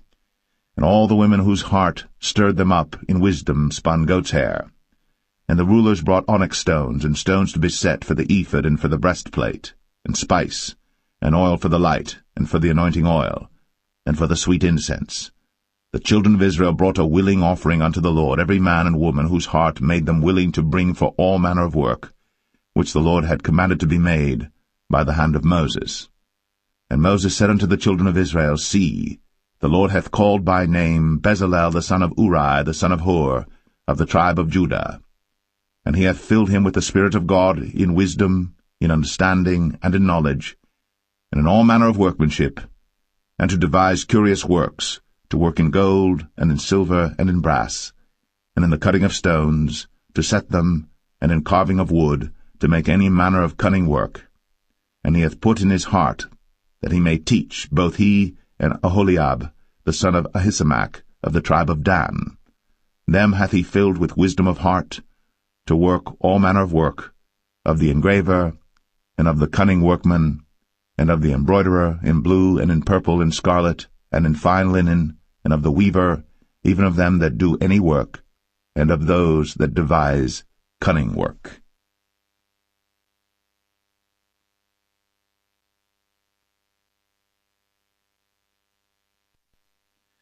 Exodus 36. Then wrought Bezalel and Aholiab, and every wise-hearted man, in whom the Lord put wisdom and understanding to know how to work all manner of work for the service of the sanctuary, according to all that the Lord had commanded. And Moses called Bezalel and Aholiab, and every wise-hearted man in whose heart the Lord had put wisdom, even every one whose heart stirred him up to come unto the work to do it. And they received of Moses all the offering, which the children of Israel had brought for the work of the service of the sanctuary, to make it withal. And they brought yet unto him free offerings every morning, And all the wise men that wrought all the work of the sanctuary came every man from his work which they made. And they spake unto Moses, saying, The people bring much more than enough for the service of the work, which the Lord commanded to make. And Moses gave commandment, and they caused it to be proclaimed throughout the camp, saying, Let neither man nor woman make any more work for the offering of the sanctuary. So the people were restrained from bringing. For the stuff they had was sufficient for all the work to make it, and too much.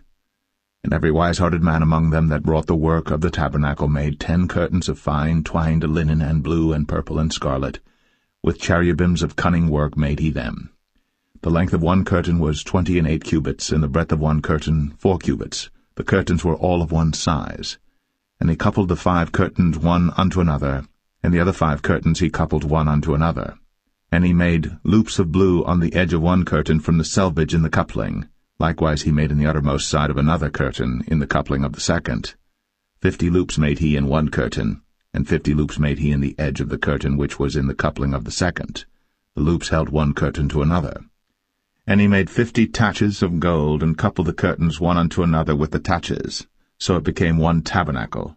And he made curtains of goat's hair for the tent over the tabernacle. 11 curtains he made them. The length of one curtain was 30 cubits, and 4 cubits was the breadth of one curtain. The 11 curtains were of one size.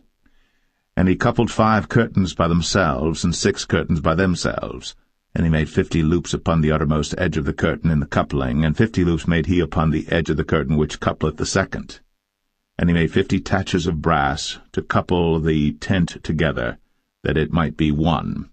And he made a covering for the tent of ram's skins dyed red, and a covering of badger's skins above that. And he made boards for the tabernacle of shittim wood standing up. The length of a board was 10 cubits, and the breadth of a board 1 cubit and a half. One board had 2 tenons, equally distant one from another. Thus did he make for all the boards of the tabernacle. And he made boards for the tabernacle, 20 boards for the south side southward. And 40 sockets of silver he made under the 20 boards, 2 sockets under one board for his 2 tenons, and 2 sockets under another board for his 2 tenons. And for the other side of the tabernacle, which is toward the north corner, he made 20 boards, and their 40 sockets of silver, 2 sockets under one board, and 2 sockets under another board. And for the sides of the tabernacle westward he made 6 boards, and 2 boards made he for the corners of the tabernacle in the 2 sides, and they were coupled beneath and coupled together at the head thereof to one ring. Thus he did to both of them in both the corners. And there were 8 boards, and their sockets were 16 sockets of silver, under every board 2 sockets. And he made bars of shittim wood, 5 for the boards of the one side of the tabernacle, and 5 bars for the boards of the other side of the tabernacle, and 5 bars for the boards of the tabernacle for the sides westward. And he made the middle bar to shoot through the boards from the one end to the other. And he overlaid the boards with gold, and made their rings of gold to be places for the bars, and overlaid the bars with gold. And he made a veil of blue and purple and scarlet, and fine twined linen with cherubims made he it of cunning work. And he made thereunto 4 pillars of shittim wood, and overlaid them with gold. Their hooks were of gold. And he cast for them 4 sockets of silver. And he made an hanging for the tabernacle door of blue and purple and scarlet and fine twined linen of needlework. And the 5 pillars of it with their hooks, and he overlaid their chapiters and their fillets with gold. But their 5 sockets were of brass.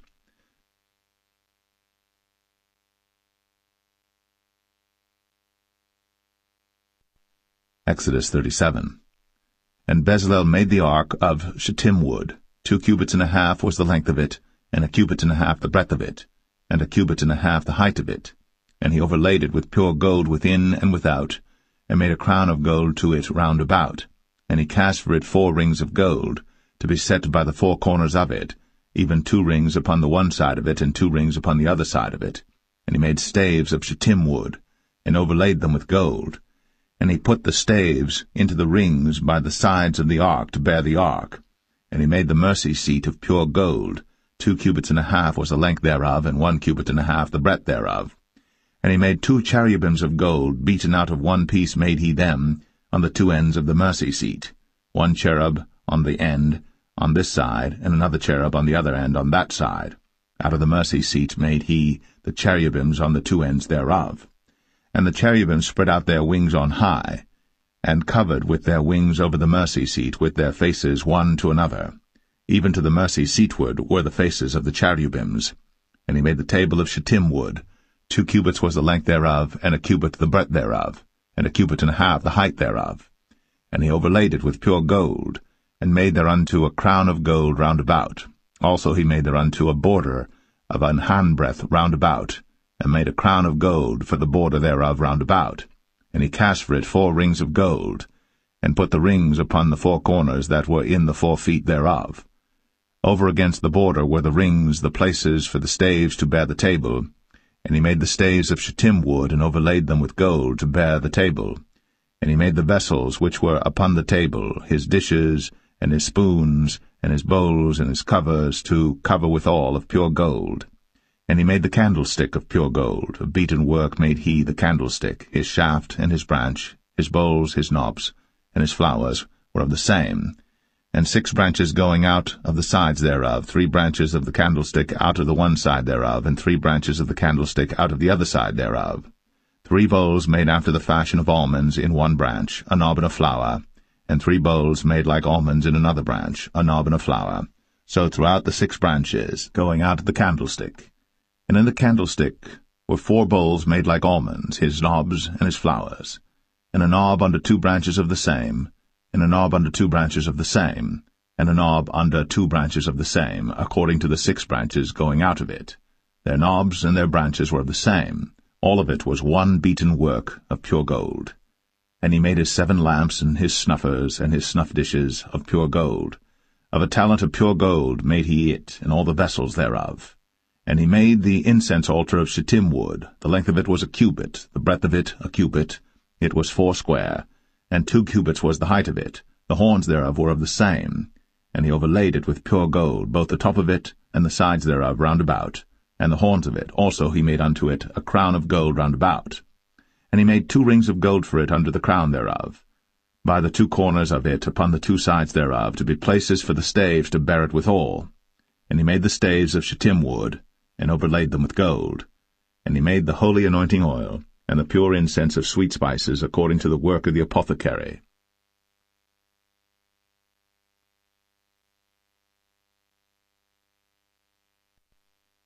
Exodus 38. And he made the altar of burnt offering of shittim wood. 5 cubits was the length thereof, and 5 cubits the breadth thereof. It was 4 square, and 3 cubits the height thereof. And he made the horns thereof on the 4 corners of it. The horns thereof were of the same, and he overlaid it with brass. And he made all the vessels of the altar, the pots and the shovels and the basins and the flesh hooks, and the firepans, all the vessels thereof made he of brass. And he made for the altar a brazen grate of network under the compass thereof beneath unto the midst of it. And he cast 4 rings for the 4 ends of the grate of brass, to be places for the staves. And he made the staves of shittim wood, and overlaid them with brass. And he put the staves into the rings on the sides of the altar, to bear it withal. He made the altar hollow with boards. And he made the laver of brass, and the foot of it of brass, of the looking-glasses of the women assembling, which assembled at the door of the tabernacle of the congregation. And he made the court. On the south side southward the hangings of the court were of fine twined linen, 100 cubits. Their pillars were 20, and their brazen sockets 20. The hooks of the pillars and their fillets were of silver. And for the north side the hangings were 100 cubits, their pillars were 20, and their sockets of brass 20. The hooks of the pillars and their fillets of silver. And for the west side were hangings of 50 cubits, their pillars 10, and their sockets 10, the hooks of the pillars and their fillets of silver. And for the east side eastward 50 cubits. The hangings of the one side of the gate were 15 cubits, their pillars 3, and their sockets 3. And for the other side of the court gate, on this hand and that hand, were hangings of 15 cubits, their pillars 3, and their sockets 3. All the hangings of the court round about were of fine twined linen, and the sockets for the pillars were of brass, the hooks of the pillars and their fillets of silver, and the overlaying of their chapiters of silver, and all the pillars of the court were filleted with silver. And the hanging for the gate of the court was needlework, of blue and purple and scarlet and fine twined linen, and 20 cubits was the length, and the height and the breadth was 5 cubits, answerable to the hangings of the court. And their pillars were 4, and their sockets of brass 4, their hooks of silver, and the overlaying of their chapiters and their fillets of silver. And all the pins of the tabernacle and of the court round about were of brass. This is the sum of the tabernacle, even of the tabernacle of testimony, as it was counted, according to the commandment of Moses, for the service of the Levites, by the hand of Ithamar, son to Aaron the priest. And Bezalel, the son of Uri, the son of Hur, of the tribe of Judah, made all that the Lord commanded Moses. And with him was Aholiab, son of Ahisamach, of the tribe of Dan, an engraver, and a cunning workman, and an embroiderer in blue, and in purple, and in scarlet, and fine linen. All the gold that was occupied for the work, and all the work of the holy place, even the gold of the offering, was 29 talents, and 730 shekels after the shekel of the sanctuary.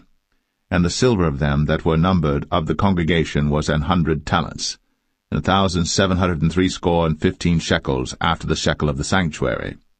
A bekah for every man, that is, half a shekel, after the shekel of the sanctuary, for every one that went to be numbered, from 20 years old and upward, for 600,000 and 3,550 men. And of the 100 talents of silver were cast the sockets of the sanctuary, and the sockets of the veil, and 100 sockets of the 100 talents, a talent for a socket. And of the 1,775 shekels he made hooks for the pillars, and overlaid their chapiters, and filleted them. And the brass of the offering was 70 talents, and 2,400 shekels.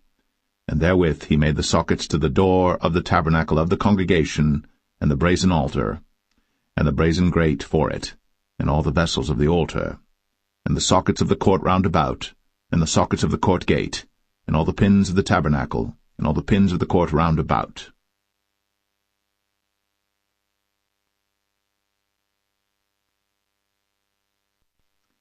Exodus 39. And of the blue, and purple, and scarlet they made cloths of service, to do service in the holy place, and made the holy garments for Aaron, as the Lord commanded Moses. And he made the ephod of gold, blue, and purple, and scarlet, and fine-twined linen. And they did beat the gold into thin plates, and cut it into wires, to work it in the blue, and in the purple, and in the scarlet, and in the fine linen, with cunning work. They made shoulder pieces for it, to couple it together. By the two edges was it coupled together. And the curious girdle of his ephod that was upon it was of the same, according to the work thereof, of gold, blue, and purple, and scarlet, and fine twined linen, as the Lord commanded Moses. And they wrought onyx stones enclosed in ouches of gold, graven as signets are graven, with the names of the children of Israel. And he put them on the shoulders of the ephod, that they should be stones for a memorial to the children of Israel, as the Lord commanded Moses. And he made the breastplate of cunning work, like the work of the ephod, of gold, blue, and purple, and scarlet, and fine twined linen. It was foursquare. They made the breastplate double. A span was the length thereof, and a span the breadth thereof, being doubled. And they set in it 4 rows of stones. The first row was a sardius, a topaz, and a carbuncle. This was the first row. And the second row an emerald, a sapphire, and a diamond. And the third row a ligure, an agate, and an amethyst. And the fourth row a beryl, an onyx, and a jasper. They were enclosed in ouches of gold in their enclosings.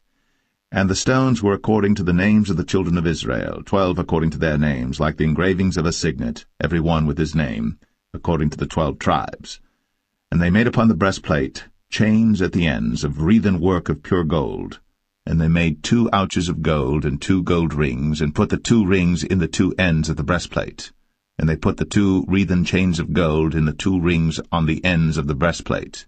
And the 2 ends of the 2 wreathen chains they fastened in the 2 ouches, and put them on the shoulder pieces of the ephod before it. And they made 2 rings of gold, and put them on the 2 ends of the breastplate, upon the border of it, which was on the side of the ephod inward. And they made 2 other golden rings, and put them on the 2 sides of the ephod underneath, toward the forepart of it, over against the other coupling thereof, above the curious girdle of the ephod. And they did bind the breastplate by his rings unto the rings of the ephod with a lace of blue, that it might be above the curious girdle of the ephod, and that the breastplate might not be loosed from the ephod, as the Lord commanded Moses. And he made the robe of the ephod of woven work, all of blue. And there was an hole in the midst of the robe, as the hole of an habergeon, with a band round about the hole, that it should not rend.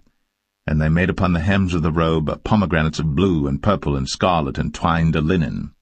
And they made bells of pure gold, and put the bells between the pomegranates upon the hem of the robe, round about between the pomegranates, a bell and a pomegranate, a bell and a pomegranate, round about the hem of the robe to minister in, as the Lord commanded Moses. And they made coats of fine linen of woven work for Aaron and for his sons, and a mitre of fine linen, and goodly bonnets of fine linen, and linen breeches of fine twined linen, and a girdle of fine twined linen, and blue and purple and scarlet of needlework, as the Lord commanded Moses. And they made the plate of the holy crown of pure gold, and wrote upon it a writing like to the engravings of a signet, Holiness to the Lord. And they tied unto it a lace of blue to fasten it on high upon the mitre, as the Lord commanded Moses. Thus was all the work of the tabernacle of the tent of the congregation finished. And the children of Israel did according to all that the Lord commanded Moses, so did they. And they brought the tabernacle unto Moses, the tent, and all his furniture, his taches, his boards, his bars, and his pillars, and his sockets, and the covering of ram skins dyed red, and the covering of badger skins, and the veil of the covering, the ark of the testimony, and the staves thereof, and the mercy seat, the table and all the vessels thereof, and the showbread, the pure candlestick, with the lamps thereof, even with the lamps to be set in order, and all the vessels thereof, and the oil for light, and the golden altar, and the anointing oil, and the sweet incense, and the hanging for the tabernacle door, the brazen altar, and his grate of brass, his staves and all his vessels, the laver and his foot, the hangings of the court, his pillars and his sockets, and the hanging for the court gate, his cords, and his pins, and all the vessels of the service of the tabernacle for the tent of the congregation, the cloths of service to do service in the holy place, and the holy garments for Aaron the priest, and his sons' garments, to minister in the priest's office.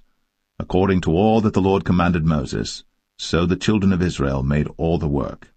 And Moses did look upon all the work, and behold, they had done it, as the Lord had commanded, even so had they done it. And Moses blessed them.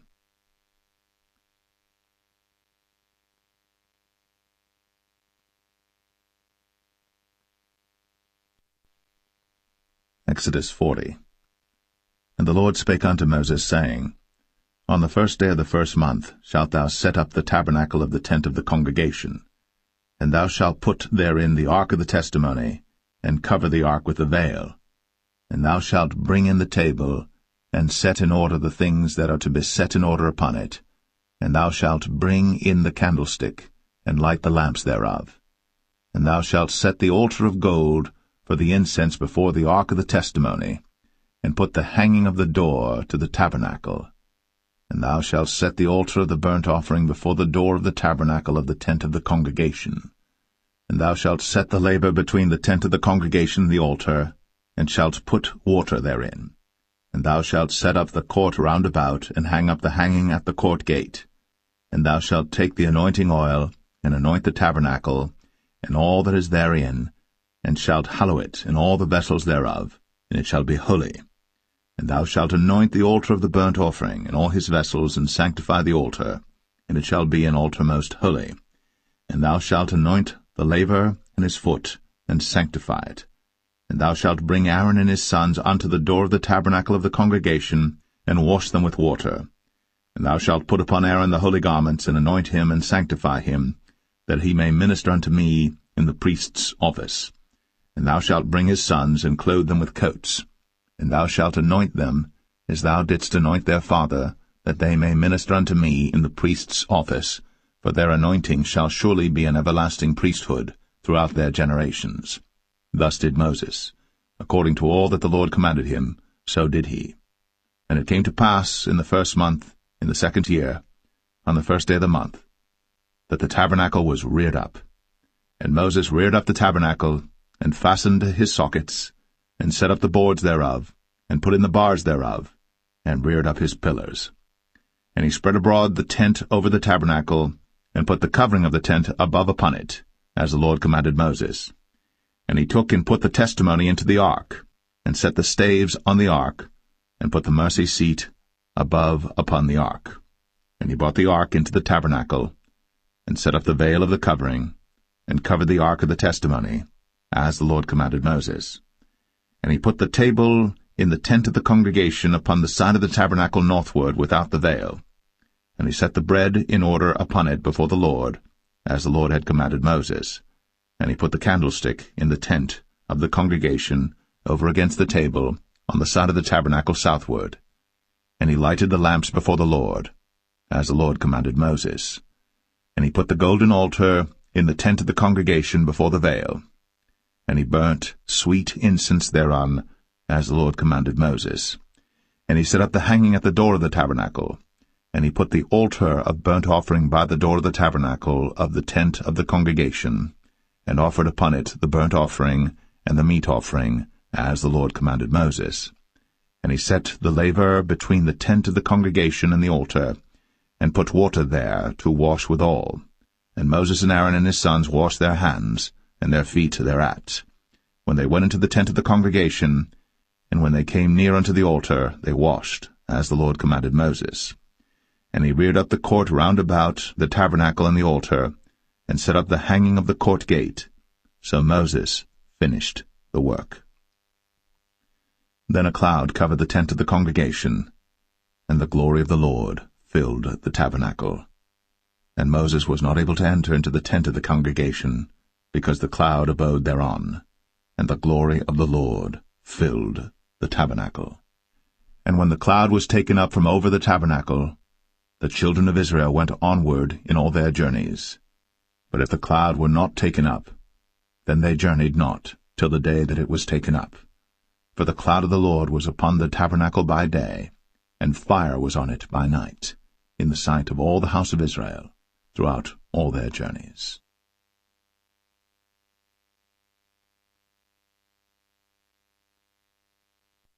The Book of Leviticus, chapter 1. And the Lord called unto Moses, and spake unto him out of the tabernacle of the congregation, saying, Speak unto the children of Israel, and say unto them, If any man of you bring an offering unto the Lord, ye shall bring your offering of the cattle, even of the herd, and of the flock. If his offering be a burnt sacrifice of the herd, let him offer a male without blemish. He shall offer it of his own voluntary will at the door of the tabernacle of the congregation before the Lord. And he shall put his hand upon the head of the burnt offering, and it shall be accepted for him to make atonement for him. And he shall kill the bullock before the Lord, and the priests, Aaron's sons, shall bring the blood, and sprinkle the blood round about upon the altar that is by the door of the tabernacle of the congregation. And he shall flay the burnt offering, and cut it into his pieces. And the sons of Aaron the priests shall put fire upon the altar, and lay the wood in order upon the fire. And the priests, Aaron's sons, shall lay the parts, the head, and the fat, in order upon the wood that is on the fire which is upon the altar. But his inwards and his legs shall he wash in water, and the priests shall burn all on the altar to be a burnt sacrifice, an offering made by fire, of a sweet savour unto the Lord. And if his offering be of the flocks, namely of the sheep or of the goats, for a burnt sacrifice, he shall bring it a male without blemish, and he shall kill it on the side of the altar northward before the Lord, and the priests, Aaron's sons, shall sprinkle his blood round about upon the altar. And he shall cut it into his pieces, with his head and his fat, and the priest shall lay them in order on the wood that is on the fire which is upon the altar. But he shall wash the inwards and the legs with water, and the priest shall bring it all, and burn it upon the altar. It is a burnt sacrifice, an offering made by fire, of a sweet savour unto the Lord. And if the burnt sacrifice for his offering to the Lord be of fowls, then he shall bring his offering of turtle doves or of young pigeons. And the priest shall bring it unto the altar, and wring off his head, and burn it on the altar, and the blood thereof shall be wrung out at the side of the altar. And he shall pluck away his crop with his feathers, and cast it beside the altar on the east part, by the place of the ashes. And he shall cleave it with the wings thereof, but shall not divide it asunder. And the priest shall burn it upon the altar, upon the wood that is upon the fire. It is a burnt sacrifice, an offering made by fire, of a sweet savour unto the Lord.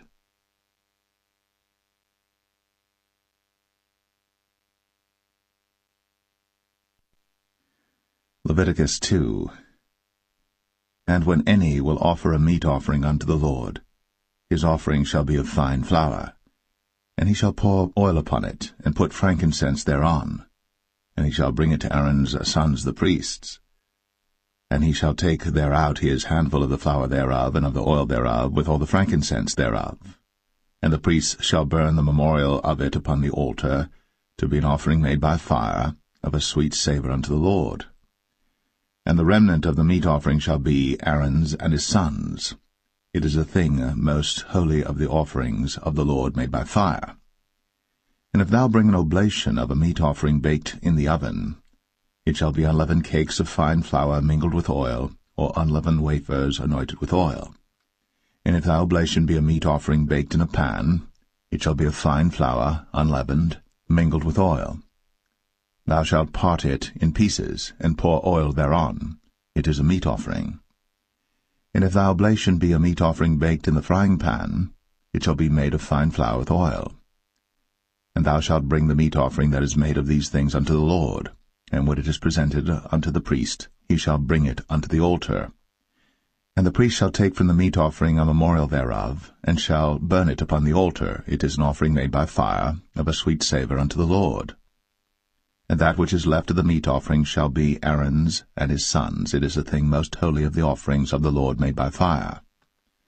No meat offering which ye shall bring unto the Lord shall be made with leaven, for ye shall burn no leaven, nor any honey, in any offering of the Lord made by fire. As for the oblation of the firstfruits, ye shall offer them unto the Lord, but they shall not be burnt on the altar for a sweet savour. And every oblation of thy meat offering shalt thou season with salt, neither shalt thou suffer the salt of the covenant of thy God to be lacking from thy meat offering. With all thine offerings thou shalt offer salt. And if thou offer a meat offering of thy firstfruits unto the Lord, thou shalt offer for the meat offering of thy firstfruits green ears of corn dried by the fire, even corn beaten out of full ears. And thou shalt put oil upon it, and lay frankincense thereon. It is a meat offering. And the priest shall burn the memorial of it, part of the beaten corn thereof, and part of the oil thereof, with all the frankincense thereof. It is an offering made by fire unto the Lord.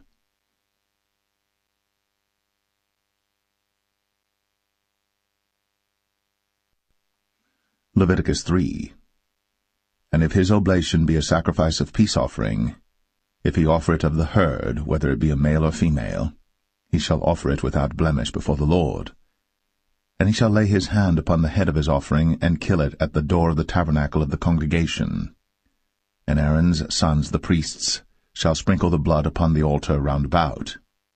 And he shall offer of the sacrifice of the peace offering an offering made by fire unto the Lord, the fat that covereth the inwards, and all the fat that is upon the inwards, and the 2 kidneys, and the fat that is on them, which is by the flanks, and the caul above the liver, with the kidneys, it shall he take away. And Aaron's sons shall burn it on the altar upon the burnt sacrifice which is upon the wood that is on the fire. It is an offering made by fire, of a sweet savour unto the Lord. And if his offering for a sacrifice of peace offering unto the Lord be of the flock, male or female, he shall offer it without blemish. If he offer a lamb for his offering, then shall he offer it before the Lord. And he shall lay his hand upon the head of his offering, and kill it before the tabernacle of the congregation. And Aaron's sons shall sprinkle the blood thereof round about upon the altar. And he shall offer of the sacrifice of the peace offering an offering made by fire unto the Lord, the fat thereof, and the whole rump, it shall he take off hard by the backbone, and the fat that covereth the inwards, and all the fat that is upon the inwards, and the 2 kidneys, and the fat that is upon them, which is by the flanks, and the caul above the liver, with the kidneys, it shall he take away. And the priest shall burn it upon the altar. It is the food of the offering made by fire unto the Lord. And if his offering be a goat, then he shall offer it before the Lord. And he shall lay his hand upon the head of it, and kill it before the tabernacle of the congregation. And the sons of Aaron shall sprinkle the blood thereof upon the altar round about. And he shall offer thereof his offering, even an offering made by fire unto the Lord, the fat that covereth the inwards, and all the fat that is upon the inwards, and the 2 kidneys, and the fat that is upon them, which is by the flanks, and the caul above the liver, with the kidneys, it shall he take away. And the priest shall burn them upon the altar. It is the food of the offering made by fire for a sweet savour. All the fat is the Lord's.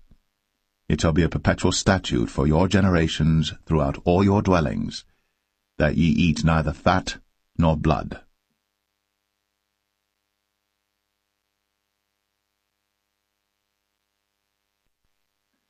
Leviticus 4. And the Lord spake unto Moses, saying, Speak unto the children of Israel, saying, If a soul shall sin through ignorance against any of the commandments of the Lord, concerning things which ought not to be done, and shall do against any of them, if the priest that is anointed do sin according to the sin of the people, then let him bring for his sin which he hath sinned a young bullock without blemish unto the Lord for a sin offering.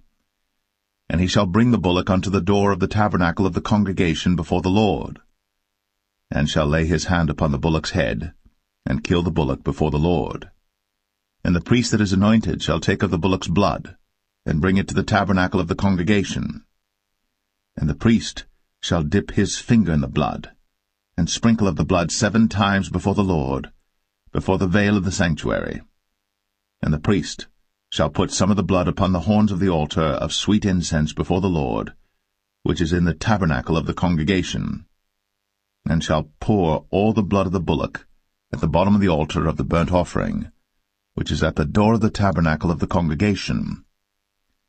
And he shall take off from it all the fat of the bullock for the sin offering, the fat that covereth the inwards, and all the fat that is upon the inwards, and the 2 kidneys, and the fat that is upon them, which is by the flanks, and the caul above the liver, with the kidneys, it shall he take away, as it was taken off from the bullock of the sacrifice of peace offerings. And the priest shall burn them upon the altar of the burnt offering. And the skin of the bullock and all his flesh, with his head, and with his legs, and his inwards, and his dung, even the whole bullock shall he carry forth without the camp unto a clean place, where the ashes are poured out, and burn him on the wood with fire. Where the ashes are poured out shall he be burnt. And if the whole congregation of Israel sin through ignorance, and the thing be hid from the eyes of the assembly, and they have done somewhat against any of the commandments of the Lord concerning things which should not be done, and are guilty, when the sin which they have sinned against it is known, then the congregation shall offer a young bullock for the sin, and bring him before the tabernacle of the congregation. And the elders of the congregation shall lay their hands upon the head of the bullock before the Lord, and the bullock shall be killed before the Lord. And the priest that is anointed shall bring of the bullock's blood to the tabernacle of the congregation. And the priest shall dip his finger in some of the blood, and sprinkle it 7 times before the Lord, even before the veil. And he shall put some of the blood upon the horns of the altar which is before the Lord, that is, in the tabernacle of the congregation, and shall pour out all the blood at the bottom of the altar of the burnt offering, which is at the door of the tabernacle of the congregation. And he shall take all his fat from him, and burn it upon the altar. And he shall do with the bullock as he did with the bullock for a sin offering. So shall he do with this, and the priest shall make an atonement for them, and it shall be forgiven them. And he shall carry forth the bullock without the camp, and burn him as he burned the first bullock. It is a sin offering for the congregation. When a ruler hath sinned, and done somewhat through ignorance against any of the commandments of the Lord his God, concerning things which should not be done, and is guilty, or if his sin, wherein he hath sinned, come to his knowledge, he shall bring his offering, a kid of the goats, a male without blemish. And he shall lay his hand upon the head of the goat, and kill it in the place where they killed the burnt offering before the Lord. It is a sin offering. And the priest shall take of the blood of the sin offering with his finger, and put it upon the horns of the altar of burnt offering, and shall pour out his blood at the bottom of the altar of burnt offering. And he shall burn all his fat upon the altar, as the fat of the sacrifice of peace offerings. And the priest shall make an atonement for him as concerning his sin, and it shall be forgiven him. And if any one of the common people sin through ignorance, while he doeth somewhat against any of the commandments of the Lord concerning things which ought not to be done, and be guilty, or if his sin, which he hath sinned, come to his knowledge, then he shall bring his offering, a kid of the goats, a female without blemish, for his sin, which he hath sinned. And he shall lay his hand upon the head of the sin offering, and slay the sin offering in the place of the burnt offering. And the priest shall take of the blood thereof with his finger, and put it upon the horns of the altar of burnt offering, and shall pour out all the blood thereof at the bottom of the altar. And he shall take away all the fat thereof, as the fat is taken away from off the sacrifice of peace offerings. And the priest shall burn it upon the altar for a sweet savour unto the Lord. And the priest shall make an atonement for him, and it shall be forgiven him. And if he bring a lamb for a sin offering, he shall bring it a female without blemish. And he shall lay his hand upon the head of the sin offering, and slay it for a sin offering in the place where they kill the burnt offering. And the priest shall take of the blood of the sin offering with his finger, and put it upon the horns of the altar of burnt offering, and shall pour out all the blood thereof at the bottom of the altar. And he shall take away all the fat thereof, as the fat of the lamb is taken away from the sacrifice of the peace offerings. And the priest shall burn them upon the altar according to the offerings made by fire unto the Lord. And the priest shall make an atonement for his sin that he hath committed, and it shall be forgiven him.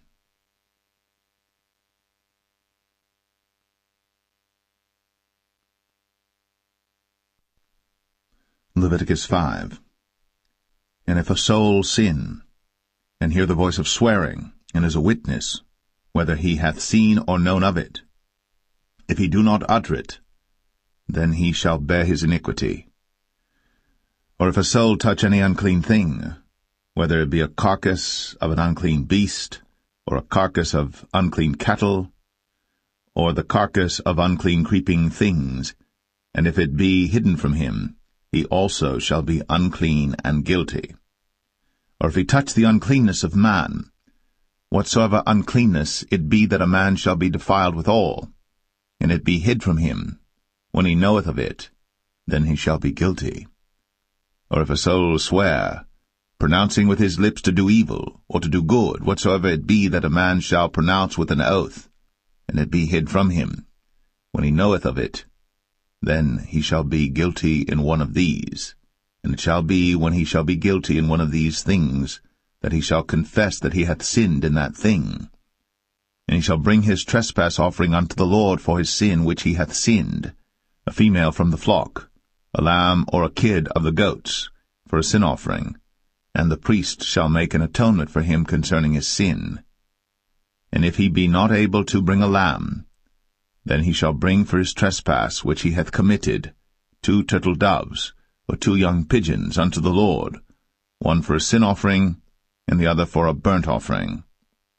And he shall bring them unto the priest, who shall offer that which is for the sin offering first, and wring off his head from his neck, but shall not divide it asunder. And he shall sprinkle of the blood of the sin offering upon the side of the altar, and the rest of the blood shall be wrung out at the bottom of the altar. It is a sin offering. And he shall offer the second for a burnt offering according to the manner, and the priest shall make an atonement for him for his sin which he hath sinned, and it shall be forgiven him. But if he be not able to bring 2 turtle doves or 2 young pigeons, then he that sinned shall bring for his offering the 10th part of an ephah of fine flour for a sin offering. He shall put no oil upon it, neither shall he put any frankincense thereon, for it is a sin offering. Then shall he bring it to the priest, and the priest shall take his handful of it, even a memorial thereof, and burn it on the altar, according to the offerings made by fire unto the Lord. It is a sin offering. And the priest shall make an atonement for him as touching his sin that he hath sinned in one of these, and it shall be forgiven him. And the remnant shall be the priest's, as a meat offering. And the Lord spake unto Moses, saying, If a soul commit a trespass, and sin through ignorance in the holy things of the Lord, then he shall bring for his trespass unto the Lord a ram without blemish out of the flocks, with thy estimation by shekels of silver, after the shekel of the sanctuary, for a trespass offering. And he shall make amends for the harm that he hath done in the holy thing, and shall add the 5th part thereto, and give it unto the priest. And the priest shall make an atonement for him with the ram of the trespass offering, and it shall be forgiven him. And if a soul sin, and commit any of these things which are forbidden to be done by the commandments of the Lord, though he wist it not, yet is he guilty, and shall bear his iniquity. And he shall bring a ram without blemish out of the flock with thy estimation for a trespass offering unto the priest. And the priest shall make an atonement for him concerning his ignorance wherein he erred and wist it not, and it shall be forgiven him. It is a trespass offering, he hath certainly trespassed against the Lord.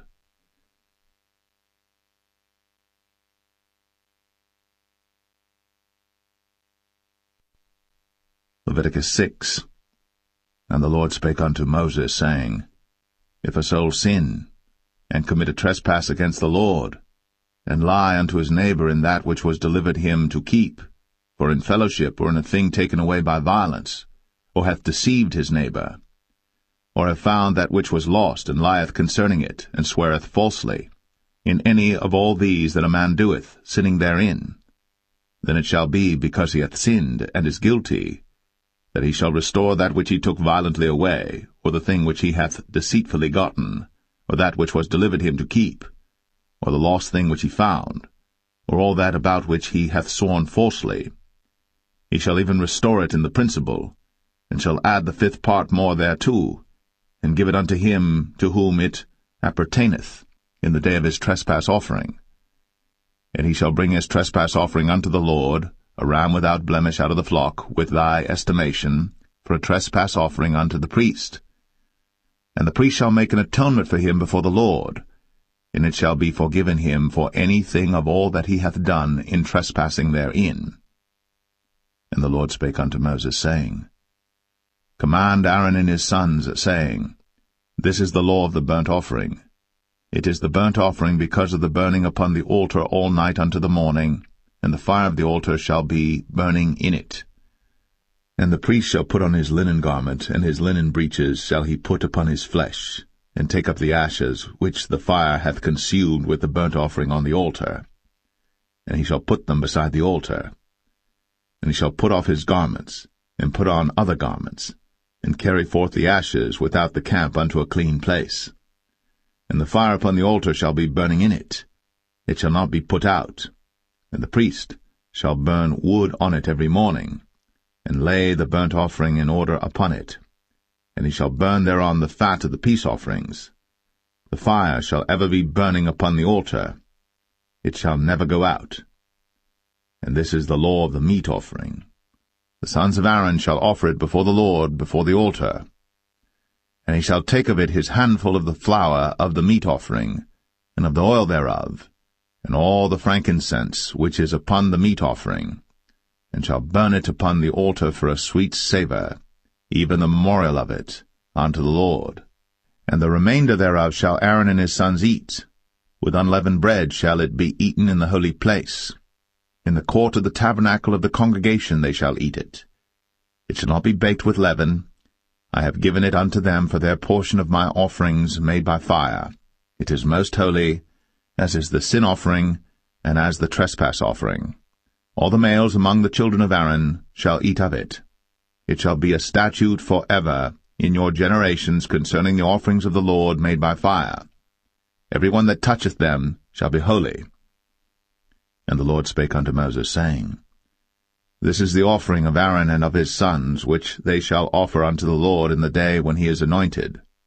The 10th part of an ephah of fine flour for a meat offering perpetual, half of it in the morning, and half thereof at night. In a pan it shall be made with oil, and when it is baked, thou shalt bring it in. And the baked pieces of the meat offering shalt thou offer for a sweet savour unto the Lord. And the priest of his sons that is anointed in his stead shall offer it. It is a statute for ever unto the Lord. It shall be wholly burnt. For every meat offering for the priest shall be wholly burnt. It shall not be eaten. And the Lord spake unto Moses, saying, Speak unto Aaron and to his sons, saying, This is the law of the sin offering. In the place where the burnt offering is killed shall the sin offering be killed before the Lord. It is most holy. The priest that offereth it for sin shall eat it. In the holy place shall it be eaten. in the court of the tabernacle of the congregation. Whatsoever shall touch the flesh thereof shall be holy. And when there is sprinkled of the blood thereof upon any garment, thou shalt wash that whereon it was sprinkled in the holy place.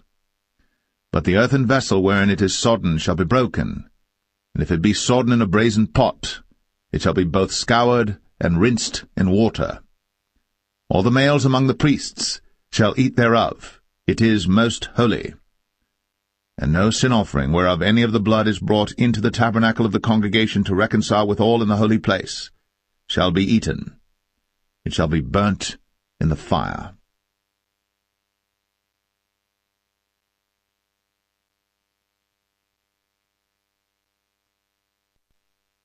Leviticus 7. Likewise, this is the law of the trespass offering. It is most holy.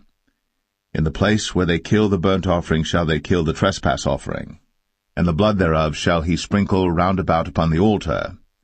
And he shall offer of it all the fat thereof, the rump, and the fat that covereth the inwards, and the 2 kidneys, and the fat that is on them, which is by the flanks, and the caul that is above the liver, with the kidneys, it shall he take away. And the priest shall burn them upon the altar for an offering made by fire unto the Lord. It is a trespass offering. Every male among the priests shall eat thereof. It shall be eaten in the holy place. It is most holy. As the sin offering is, so is the trespass offering. There is one law for them. The priest that maketh atonement therewith shall have it. And the priest that offereth any man's burnt offering, even the priest, shall have to himself the skin of the burnt offering which he hath offered. And all the meat offering that is baked in the oven, and all that is dressed in the frying pan, and in the pan, shall be the priest's that offereth it. And every meat offering mingled with oil and dry shall all the sons of Aaron have, one as much as another. And this is the law of the sacrifice of peace offerings which he shall offer unto the Lord. If he offer it for a thanksgiving, then he shall offer with the sacrifice of thanksgiving unleavened cakes mingled with oil, and unleavened wafers anointed with oil, and cakes mingled with oil of fine flour fried. Besides the cakes, he shall offer for his offering leavened bread with the sacrifice of thanksgiving of his peace offerings, and of it he shall offer one out of the whole oblation for an heave offering unto the Lord, and it shall be the priest's that sprinkleth the blood of the peace offerings. And the flesh of the sacrifice of his peace offerings for thanksgiving shall be eaten the same day that it is offered. He shall not leave any of it until the morning. But if the sacrifice of his offering be a vow or a voluntary offering, it shall be eaten the same day that he offereth his sacrifice, and on the morrow also the remainder of it shall be eaten. But the remainder of the flesh of the sacrifice on the 3rd day shall be burnt with fire. And if any of the flesh of the sacrifice of his peace offerings be eaten at all on the 3rd day, it shall not be accepted, neither shall it be imputed unto him that offereth it. It shall be an abomination, and the soul that eateth of it shall bear his iniquity. And the flesh that toucheth any unclean thing shall not be eaten. It shall be burnt with fire. And as for the flesh, all that be clean shall eat thereof. But the soul that eateth of the flesh of the sacrifice of peace offerings, that pertain unto the Lord, having his uncleanness upon him, even that soul, shall be cut off from his people. Moreover, the soul that shall touch any unclean thing, as the uncleanness of man, or any unclean beast, or any abominable unclean thing, and eat of the flesh of the sacrifice of peace offerings, which pertain unto the Lord, even that soul shall be cut off from his people. And the Lord spake unto Moses, saying, Speak unto the children of Israel, saying, Ye shall eat no manner of fat, of ox, or of sheep, or of goat, and the fat of the beast that dieth of itself, and the fat of that which is torn with beasts, may be used in any other use, but ye shall in no wise eat of it.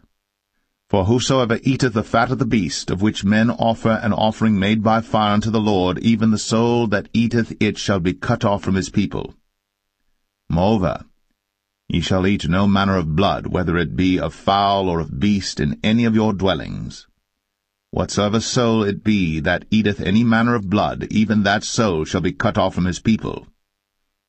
And the Lord spake unto Moses, saying, Speak unto the children of Israel, saying, He that offereth the sacrifice of his peace offerings unto the Lord shall bring his oblation unto the Lord the sacrifice of his peace offerings. His own hands shall bring the offerings of the Lord made by fire, the fat with the breast. It shall he bring, that the breast may be waved for a wave offering before the Lord.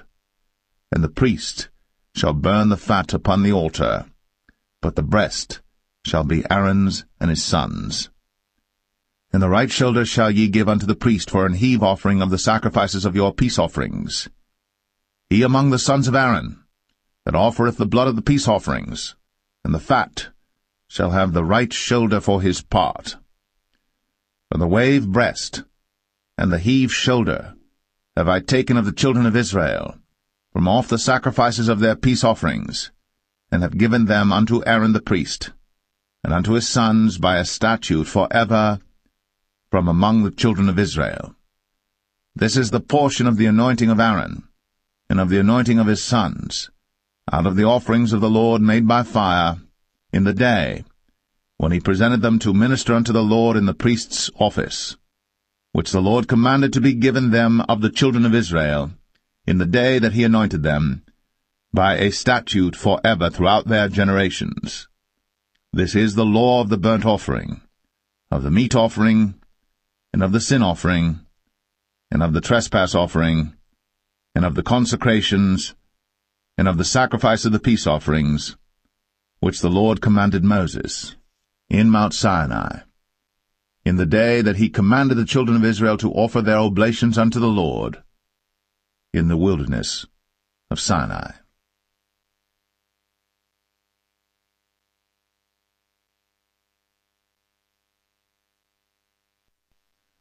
Leviticus 8. And the Lord spake unto Moses, saying, Take Aaron and his sons with him, and the garments and the anointing oil, and a bullock for the sin offering, and 2 rams, and a basket of unleavened bread. And gather thou all the congregation together unto the door of the tabernacle of the congregation. And Moses did as the Lord commanded him. And the assembly was gathered together unto the door of the tabernacle of the congregation. And Moses said unto the congregation, This is the thing which the Lord commanded to be done. And Moses brought Aaron and his sons, and washed them with water. And he put upon him the coat, and girded him with the girdle, and clothed him with the robe, and put the ephod upon him. And he girded him with the curious girdle of the ephod, and bound it unto him therewith. And he put the breastplate upon him. Also he put in the breastplate the Urim and the Thummim. And he put the mitre upon his head. Also upon the mitre, even upon his forefront, did he put the golden plate, the holy crown, as the Lord commanded Moses. And Moses took the anointing oil, and anointed the tabernacle and all that was therein, and sanctified them. And he sprinkled thereof upon the altar 7 times, and anointed the altar and all his vessels, both the laver and his foot, to sanctify them. And he poured of the anointing oil upon Aaron's head, and anointed him, to sanctify him. And Moses brought Aaron's sons, and put coats upon them, and girded them with girdles, and put bonnets upon them, as the Lord commanded Moses. And he brought the bullock for the sin offering, and Aaron and his sons laid their hands upon the head of the bullock for the sin offering, and he slew it. And Moses took the blood, and put it upon the horns of the altar round about with his finger, and purified the altar, and poured the blood at the bottom of the altar, and sanctified it, to make reconciliation upon it. And he took all the fat that was upon the inwards, and the caul above the liver, and the 2 kidneys, and their fat, and Moses burned it upon the altar. But the bullock and his hide, his flesh and his dung, he burnt with fire without the camp, as the Lord commanded Moses. And he brought the ram for the burnt offering, and Aaron and his sons laid their hands upon the head of the ram, and he killed it. And Moses sprinkled the blood upon the altar round about. And he cut the ram into pieces. And Moses burnt the head, and the pieces, and the fat. And he washed the inwards and the legs in water. And Moses burnt the whole ram upon the altar, It was a burnt sacrifice for a sweet savour, and an offering made by fire unto the Lord, as the Lord commanded Moses. And he brought the other ram, the ram of consecration. And Aaron and his sons laid their hands upon the head of the ram, and he slew it.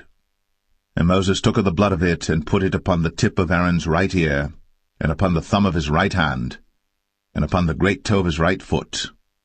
And he brought Aaron's sons, and Moses put of the blood upon the tip of their right ear, and upon the thumbs of their right hands, and upon the great toes of their right feet. And Moses sprinkled the blood upon the altar round about. And he took the fat, and the rump, and all the fat that was upon the inwards, and the caul above the liver, and the 2 kidneys in their fat, and the right shoulder, and out of the basket of unleavened bread that was before the Lord, he took 1 unleavened cake, and a cake of oiled bread, and 1 wafer, and put them on the fat, and upon the right shoulder. And he put all upon Aaron's hands, and upon his sons' hands, and waved them for a wave offering before the Lord. And Moses took them from off their hands, and burnt them on the altar upon the burnt offering. They were consecrations for a sweet savour. It is an offering made by fire unto the Lord. And Moses took the breast, and waved it for a wave offering before the Lord. For of the ram of consecration it was Moses' part, as the Lord commanded Moses. And Moses took of the anointing oil, and of the blood which was upon the altar, and sprinkled it upon Aaron, and upon his garments, and upon his sons, and upon his sons' garments with him, and sanctified Aaron, and his garments, and his sons' garments with him. And Moses said unto Aaron and to his sons, Boil the flesh at the door of the tabernacle of the congregation, and there eat it with the bread that is in the basket of consecrations, as I commanded, saying, Aaron and his sons shall eat it. And that which remaineth of the flesh and of the bread shall ye burn with fire. And ye shall not go out of the door of the tabernacle of the congregation in 7 days, until the days of your consecration be at an end. For 7 days shall he consecrate you.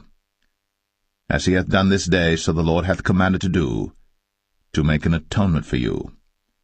Therefore shall ye abide at the door of the tabernacle of the congregation day and night, 7 days, and keep the charge of the Lord, that ye die not, for so I am commanded.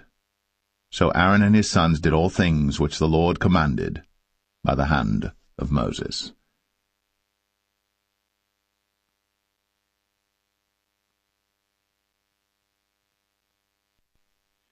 Leviticus 9. And it came to pass on the 8th day that Moses called Aaron and his sons and the elders of Israel. And he said unto Aaron, Take thee a young calf for a sin offering, and a ram for a burnt offering without blemish, and offer them before the Lord. And unto the children of Israel thou shalt speak, saying, Take ye a kid of the goats for a sin offering, and a calf and a lamb, both of the first year, without blemish, for a burnt offering. Also a bullock and a ram for peace offerings to sacrifice before the Lord, and a meat offering mingled with oil. For today the Lord will appear unto you. And they brought that which Moses commanded before the tabernacle of the congregation, and all the congregation drew near, and stood before the Lord. And Moses said, This is the thing which the Lord commanded that ye should do, and the glory of the Lord shall appear unto you. And Moses said unto Aaron, Go unto the altar, and offer thy sin offering, and thy burnt offering, and make an atonement for thyself, and for the people. And offer the offering of the people, and make an atonement for them, as the Lord commanded. Aaron therefore went unto the altar, and slew the calf of the sin offering, which was for himself.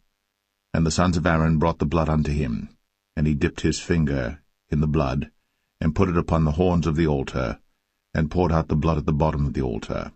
But the fat and the kidneys and the caul above the liver of the sin offering he burnt upon the altar, as the Lord commanded Moses. And the flesh and the hide he burnt with fire without the camp, and he slew the burnt offering. And Aaron's sons presented unto him the blood, which he sprinkled round about upon the altar. And they presented the burnt offering unto him, with the pieces thereof, and the head, and he burnt them upon the altar. And he did wash the inwards and the legs, and burnt them upon the burnt offering on the altar. And he brought the people's offering, and took the goat which was the sin offering for the people, and slew it, and offered it for sin as the first. And he brought the burnt offering, and offered it according to the manner. And he brought the meat offering, and took an handful thereof, and burnt it upon the altar, beside the burnt sacrifice of the morning. He slew also the bullock and the ram for a sacrifice of peace offerings, which was for the people. And Aaron's sons presented unto him the blood which he sprinkled upon the altar round about. And the fat of the bullock and of the ram, the rump, and that which covereth the inwards, and the kidneys, and the caul above the liver. And they put the fat upon the breasts, and he burnt the fat upon the altar. And the breasts and the right shoulder Aaron waved for a wave offering before the Lord, as Moses commanded. And Aaron lifted up his hand toward the people, and blessed them, and came down from offering of the sin offering, and the burnt offering, and peace offerings. And Moses and Aaron went into the tabernacle of the congregation, and came out, and blessed the people. And the glory of the Lord appeared unto all the people. And there came a fire out from before the Lord, and consumed upon the altar the burnt offering and the fat, which when all the people saw, they shouted, and fell on their faces.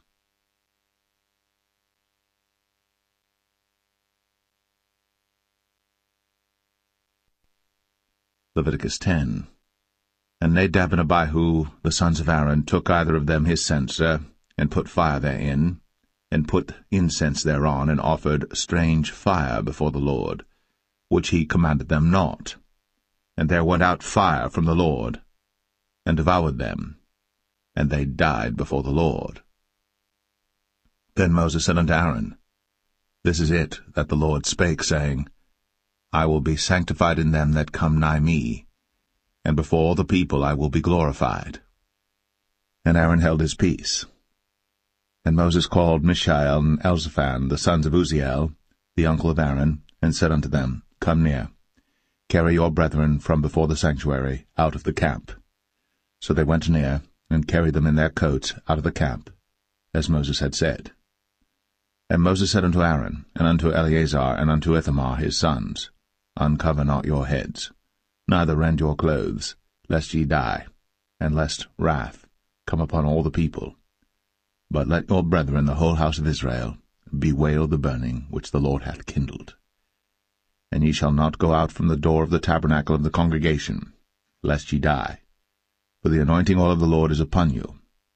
And they did according to the word of Moses. And the Lord spake unto Aaron, saying, Do not drink wine nor strong drink, thou nor thy sons with thee, when ye go into the tabernacle of the congregation, lest ye die. It shall be a statute for ever throughout your generations. And that ye may put difference between holy and unholy, and between unclean and clean, and that ye may teach the children of Israel all the statutes which the Lord hath spoken unto them by the hand of Moses. And Moses spake unto Aaron, and unto Eleazar, and unto Ithamar, his sons that were left, Take the meat offering that remaineth of the offerings of the Lord made by fire, and eat it without leaven beside the altar, for it is most holy. And ye shall eat it in the holy place, because it is thy due, and thy son's due, of the sacrifices of the Lord made by fire, for so I am commanded. And the wave breast and heave shoulder shall ye eat in a clean place, thou and thy sons, and thy daughters with thee, for they be thy due, and thy son's due, which are given out of the sacrifices of peace offerings of the children of Israel. The heave shoulder and the wave breast shall they bring with the offerings made by fire of the fat, to wave it for a wave offering before the Lord, and it shall be thine, and thy sons with thee, by a statute for ever, as the Lord hath commanded. And Moses diligently sought the goat of the sin offering, and behold, it was burnt. And he was angry with Eleazar and Ithamar, the sons of Aaron, which were left alive, saying, Wherefore have ye not eaten the sin offering in the holy place, seeing it is most holy? And God hath given it you to bear the iniquity of the congregation, to make atonement for them before the Lord. Behold, the blood of it was not brought in within the holy place. Ye should indeed have eaten it in the holy place, as I commanded. And Aaron said unto Moses, Behold, this day have they offered their sin offering and their burnt offering before the Lord. And such things have befallen me. And if I had eaten the sin offering today, should it have been accepted in the sight of the Lord?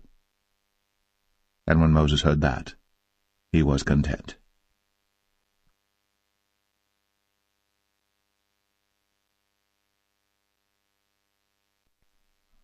Leviticus 11.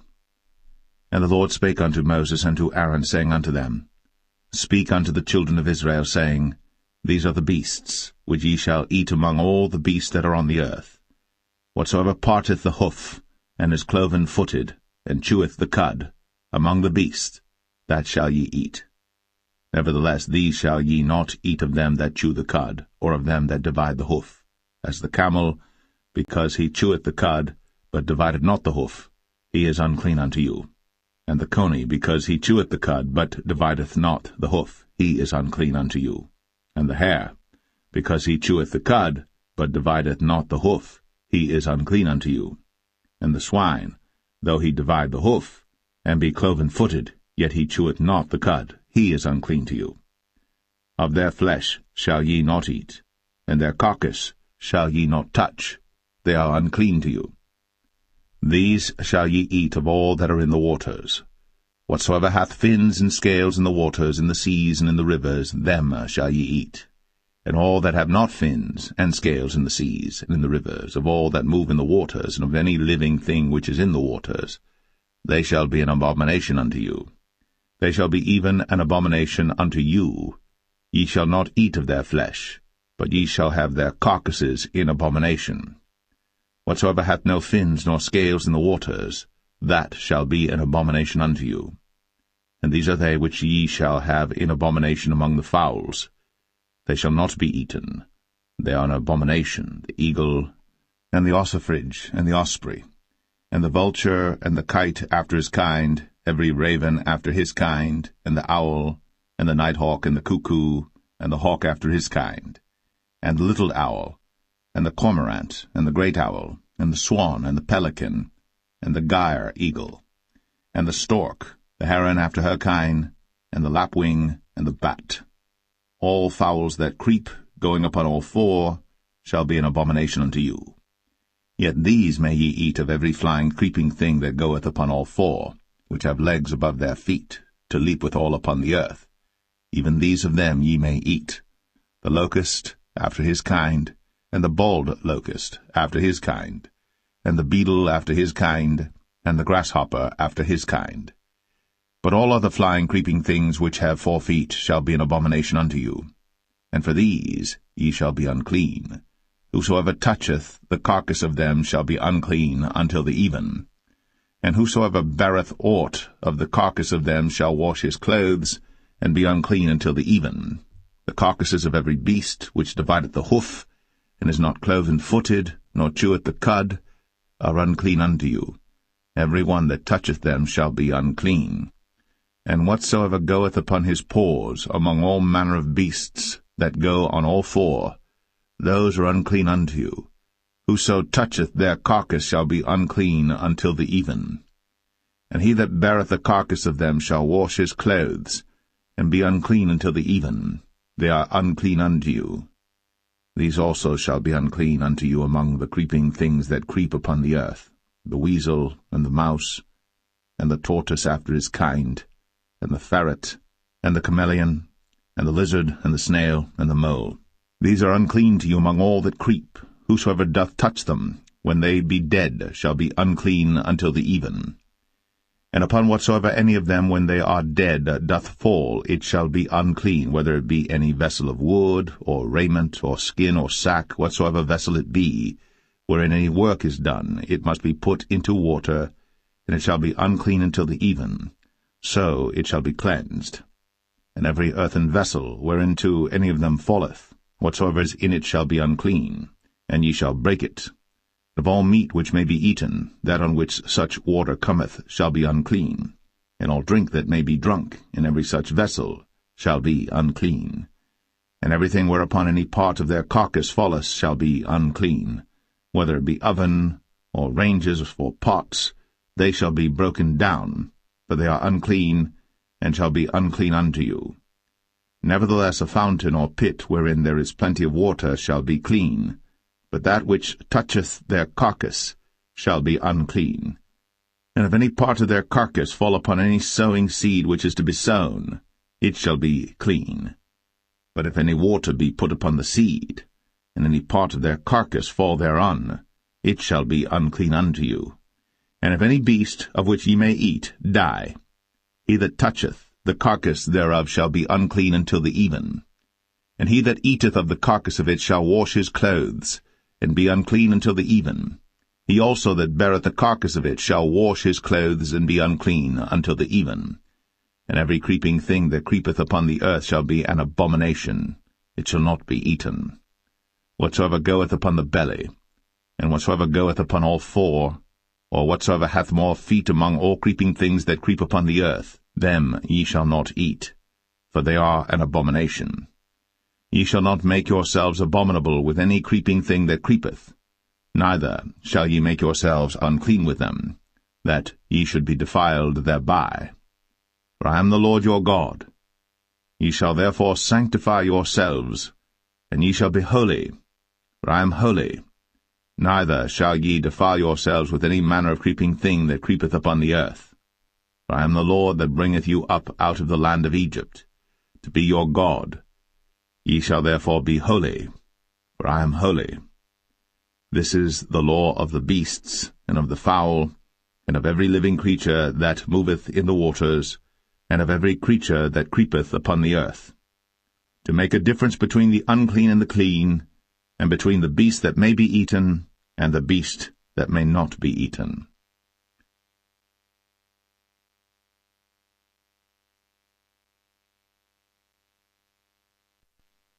Leviticus 12. And the Lord spake unto Moses, saying, Speak unto the children of Israel, saying, If a woman have conceived seed, and born a man-child, then she shall be unclean 7 days, according to the days of the separation for her infirmity shall she be unclean. And in the 8th day the flesh of his foreskin shall be circumcised, and she shall then continue in the blood of her purifying 33 days. She shall touch no hallowed thing, nor come into the sanctuary until the days of her purifying be fulfilled. And if she bear a maid-child, then she shall be unclean 2 weeks, as in her separation, and she shall continue in the blood of her purifying 66 days.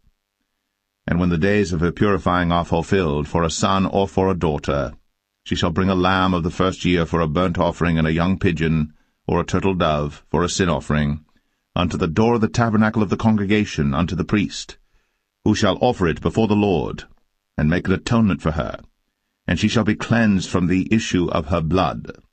This is the law for her that hath borne a male or a female.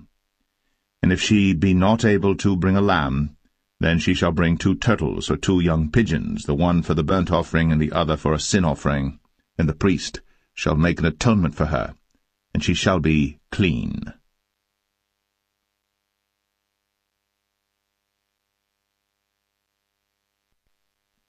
Leviticus 13. And the Lord spake unto Moses and Aaron, saying, When a man shall have in the skin of his flesh a rising, a scab, or bright spot, and it be in the skin of his flesh like the plague of leprosy, then he shall be brought unto Aaron the priest, or unto one of his sons the priests. And the priest shall look on the plague in the skin of the flesh, and when the hair in the plague is turned white, and the plague in sight be deeper than the skin of his flesh, it is a plague of leprosy, and the priest shall look on him, and pronounce him unclean. If the bright spot be white in the skin of his flesh, and in sight be not deeper than the skin, and the hair thereof be not turned white, then the priest shall shut up him that hath the plague 7 days. And the priest shall look on him the 7th day, and behold, if the plague in his sight be at a stay, and the plague spread not in the skin, then the priest shall shut him up 7 days more. And the priest shall look on him again the 7th day, and behold, if the plague be somewhat dark, and the plague spread not in the skin, the priest shall pronounce him clean, it is but a scab, and he shall wash his clothes, and be clean. But if the scab spread much abroad in the skin, after that he hath been seen of the priest for his cleansing, he shall be seen of the priest again. And if the priest see that, behold, the scab spreadeth in the skin, then the priest shall pronounce him unclean, it is a leprosy. When the plague of leprosy is in a man, then he shall be brought unto the priest. And the priest shall see him, and behold, if the rising be white in the skin, and it have turned the hair white, and there be quick raw flesh in the rising, it is an old leprosy in the skin of his flesh. And the priest shall pronounce him unclean, and shall not shut him up, for he is unclean. And if a leprosy break out abroad in the skin, and the leprosy cover all the skin of him that hath the plague from his head even to his foot, wheresoever the priest looketh, then the priest shall consider, and behold, if the leprosy have covered all his flesh, he shall pronounce him clean that hath the plague, it is all turned white, he is clean. But when raw flesh appeareth in him, he shall be unclean. And the priest shall see the raw flesh, and pronounce him to be unclean. For the raw flesh is unclean, it is a leprosy. Or if the raw flesh turn again, and be changed unto white, he shall come unto the priest. And the priest shall see him, and behold, if the plague be turned into white, then the priest shall pronounce him clean that hath the plague, he is clean. The flesh also, in which even in the skin thereof was a boil, and is healed, and in the place of the boil there be a white rising, or a bright spot, white and somewhat reddish, and it be shown to the priest. And if, when the priest seeth it, behold, it be in sight lower than the skin, and the hair thereof be turned white, the priest shall pronounce him unclean. It is a plague of leprosy broken out of the boil. But if the priest look on it, and behold, there be no white hairs therein, and if it be not lower than the skin, but be somewhat dark, then the priest shall shut him up 7 days. And if it spread much abroad in the skin, then the priest shall pronounce him unclean. It is a plague. But if the bright spot stay in his place, and spread not, it is a burning boil, and the priest shall pronounce him clean. Or if there be any flesh in the skin whereof there is a hot burning, and the quick flesh that burneth have a white bright spot, somewhat reddish or white, then the priest shall look upon it, and behold, if the hair in the bright spot be turned white, and it be in sight deeper than the skin, it is a leprosy broken out of the burning. Wherefore the priest shall pronounce him unclean. It is the plague of leprosy. But if the priest look on it, and behold, there be no white hair in the bright spot, and it be no lower than the other skin, but be somewhat dark, then the priest shall shut him up 7 days. And the priest shall look upon him the 7th day, and if it be spread much abroad in the skin, then the priest shall pronounce him unclean. It is the plague of leprosy. And if the bright spot stay in his place, and spread not in the skin, but it be somewhat dark, it is a rising of the burning, and the priest shall pronounce him clean. For it is an inflammation of the burning. If a man or woman have a plague upon the head or the beard, then the priest shall see the plague, and behold, if it be in sight deeper than the skin, and there be in it a yellow thin hair, then the priest shall pronounce him unclean. It is a dry scall, even a leprosy upon the head or beard. And if the priest look on the plague of the scall, and behold, it be not in sight deeper than the skin, and that there is no black hair in it, then the priest shall shut up him that hath the plague of the scall 7 days. And in the 7th day the priest shall look on the plague, and behold, if the scall spread not, and there be in it no yellow hair, and the scall be not in sight deeper than the skin, he shall be shaven, but the scall shall he not shave, and the priest shall shut up him that hath the scall 7 days more. And in the 7th day the priest shall look on the scall, and behold, if the scall be not spread in the skin, nor be in sight deeper than the skin, then the priest shall pronounce him clean, and he shall wash his clothes, and be clean. But if the scall spread much in the skin after his cleansing, then the priest shall look on him, and behold, if the scall be spread in the skin, the priest shall not seek for yellow hair, he is unclean. But if the scall be in his sight at a stay, and that there is black hair grown up therein, the scall is healed, he is clean, and the priest shall pronounce him clean. If a man also or a woman have in the skin of their flesh bright spots, even white bright spots, then the priest shall look, and behold, if the bright spots in the skin of their flesh be darkish white, It is a freckled spot that groweth in the skin. He is clean. And the man whose hair is fallen off his head, he is bald, yet is he clean. And he that hath his hair fallen off from the part of his head toward his face, he is forehead bald, yet is he clean. And if there be in the bald head or bald forehead a white reddish sore, it is a leprosy sprung up in his bald head, or his bald forehead. Then the priest shall look upon it, and behold, if the rising of the sore be white, reddish in his bald head, or in his bald forehead, as leprosy appeareth in the skin of the flesh, he is a leprous man. He is unclean. The priest shall pronounce him utterly unclean. His plague is in his head. And the leper in whom the plague is, his clothes shall be rent, and his head bare. And he shall put a covering upon his upper lip, and shall cry, Unclean, unclean. All the days wherein the plague shall be in him, he shall be defiled. He is unclean. He shall dwell alone. Without the camp shall his habitation be. The garment also that the plague of leprosy is in, whether it be a woolen garment or a linen garment, whether it be in the warp or woof of linen or of woolen, whether in a skin or in anything made of skin, and if the plague be greenish or reddish in the garment or in the skin, either in the warp or in the woof or in anything of skin, it is a plague of leprosy, and shall be shown unto the priest. And the priest shall look upon the plague, and shut up it that hath the plague 7 days. And he shall look on the plague on the 7th day, if the plague be spread in the garment, either in the warp, or in the woof, or in a skin, or in any work that is made of skin, the plague is a fretting leprosy, it is unclean. He shall therefore burn the garment, whether warp or woof, in woolen or in linen, or anything of skin, wherein the plague is, for it is a fretting leprosy, it shall be burnt in the fire. And if the priest shall look, and behold, the plague be not spread in the garment, either in the warp, or in the woof, or in anything of skin, then the priest shall command that they wash the thing wherein the plague is, and he shall shut it up 7 days more. And the priest shall look on the plague, after that it is washed, and behold, if the plague have not changed his colour, and the plague be not spread, it is unclean. Thou shalt burn it in the fire. It is fret inward, whether it be bare within or without. And if the priest look, and behold, the plague be somewhat dark after the washing of it, then he shall rend it out of the garment, or out of the skin, or out of the warp, or out of the woof. And if it appear still in the garment, either in the warp, or in the woof, or in anything of skin, it is a spreading plague. Thou shalt burn that wherein the plague is, with fire.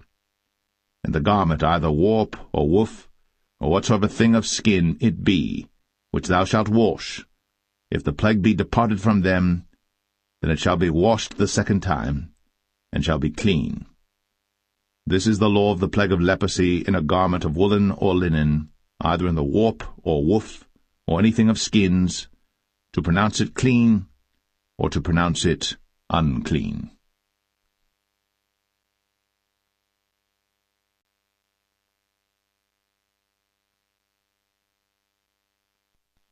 Leviticus 14. And the Lord spake unto Moses, saying, This shall be the law of the leper in the day of his cleansing. He shall be brought unto the priest. And the priest shall go forth out of the camp, and the priest shall look, and behold, if the plague of leprosy be healed in the leper, then shall the priest command to take for him that is to be cleansed 2 birds alive and clean, and cedar wood, and scarlet and hyssop. And the priest shall command that one of the birds be killed in an earthen vessel over running water. As for the living bird, he shall take it, and the cedar wood, and the scarlet, and the hyssop, and shall dip them and the living bird in the blood of the bird that was killed over the running water. And he shall sprinkle upon him that is to be cleansed from the leprosy 7 times, and shall pronounce him clean, and shall let the living bird loose into the open field. And he that is to be cleansed shall wash his clothes, and shave off all his hair, and wash himself in water, that he may be clean. And after that he shall come into the camp, and shall tarry abroad out of his tent 7 days.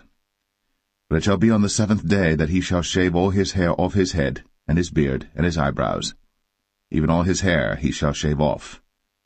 And he shall wash his clothes, Also he shall wash his flesh in water, and he shall be clean.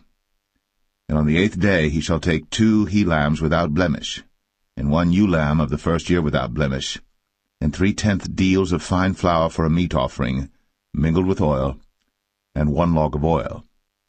And the priest that maketh him clean shall present the man that is to be made clean, and those things before the Lord, at the door of the tabernacle of the congregation. And the priest shall take 1 he-lamb, and offer him for a trespass offering, and the log of oil, and wave them for a wave offering before the Lord. And he shall slay the lamb in the place where he shall kill the sin offering and the burnt offering in the holy place. For as the sin offering is the priest's, so is the trespass offering. It is most holy. And the priest shall take some of the blood of the trespass offering, and the priest shall put it upon the tip of the right ear of him that is to be cleansed, and upon the thumb of his right hand, and upon the great toe of his right foot.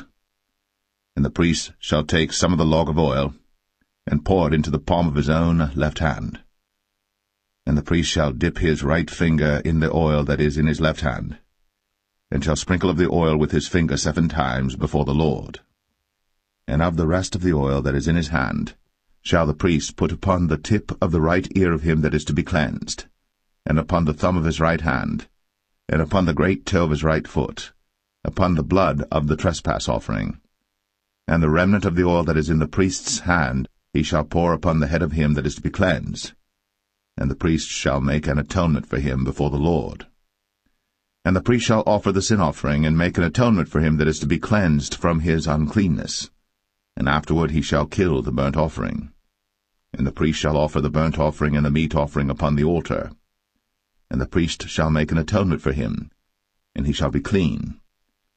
And if he be poor, and cannot get so much, then he shall take 1 lamb for a trespass offering to be waved, to make an atonement for him, and 1/10 deal of fine flour mingled with oil for a meat offering, and a log of oil, and 2 turtle doves, or 2 young pigeons, such as he is able to get, and the one shall be a sin offering, and the other a burnt offering. And he shall bring them on the 8th day for his cleansing unto the priest, unto the door of the tabernacle of the congregation before the Lord. And the priest shall take the lamb of the trespass offering, and the log of oil, and the priest shall wave them for a wave offering before the Lord. And he shall kill the lamb of the trespass offering, and the priest shall take some of the blood of the trespass offering, and put it upon the tip of the right ear of him that is to be cleansed, and upon the thumb of his right hand, and upon the great toe of his right foot. And the priest shall pour of the oil into the palm of his own left hand. And the priest shall sprinkle with his right finger some of the oil that is in his left hand 7 times before the Lord. And the priest shall put of the oil that is in his hand upon the tip of the right ear of him that is to be cleansed, and upon the thumb of his right hand, and upon the great toe of his right foot, upon the place of the blood of the trespass offering. And the rest of the oil that is in the priest's hand he shall put upon the head of him that is to be cleansed, to make an atonement for him before the Lord. And he shall offer the one of the turtle doves, or of the young pigeons, such as he can get, even such as he is able to get, the one for a sin offering, and the other for a burnt offering, with the meat offering. And the priest shall make an atonement for him that is to be cleansed before the Lord. This is the law of him in whom is the plague of leprosy, whose hand is not able to get that which pertaineth to his cleansing. And the Lord spake unto Moses and unto Aaron, saying, When ye be come into the land of Canaan, which I give to you for a possession, and I put the plague of leprosy in a house of the land of your possession, and he that owneth the house shall come and tell the priest, saying, It seemeth to me there is as it were a plague in the house. Then the priest shall command that they empty the house, before the priests go into it to see the plague, that all that is in the house be not made unclean, and afterward the priest shall go in to see the house. And he shall look on the plague, and behold, if the plague be in the walls of the house with hollow strakes, greenish or reddish, which in sight are lower than the wall, then the priest shall go out of the house to the door of the house, and shut up the house 7 days. And the priest shall come again the 7th day, and shall look, and behold, if the plague be spread in the walls of the house, then the priest shall command that they take away the stones in which the plague is, and they shall cast them into an unclean place without the city. And he shall cause the house to be scraped within round about, and they shall pour out the dust that they scrape off without the city into an unclean place. And they shall take other stones, and put them in the place of those stones. And he shall take other mortar, and shall plaster the house. And if the plague come again, and break out in the house, after that he hath taken away the stones, and after he hath scraped the house, and after it is plastered, then the priest shall come and look, and behold, if the plague be spread in the house, it is a fretting leprosy in the house, it is unclean. And he shall break down the house, the stones of it, and the timber thereof, and all the mortar of the house, and he shall carry them forth out of the city into an unclean place. Moreover, he that goeth into the house all the while that it is shut up shall be unclean until the even. And he that lieth in the house shall wash his clothes, and he that eateth in the house shall wash his clothes. And if the priest shall come in and look upon it, and behold, the plague hath not spread in the house, after the house was plastered, then the priest shall pronounce the house clean, because the plague is healed. And he shall take to cleanse the house 2 birds, and cedar wood, and scarlet, and hyssop. And he shall kill the one of the birds in an earthen vessel over running water. And he shall take the cedar wood, and the hyssop, and the scarlet, and the living bird, and dip them in the blood of the slain bird, and in the running water, and sprinkle the house 7 times. And he shall cleanse the house with the blood of the bird, and with the running water, and with the living bird, and with the cedar wood, and with the hyssop, and with the scarlet. But he shall let go the living bird out of the city into the open fields, and make an atonement for the house, and it shall be clean. This is the law for all manner of plague of leprosy, and scall, and for the leprosy of a garment and of a house, and for a rising, and for a scab, and for a bright spot, to teach when it is unclean, and when it is clean. This is the law of leprosy.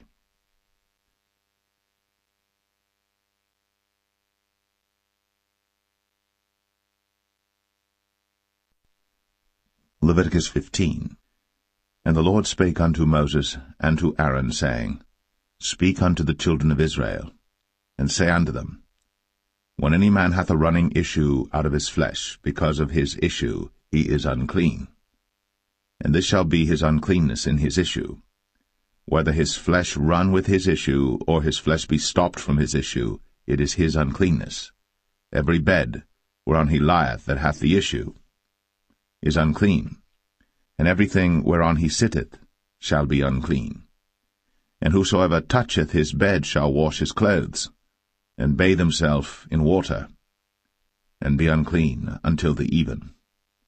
And he that sitteth on anything whereon he sat that hath the issue shall wash his clothes, and bathe himself in water, and be unclean until the even.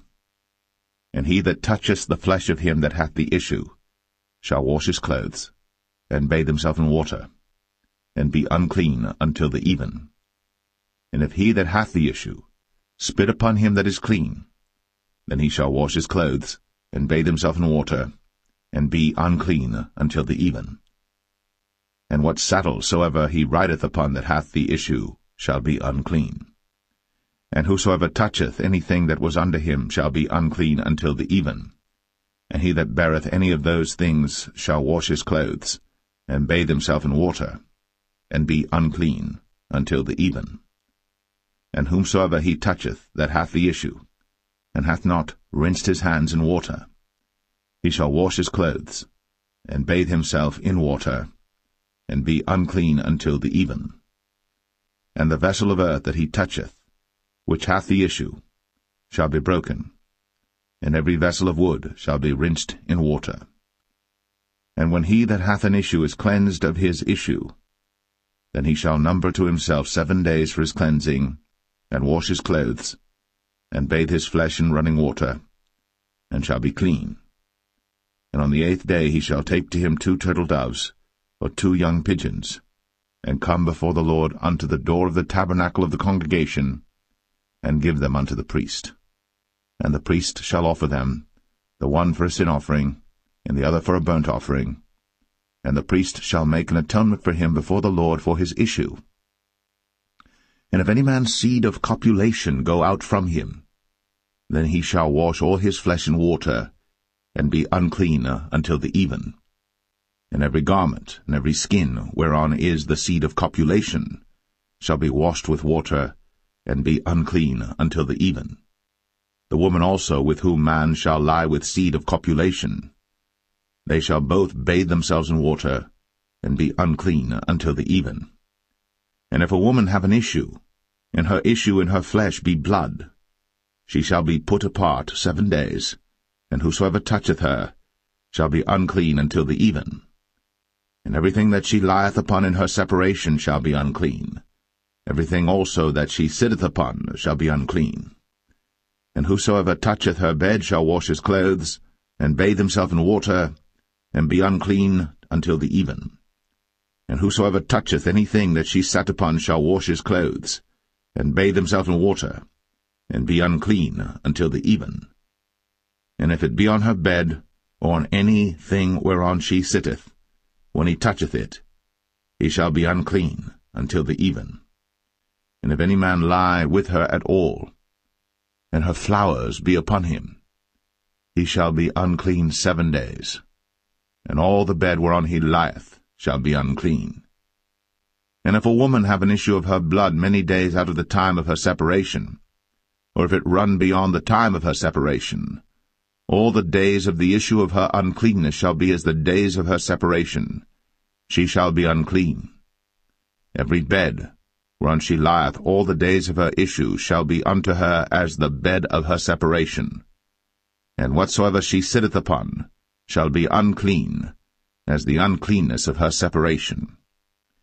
And whosoever toucheth those things shall be unclean, and shall wash his clothes, and bathe himself in water, and be unclean until the even.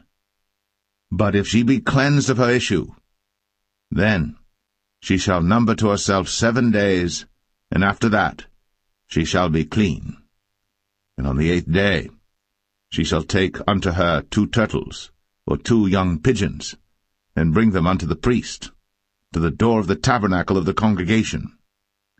And the priest shall offer the one for a sin offering, and the other for a burnt offering, and the priest shall make an atonement for her before the Lord for the issue of her uncleanness. Thus shall ye separate the children of Israel from their uncleanness, that they die not in their uncleanness, when they defile my tabernacle that is among them. This is the law of him that hath an issue, and of him whose seed goeth from him, and is defiled therewith, and of her that is sick of her flowers, and of him that hath an issue, of the man, and of the woman, and of him that lieth with her, that is unclean.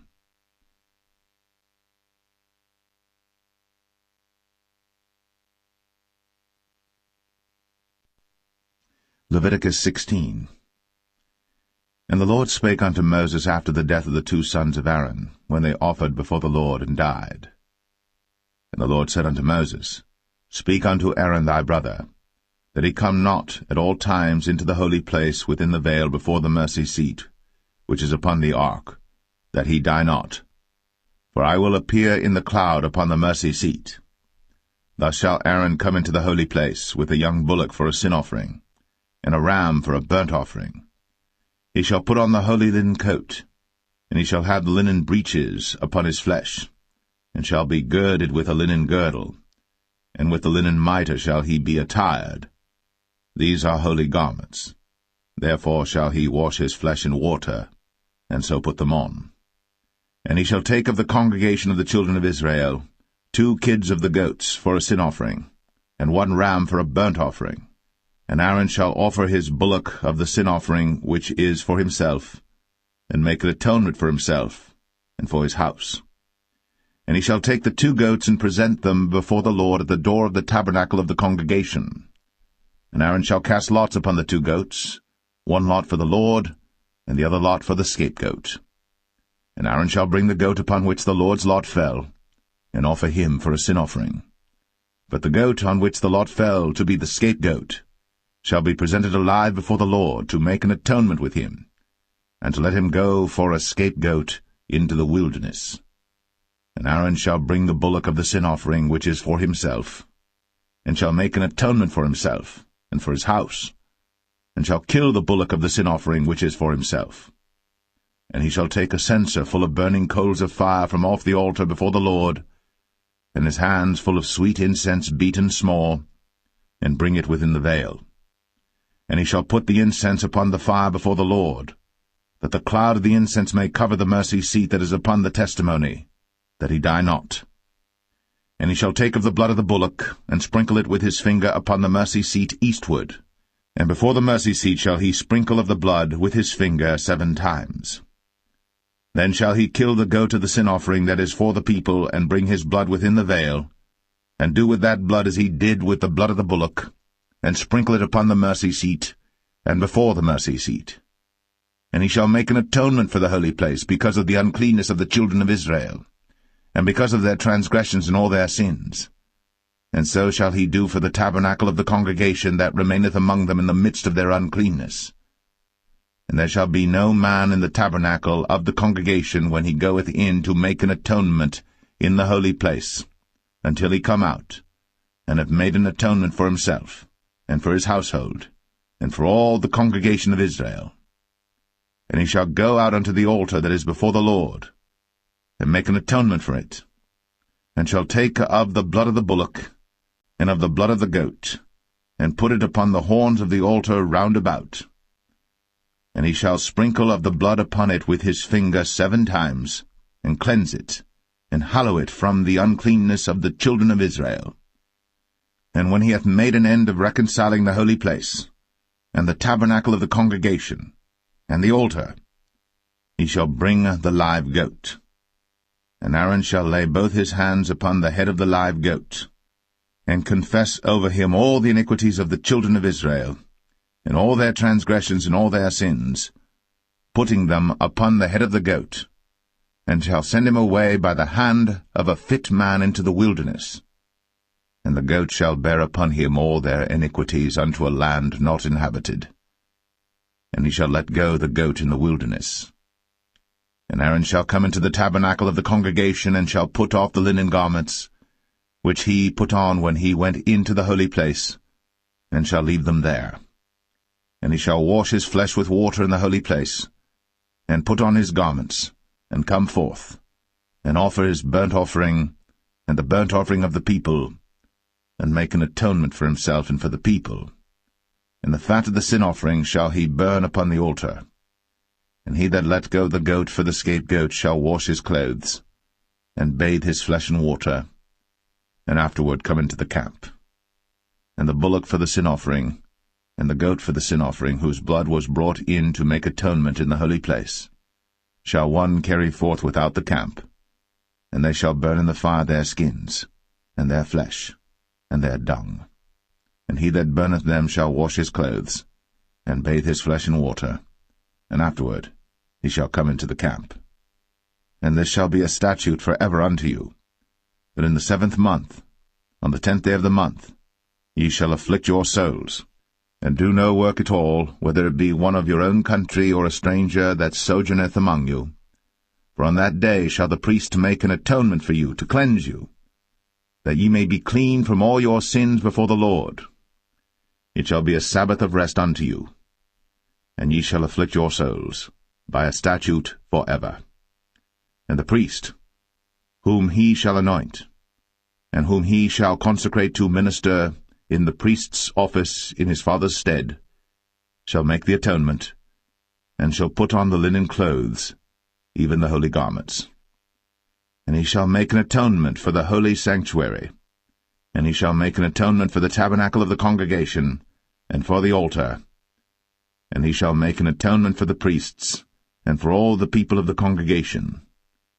And this shall be an everlasting statute unto you, to make an atonement for the children of Israel, for all their sins, once a year.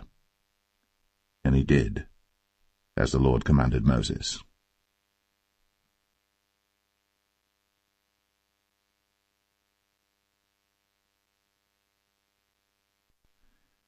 Leviticus 17. And the Lord spake unto Moses, saying, Speak unto Aaron, and unto his sons, and unto all the children of Israel, and say unto them, This is the thing which the Lord hath commanded, saying, What man soever there be of the house of Israel that killeth an ox, or lamb, or goat, in the camp, or that killeth it out of the camp, and bringeth it not unto the door of the tabernacle of the congregation to offer an offering unto the Lord before the tabernacle of the Lord, blood shall be imputed unto that man. He hath shed blood, and that man shall be cut off from among his people. To the end that the children of Israel may bring their sacrifices which they offer in the open field, even that they may bring them unto the Lord, unto the door of the tabernacle of the congregation, unto the priest, and offer them for peace offerings unto the Lord. And the priest shall sprinkle the blood upon the altar of the Lord at the door of the tabernacle of the congregation, and burn the fat for a sweet savour unto the Lord. And they shall no more offer their sacrifices unto devils, after whom they have gone a-whoring. This shall be a statute for ever unto them throughout their generations.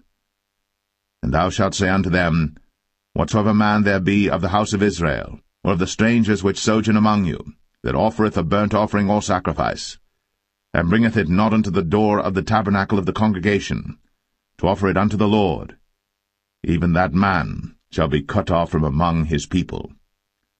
And whatsoever man there be of the house of Israel, or of the strangers that sojourn among you, that eateth any manner of blood, I will even set my face against that soul that eateth blood, and will cut him off from among his people. For the life of the flesh is in the blood, and I have given it to you upon the altar to make an atonement for your souls. For it is the blood that maketh an atonement for the soul. Therefore I said unto the children of Israel, No soul of you shall eat blood, neither shall any stranger that sojourneth among you eat blood. And whatsoever man there be of the children of Israel, or of the strangers that sojourn among you, which hunteth and catcheth any beast or fowl that may be eaten, he shall even pour out the blood thereof, and cover it with dust. For it is the life of all flesh, the blood of it is for the life thereof. Therefore I said unto the children of Israel, Ye shall eat the blood of no manner of flesh, for the life of all flesh is the blood thereof. Whosoever eateth it shall be cut off. And every soul that eateth that which died of itself, or that which was torn with beasts, whether it be one of your own country or a stranger, he shall both wash his clothes, and bathe himself in water, and be unclean until the even. Then shall he be clean. But if he wash them not, nor bathe his flesh, then he shall bear his iniquity.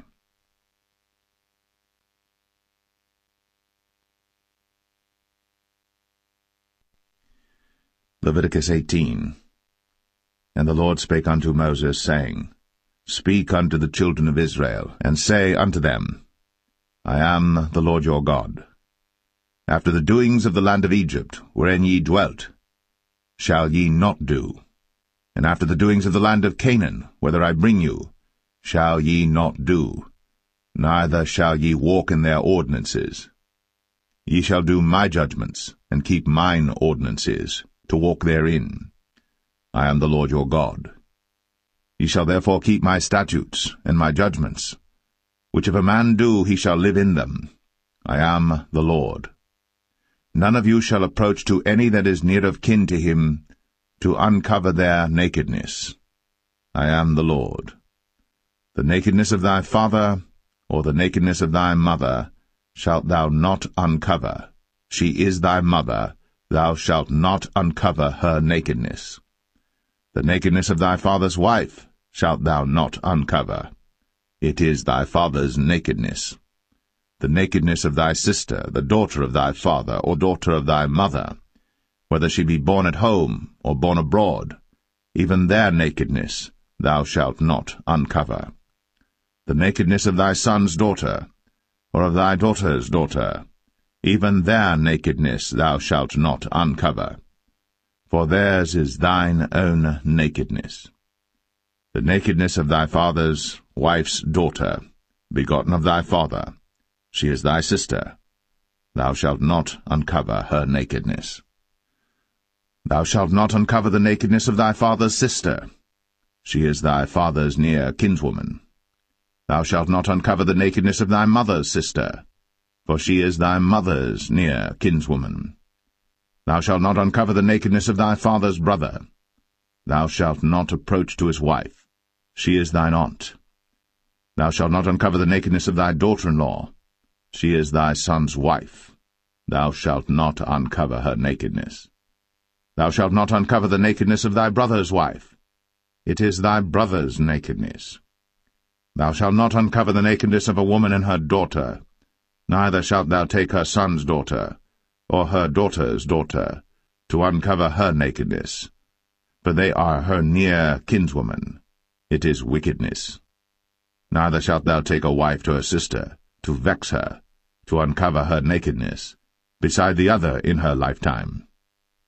Also thou shalt not approach unto a woman to uncover her nakedness, as long as she is put apart for her uncleanness.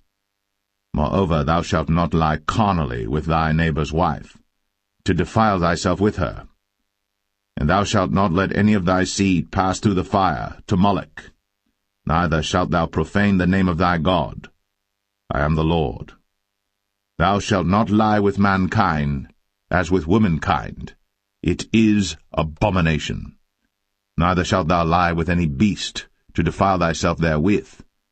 Neither shall any woman stand before a beast to lie down thereto. It is confusion. Defile not ye yourselves in any of these things. For in all these the nations are defiled which I cast out before you, and the land is defiled. Therefore I do visit the iniquity thereof upon it, and the land itself vomiteth out her inhabitants. Ye shall therefore keep my statutes, and my judgments, and shall not commit any of these abominations, neither any of your own nation, nor any stranger that sojourneth among you. For all these abominations have the men of the land done, which were before you, and the land is defiled, that the land spew not you out also, when ye defile it, as it spewed out the nations that were before you. For whosoever shall commit any of these abominations, even the souls that commit them, shall be cut off from among their people. Therefore shall ye keep mine ordinance, that ye commit not any one of these abominable customs, which were committed before you, and that ye defile not yourselves therein.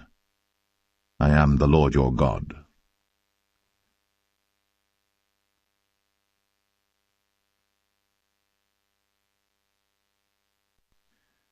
Leviticus 19.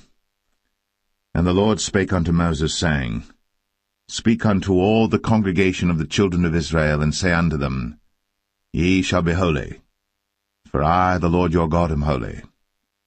Ye shall fear every man his mother, and his father, and keep my Sabbaths. I am the Lord your God. Turn ye not unto idols, nor make to yourselves molten gods. I am the Lord your God. And if ye offer a sacrifice of peace offerings unto the Lord, ye shall offer it at your own will.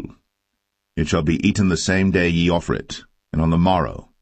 And if aught remain until the third day, it shall be burnt in the fire. And if it be eaten at all on the third day, it is abominable, it shall not be accepted. Therefore every one that eateth it shall bear his iniquity, because he hath profaned the hallowed thing of the Lord, and that so shall be cut off from among his people. And when ye reap the harvest of your land, thou shalt not wholly reap the corners of thy field, neither shalt thou gather the gleanings of thy harvest. And thou shalt not glean thy vineyard, neither shalt thou gather every grape of thy vineyard. Thou shalt leave them for the poor and stranger. I am the Lord your God. Ye shall not steal, neither deal falsely, neither lie one to another. And ye shall not swear by my name falsely, neither shalt thou profane the name of thy God. I am the Lord. Thou shalt not defraud thy neighbor, neither rob him. The wages of him that is hired shall not abide with thee all night until the morning. Thou shalt not curse the deaf, nor put a stumbling block before the blind, but shalt fear thy God. I am the Lord. Ye shall do no unrighteousness in judgment. Thou shalt not respect the person of the poor, nor honor the person of the mighty, but in righteousness shalt thou judge thy neighbor. Thou shalt not go up and down as a talebearer among thy people, neither shalt thou stand against the blood of thy neighbor. I am the Lord. Thou shalt not hate thy brother in thine heart. Thou shalt in any wise rebuke thy neighbor, and not suffer sin upon him. Thou shalt not avenge, nor bear any grudge against the children of thy people, but thou shalt love thy neighbor as thyself. I am the Lord. Ye shall keep my statutes. Thou shalt not let thy cattle gender with a diverse kind. Thou shalt not sow thy field with mingled seed, neither shall a garment mingled of linen and woolen come upon thee. And whosoever lieth carnally with a woman that is a bondmaid, betrothed to an husband, and not at all redeemed, nor freedom given her, she shall be scourged. They shall not be put to death, because she was not free. And he shall bring his trespass offering unto the Lord, unto the door of the tabernacle of the congregation, even a ram for a trespass offering. And the priest shall make an atonement for him with the ram of the trespass offering before the Lord for his sin which he hath done, and the sin which he hath done shall be forgiven him. And when ye shall come into the land, and shall have planted all manner of trees for food, then ye shall count the fruit thereof as uncircumcised. 3 years shall it be as uncircumcised unto you. It shall not be eaten of. But in the 4th year all the fruit thereof shall be holy to praise the Lord withal. And in the 5th year shall ye eat of the fruit thereof, that it may yield unto you the increase thereof. I am the Lord your God. Ye shall not eat anything with the blood, neither shall ye use enchantment, nor observe times. Ye shall not round the corners of your heads, neither shalt thou mar the corners of thy beard. Ye shall not make any cuttings in your flesh for the dead, nor print any marks upon you. I am the Lord. Do not prostitute thy daughter to cause her to be a whore, lest the land fall to whoredom, and the land become full of wickedness. Ye shall keep my Sabbaths, and reverence my sanctuary. I am the Lord. Regard not them that have familiar spirits, neither seek after wizards, to be defiled by them. I am the Lord your God. Thou shalt rise up before the hoary head, and honor the face of the old man, and fear thy God. I am the Lord. And if a stranger sojourn with thee in your land, ye shall not vex him. But the stranger that dwelleth with you shall be unto you as one born among you, and thou shalt love him as thyself. For ye were strangers in the land of Egypt. I am the Lord your God. Ye shall do no unrighteousness in judgment, and mete yard in weight or in measure. Just balances, just weights, a just ephah, and a just hin shall ye have. I am the Lord your God, which brought you out of the land of Egypt. Therefore shall ye observe all my statutes, and all my judgments, and do them. I am the Lord.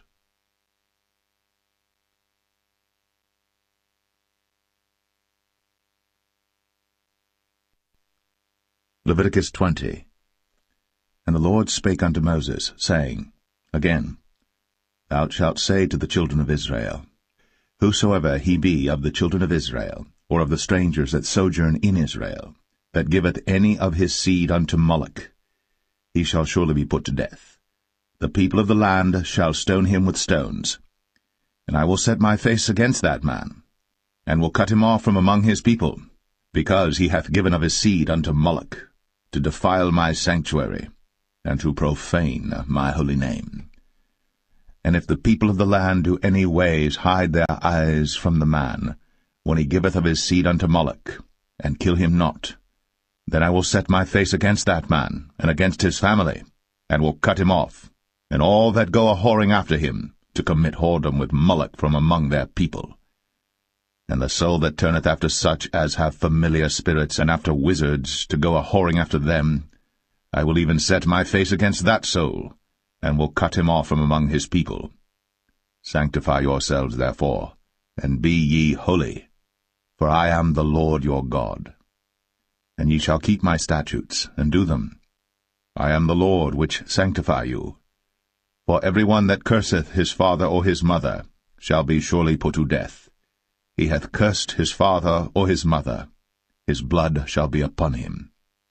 And the man that committeth adultery with another man's wife, even he that committeth adultery with his neighbour's wife, the adulterer and the adulteress shall surely be put to death. And the man that lieth with his father's wife hath uncovered his father's nakedness.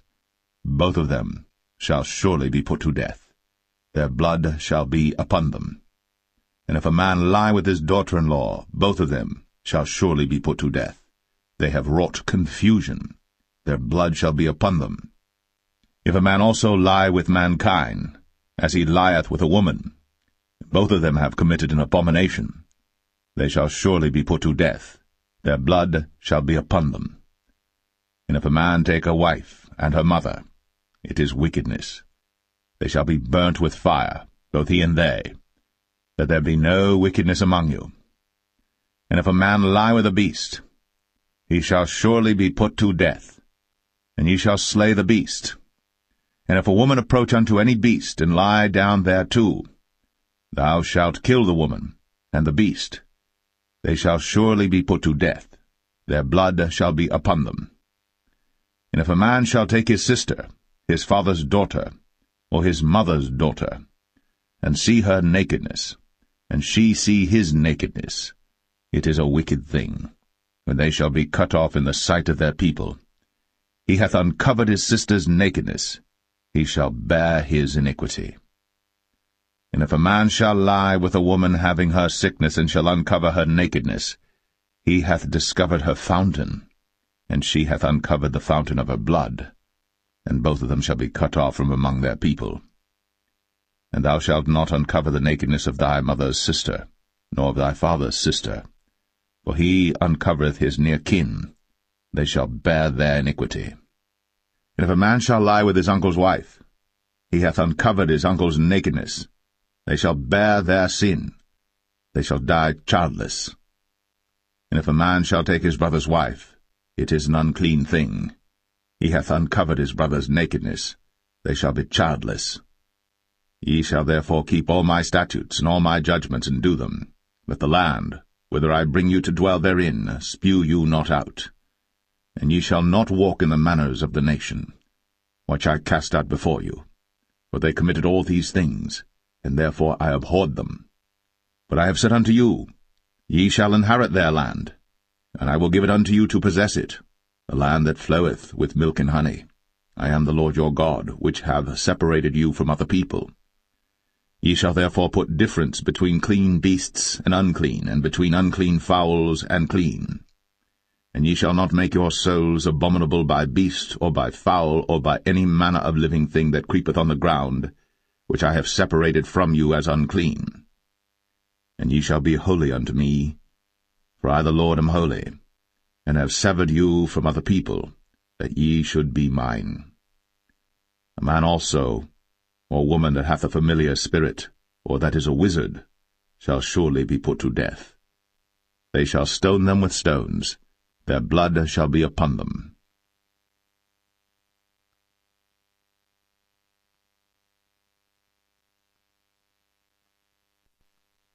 Leviticus 21. And the Lord said unto Moses, Speak unto the priests, the sons of Aaron, and say unto them, There shall none be defiled for the dead among his people. But for his kin that is near unto him, that is, for his mother, and for his father, and for his son, and for his daughter, and for his brother, and for his sister a virgin, that is nigh unto him, which hath had no husband, for her may he be defiled. But he shall not defile himself, being a chief man among his people, to profane himself. They shall not make baldness upon their head, neither shall they shave off the corner of their beard, nor make any cuttings in their flesh. They shall be holy unto their God, and not profane the name of their God, for the offerings of the Lord made by fire, and the bread of their God they do offer, therefore they shall be holy. They shall not take a wife that is a whore, or profane, neither shall they take a woman put away from her husband, for he is holy unto his God. Thou shalt sanctify him therefore, for he offereth the bread of thy God. He shall be holy unto thee. For I, the Lord, which sanctify you, am holy. And the daughter of any priest, if she profane herself by playing the whore, she profaneth her father. She shall be burnt with fire. And he that is the high priest among his brethren, upon whose head the anointing oil was poured, and that is consecrated to put on the garments, shall not uncover his head nor rend his clothes. Neither shall he go into any dead body, nor defile himself for his father, or for his mother. Neither shall he go out of the sanctuary, nor profane the sanctuary of his God. For the crown of the anointing oil of his God is upon him. I am the Lord. And he shall take a wife in her virginity, a widow, or a divorced woman, or profane, or an harlot. These shall he not take, but he shall take a virgin of his own people to wife. Neither shall he profane his seed among his people, for I the Lord do sanctify him. And the Lord spake unto Moses, saying, Speak unto Aaron, saying, Whosoever he be of thy seed in their generations that hath any blemish, let him not approach to offer the bread of his God. For whatsoever man he be that hath a blemish, he shall not approach, a blind man, or a lame, or he that hath a flat nose, or anything superfluous, or a man that is broken-footed, or broken-handed, or crooked-backed, or a dwarf, or that hath a blemish in his eye, or be scurvy, or scabbed, or hath his stones broken. No man that hath a blemish of the seed of Aaron the priest shall come nigh to offer the offerings of the Lord made by fire. He hath a blemish. He shall not come nigh to offer the bread of his God. He shall eat the bread of his God, both of the most holy and of the holy. Only he shall not go in unto the veil, nor come nigh unto the altar, because he hath a blemish, that he profane not my sanctuaries. For I the Lord do sanctify them. And Moses told it unto Aaron and to his sons, and unto all the children of Israel.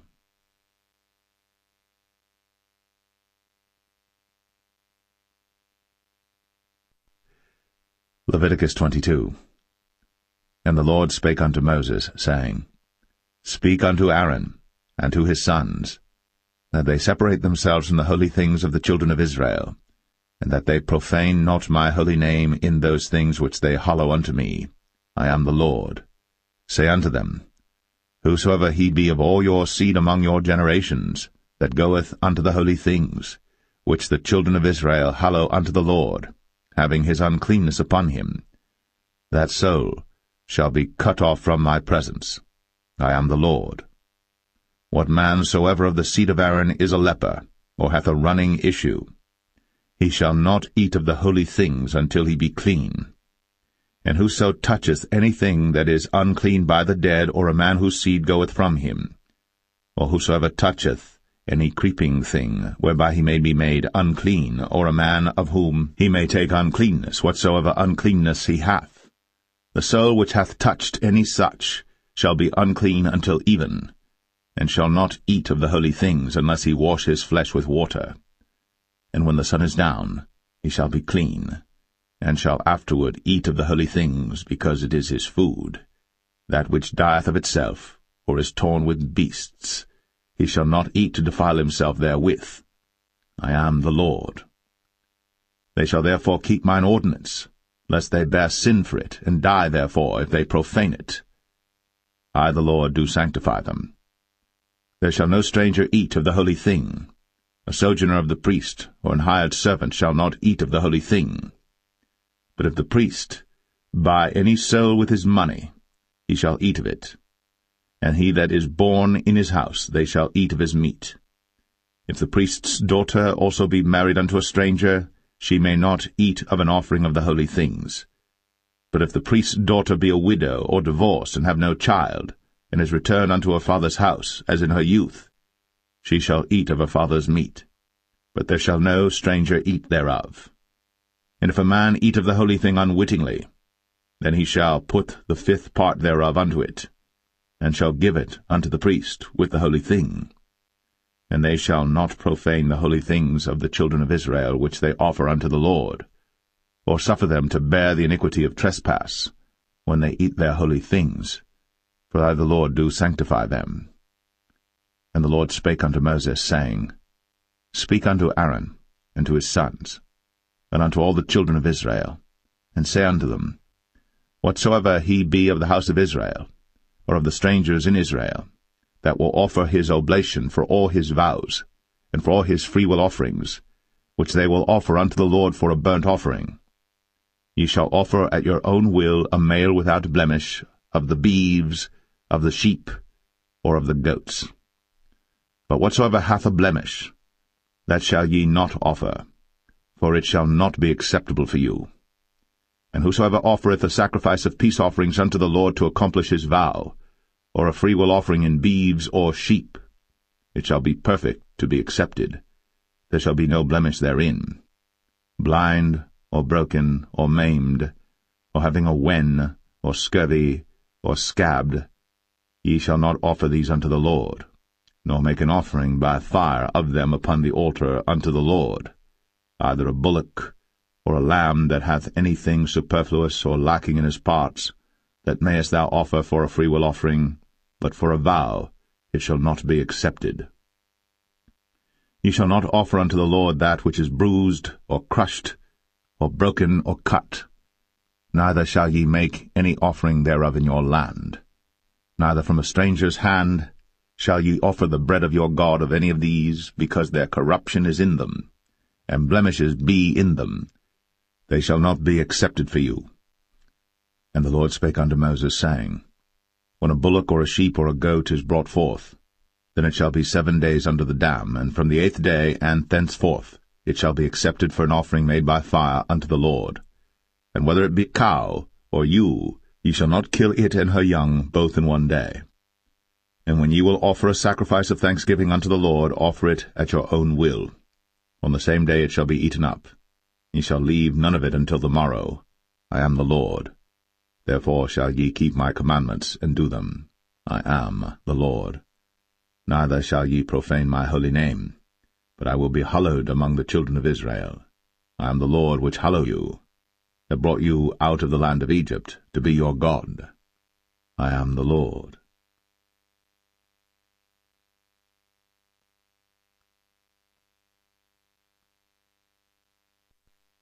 Leviticus 23. And the Lord spake unto Moses, saying, Speak unto the children of Israel, and say unto them, Concerning the feasts of the Lord, which ye shall proclaim to be holy convocations, even these are my feasts. 6 days shall work be done, but the 7th day is the Sabbath of rest, and holy convocation. Ye shall do no work therein.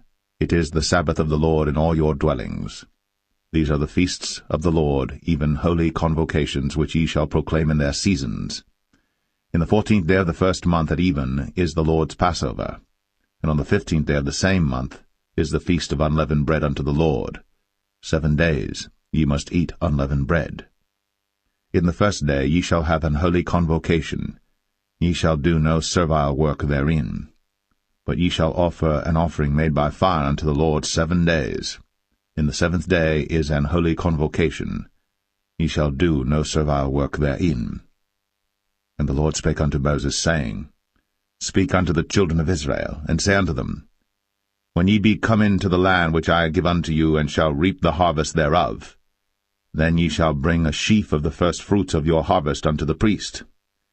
And he shall wave the sheaf before the Lord, to be accepted for you. On the morrow after the Sabbath the priest shall wave it. And ye shall offer that day, when ye wave the sheaf, an he-lamb without blemish of the 1st year for a burnt offering unto the Lord. And the meat offering thereof shall be 2/10 deals of fine flour mingled with oil, an offering made by fire unto the Lord for a sweet savour. And the drink offering thereof shall be of wine, the 4th part of an hin. And ye shall eat neither bread, nor parched corn, nor green ears, until the selfsame day that ye have brought an offering unto your God. It shall be a statute for ever throughout your generations in all your dwellings. And ye shall count unto you from the morrow after the Sabbath, from the day that ye brought the sheaf of the wave offering 7 Sabbaths shall be complete. Even unto the morrow, after the 7th Sabbath, shall ye number 50 days. And ye shall offer a new meat offering unto the Lord. Ye shall bring out of your habitations 2 wave loaves of 2 tenth deals. They shall be of fine flour. They shall be baked with leaven. They are the first fruits unto the Lord. And ye shall offer with the bread 7 lambs without blemish of the first year, and 1 young bullock, and 2 rams. They shall be for a burnt offering unto the Lord with their meat offering, and their drink offerings, even an offering made by fire of sweet savour unto the Lord. Then ye shall sacrifice 1 kid of the goats for a sin offering, and 2 lambs of the first year for a sacrifice of peace offerings. And the priest shall wave them with the bread of the firstfruits for a wave offering before the Lord. With the 2 lambs they shall be holy to the Lord for the priests. And ye shall proclaim on the selfsame day that it may be an holy convocation unto you. Ye shall do no servile work therein. It shall be a statute for ever in all your dwellings throughout your generations. And when ye reap the harvest of your land, thou shalt not make clean riddance of the corners of thy field when thou reapest, neither shalt thou gather any gleanings of thy harvest. Thou shalt leave them unto the poor, and to the stranger. I am the Lord your God. And the Lord spake unto Moses, saying, Speak unto the children of Israel, saying, In the 7th month, in the 1st day of the month, shall ye have a Sabbath, a memorial of blowing of trumpets, and holy convocation. Ye shall do no servile work therein, but ye shall offer an offering made by fire unto the Lord. And the Lord spake unto Moses, saying, Also on the 10th day of this 7th month there shall be a day of atonement. It shall be an holy convocation unto you. And ye shall afflict your souls, and offer an offering made by fire unto the Lord. And ye shall do no work in that same day. For it is a day of atonement, to make an atonement for you before the Lord your God. For whatsoever soul it be that shall not be afflicted in that same day, he shall be cut off from among his people. And whatsoever soul it be that doeth any work in that same day, the same soul will I destroy from among his people. He shall do no manner of work. It shall be a statute for ever throughout your generations in all your dwellings. It shall be unto you a Sabbath of rest. And ye shall afflict your souls. In the 9th day of the month at even, from even unto even shall ye celebrate your Sabbath. And the Lord spake unto Moses, saying, Speak unto the children of Israel, saying, The 15th day of this 7th month shall be the feast of tabernacles for 7 days unto the Lord. On the 1st day shall be an holy convocation. Ye shall do no servile work therein. 7 days ye shall offer an offering made by fire unto the Lord. On the 8th day shall be an holy convocation unto you. And ye shall offer an offering made by fire unto the Lord. It is a solemn assembly. And ye shall do no servile work therein. These are the feasts of the Lord which ye shall proclaim to be holy convocations, to offer an offering made by fire unto the Lord, a burnt offering, and a meat offering, a sacrifice, and drink offerings, everything upon his day. Beside the Sabbaths of the Lord, and beside your gifts, and beside all your vows, and beside all your free will offerings which ye give unto the Lord, also in the 15th day of the 7th month, when ye have gathered in the fruit of the land, ye shall keep a feast unto the Lord 7 days. On the 1st day shall be a Sabbath, and on the 8th day shall be a Sabbath. And ye shall take you on the 1st day the boughs of goodly trees, branches of palm trees, and the boughs of thick trees, and willows of the brook.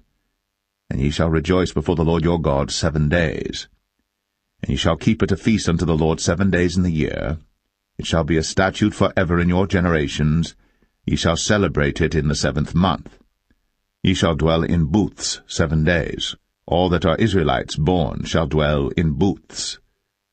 That your generations may know that I made the children of Israel to dwell in booths, when I brought them out of the land of Egypt. I am the Lord your God. And Moses declared unto the children of Israel the feasts of the Lord.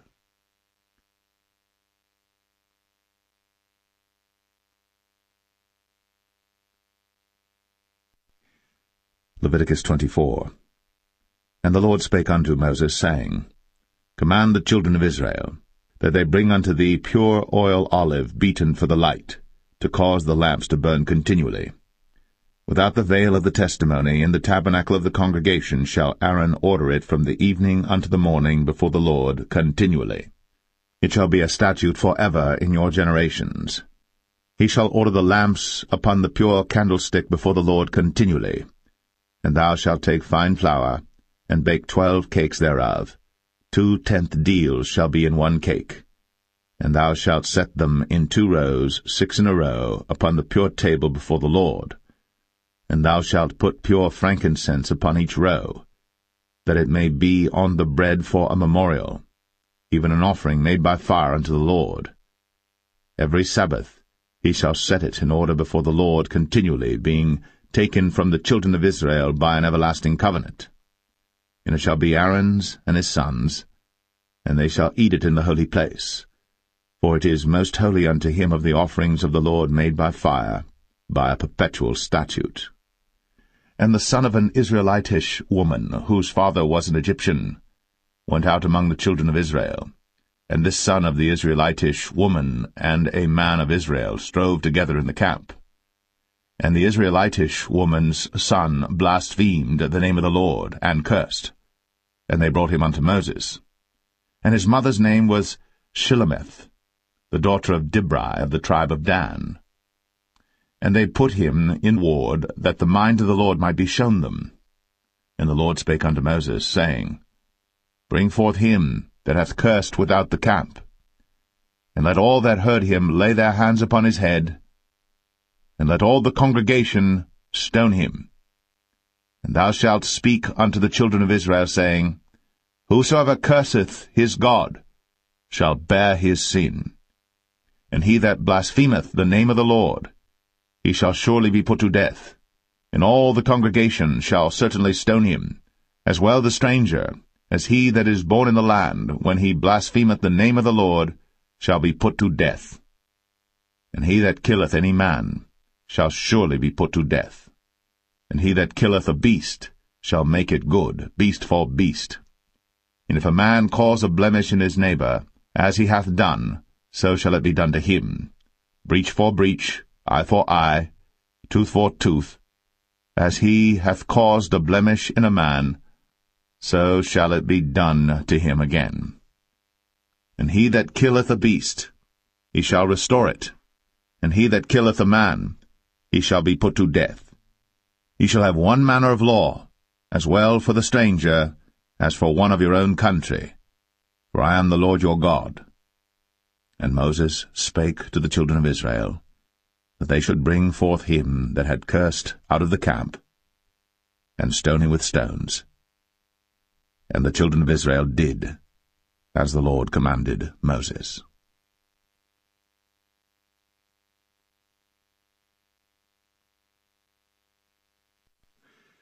Leviticus 25.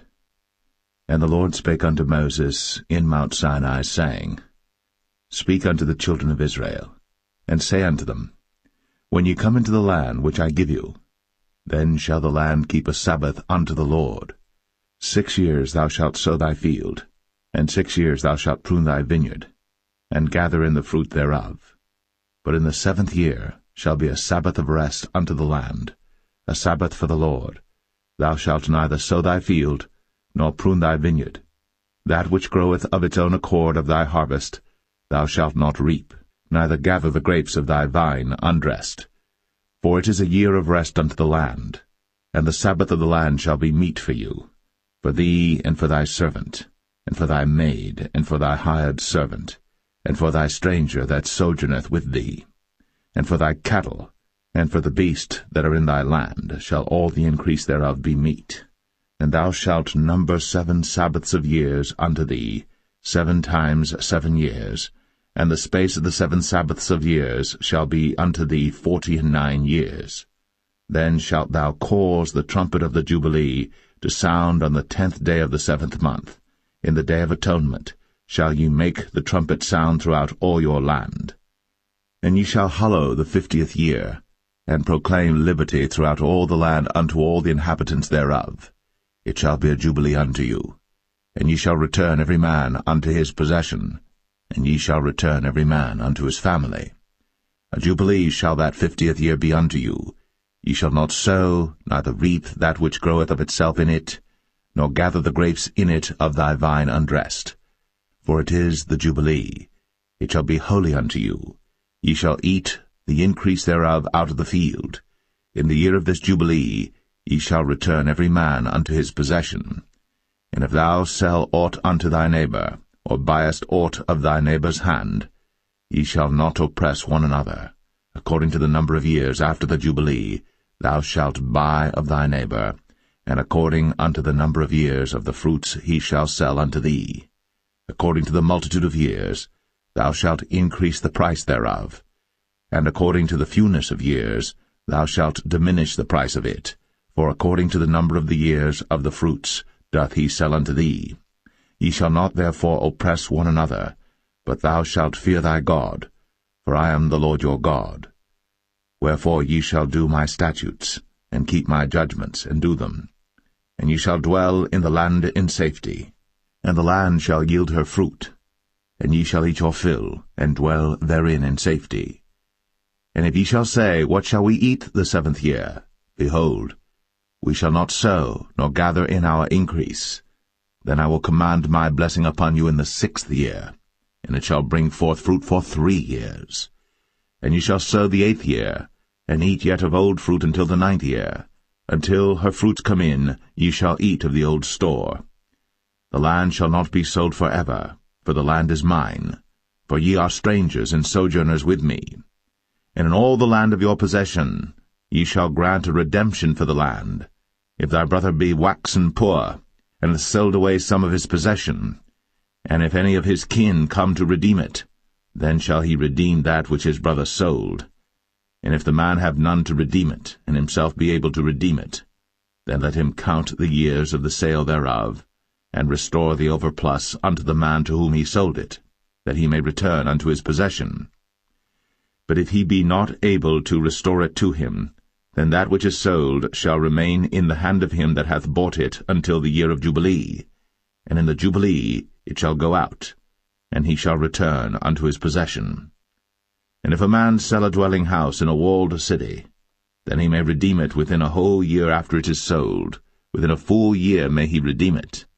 And if it be not redeemed within the space of a full year, then the house that is in the walled city shall be established for ever to him that bought it throughout his generations. It shall not go out in the Jubilee. But the houses of the villages which have no wall round about them shall be counted as the fields of the country. They may be redeemed, and they shall go out in the Jubilee. Notwithstanding the cities of the Levites, and the houses of the cities of their possession, may the Levites redeem at any time. And if a man purchase of the Levites, then the house that was sold, and the city of his possession, shall go out in the year of Jubilee, for the houses of the cities of the Levites are their possession among the children of Israel. But the field of the suburbs of their cities may not be sold, for it is their perpetual possession. And if thy brother be waxen poor, and fallen in decay with thee, then thou shalt relieve him, yea, though he be a stranger, or a sojourner, that he may live with thee. Take thou no usury of him, or increase, but fear thy God, that thy brother may live with thee. Thou shalt not give him thy money upon usury, nor lend him thy victuals for increase. I am the Lord your God, which brought you forth out of the land of Egypt, to give you the land of Canaan, and to be your God. And if thy brother that dwelleth by thee be waxen poor, and be sold unto thee, thou shalt not compel him to serve as a bondservant, but as an hired servant, and as a sojourner. He shall be with thee, and shall serve thee unto the year of Jubilee. And then shall he depart from thee, both he and his children with him, and shall return unto his own family, and unto the possession of his fathers shall he return. For they are my servants, which I brought forth out of the land of Egypt. They shall not be sold as bondmen. Thou shalt not rule over him with rigor, but shalt fear thy God. Both thy bondmen and thy bondmaids, which thou shalt have, shall be of the heathen that are round about you. Of them shall ye buy bondmen and bondmaids. Moreover, of the children of the strangers that do sojourn among you, of them shall ye buy, and of their families that are with you, which they begat in your land, and they shall be your possession. And ye shall take them as an inheritance for your children after you, to inherit them for a possession. They shall be your bondmen for ever. But over your brethren, the children of Israel, ye shall not rule one over another with rigor. And if a sojourner or stranger wax rich by thee, and thy brother that dwelleth by him wax poor, and sell himself unto the stranger or sojourner by thee, or to the stock of the stranger's family, after that he is sold, he may be redeemed again. One of his brethren may redeem him. Either his uncle or his uncle's son may redeem him, or any that is nigh of kin unto him of his family may redeem him, or if he be able, he may redeem himself. And he shall reckon with him that bought him from the year that he was sold to him unto the year of Jubilee. And the price of his sale shall be according unto the number of years, according to the time of an hired servant shall it be with him. If there be yet many years behind, according unto them, he shall give again the price of his redemption out of the money that he was bought for. And if there remain but few years unto the year of Jubilee, then he shall count with him, and according unto his years shall he give him again the price of his redemption. And as a yearly hired servant shall he be with him, and the other shall not rule with rigor over him in thy sight. And if he be not redeemed in these years, then he shall go out in the year of Jubilee, both he and his children with him. For unto me the children of Israel are servants. They are my servants whom I brought forth out of the land of Egypt. I am the Lord your God.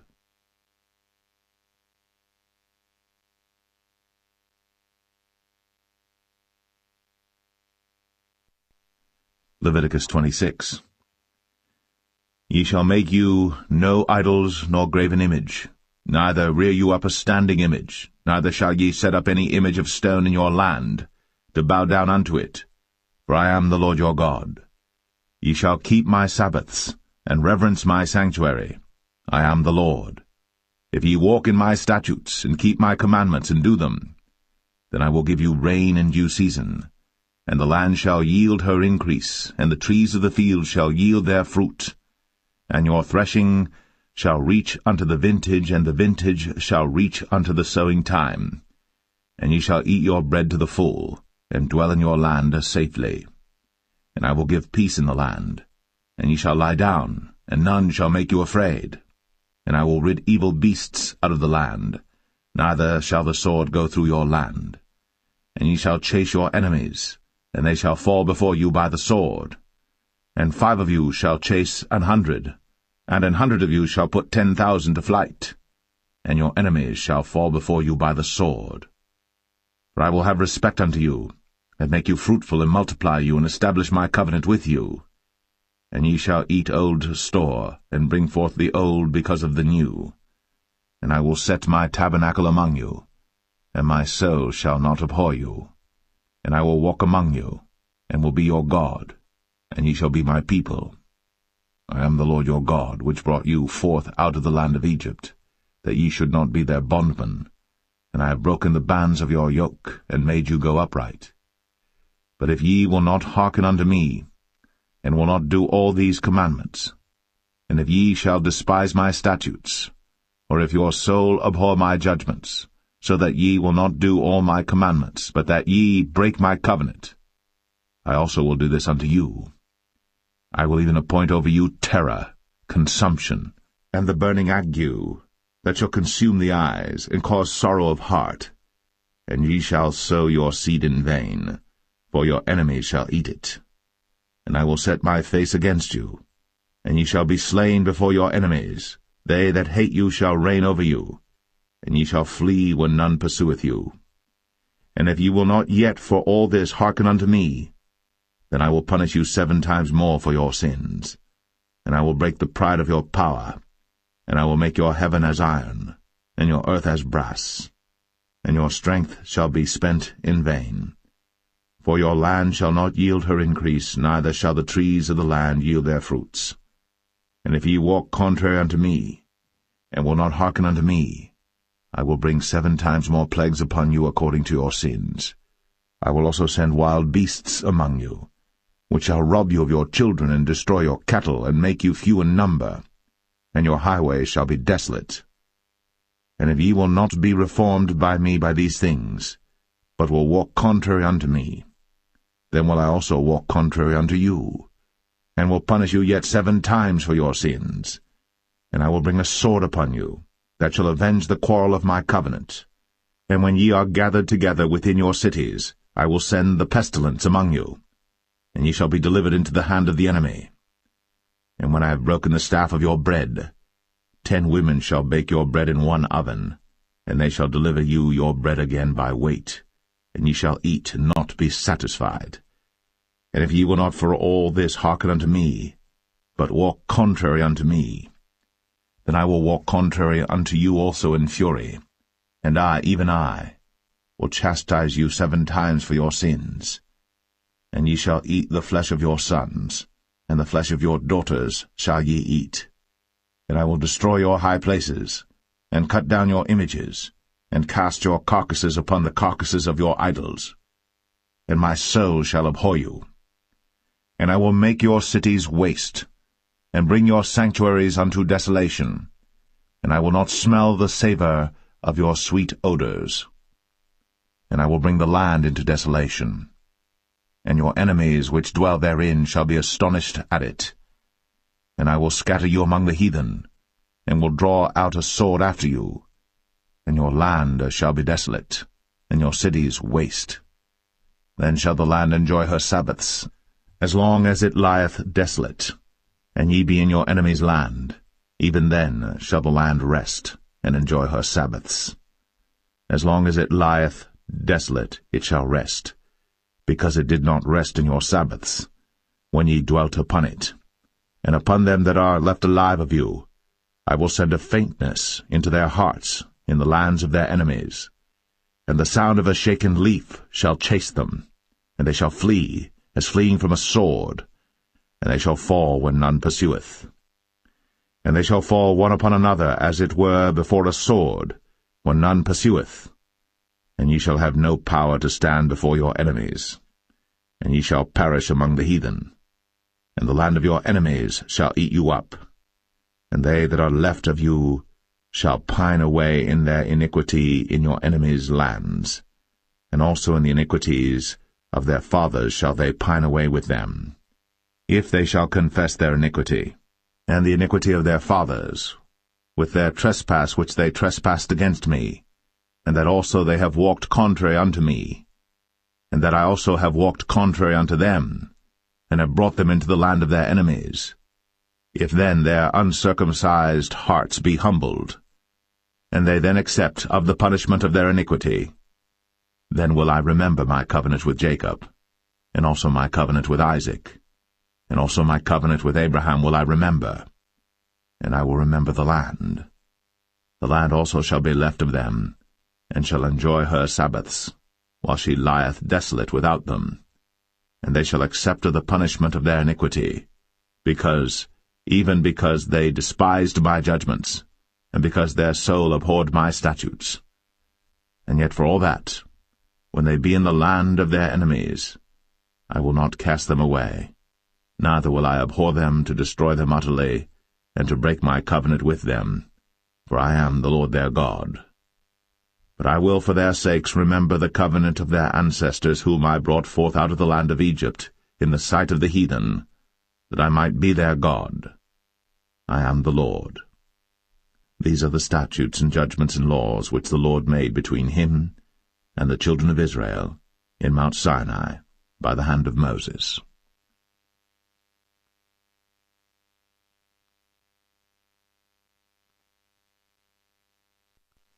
Leviticus 27. And the Lord spake unto Moses, saying, Speak unto the children of Israel, and say unto them, When a man shall make a singular vow, the person shall be for the Lord by thy estimation. And thy estimation shall be of the male from 20 years old even unto 60 years old. Even thy estimation shall be 50 shekels of silver after the shekel of the sanctuary. And if it be a female, then thy estimation shall be 30 shekels. And if it be from 5 years old even unto 20 years old, then thy estimation shall be of the male 20 shekels, and for the female 10 shekels. And if it be from a month old even unto 5 years old, then thy estimation shall be of the male 5 shekels of silver, and for the female thy estimation shall be 3 shekels of silver. And if it be from 60 years old and above, if it be a male, then thy estimation shall be 15 shekels, and for the female 10 shekels. But if he be poorer than thy estimation, then he shall present himself before the priest, and the priest shall value him, according to his ability that vowed shall the priest value him. And if it be a beast, whereof men bring an offering unto the Lord, all that any man giveth of such unto the Lord shall be holy. He shall not alter it, nor change it, a good for a bad, or a bad for a good. And if he shall at all change beast for beast, then it, and the exchange thereof, shall be holy. And if it be any unclean beast, of which they do not offer a sacrifice unto the Lord, then he shall present the beast before the priest. And the priest shall value it, whether it be good or bad, as thou valuest it, who art the priest, so shall it be. But if he will at all redeem it, then he shall add a 5th part thereof unto thy estimation. And when a man shall sanctify his house to be holy unto the Lord, then the priest shall estimate it, whether it be good or bad, as the priest shall estimate it, so shall it stand. And if he that sanctified it will redeem his house, then he shall add the 5th part of the money of thy estimation unto it, and it shall be his. And if a man shall sanctify unto the Lord some part of a field of his possession, then thy estimation shall be according to the seed thereof, and homer of barley seed shall be valued at 50 shekels of silver. If he sanctify his field from the year of Jubilee according to thy estimation, it shall stand.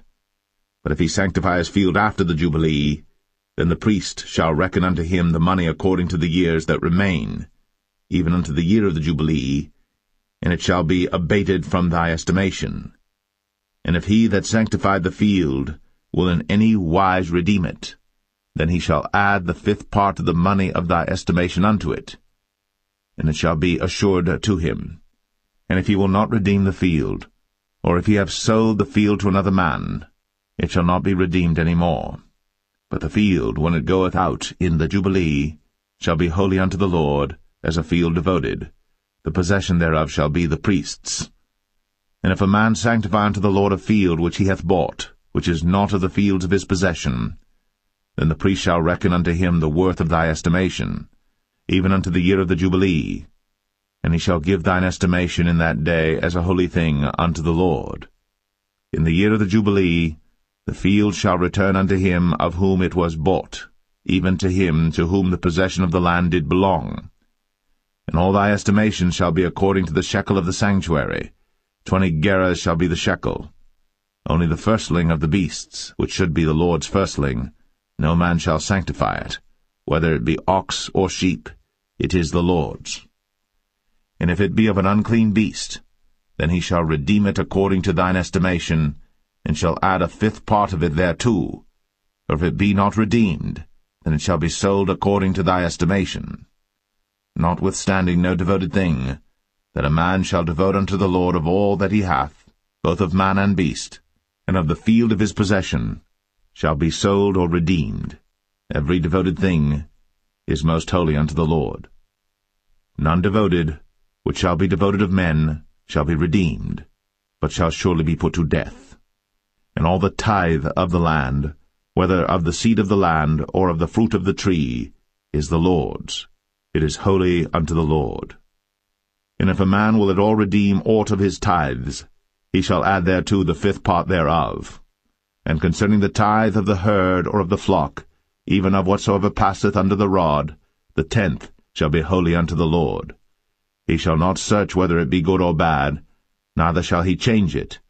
And if he change it at all, then both it and the change thereof shall be holy. It shall not be redeemed. These are the commandments which the Lord commanded Moses for the children of Israel in Mount Sinai.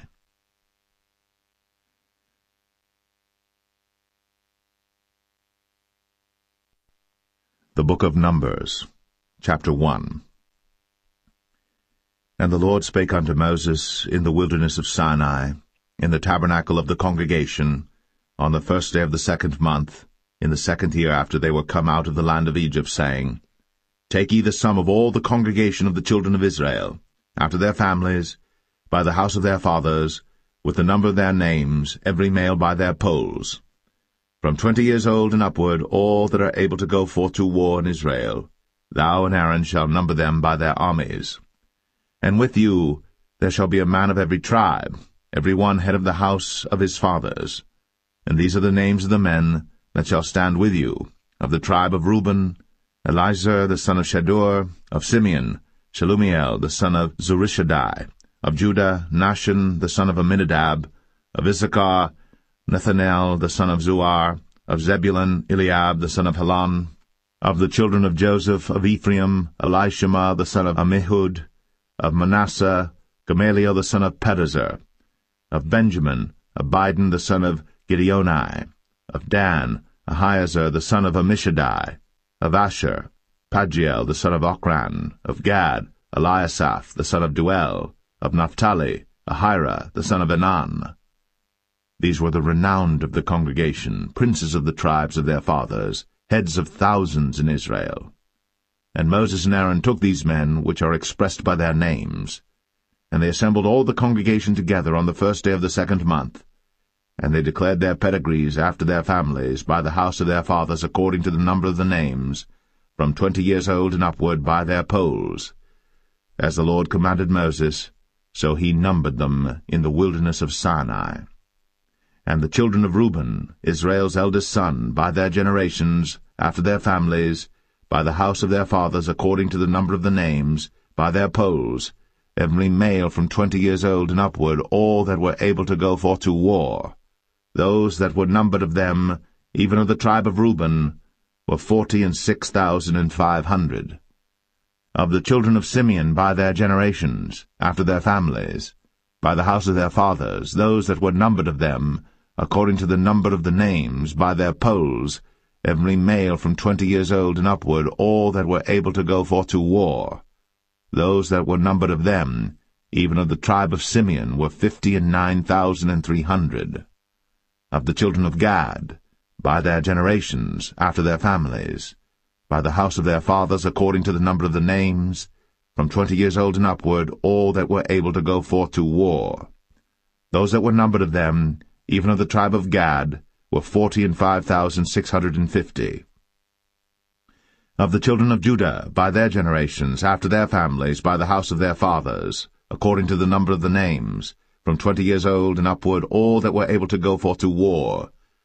Those that were numbered of them, even of the tribe of Judah, were 314,600.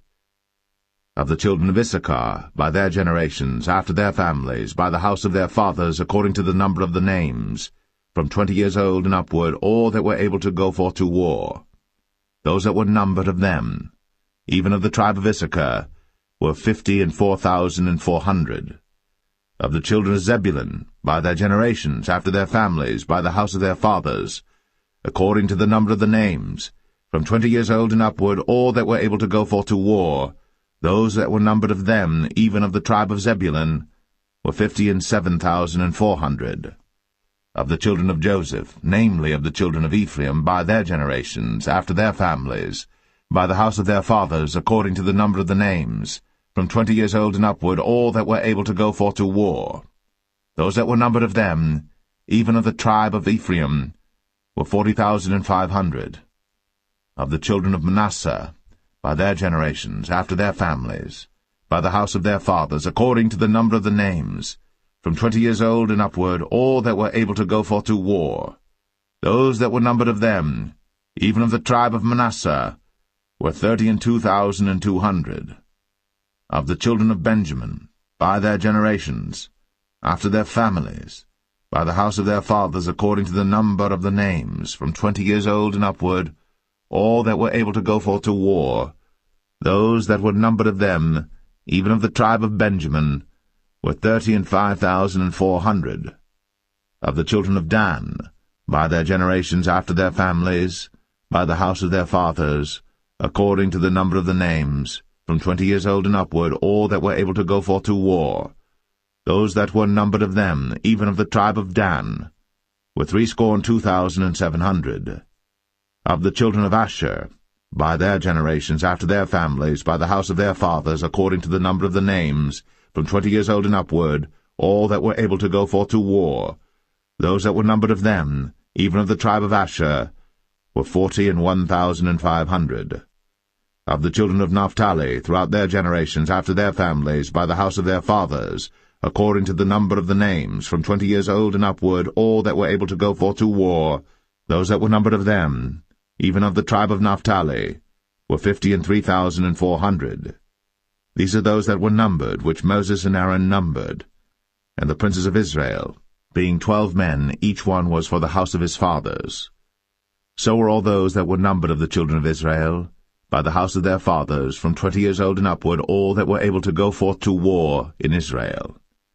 Even all they that were numbered were 600,000 and 3,550. But the Levites after the tribe of their fathers were not numbered among them. For the Lord had spoken unto Moses, saying, Only thou shalt not number the tribe of Levi, neither take the sum of them among the children of Israel. But thou shalt appoint the Levites over the tabernacle of testimony, and over all the vessels thereof, and over all things that belong to it. They shall bear the tabernacle, and all the vessels thereof, and they shall minister unto it, and shall encamp round about the tabernacle. And when the tabernacle setteth forward, the Levites shall take it down. And when the tabernacle is to be pitched, the Levites shall set it up, and the stranger that cometh nigh shall be put to death. And the children of Israel shall pitch their tents, every man by his own camp, and every man by his own standard throughout their hosts. But the Levites shall pitch round about the tabernacle of testimony, that there be no wrath upon the congregation of the children of Israel, and the Levites shall keep the charge of the tabernacle of testimony. And the children of Israel did, according to all that the Lord commanded Moses. So did they.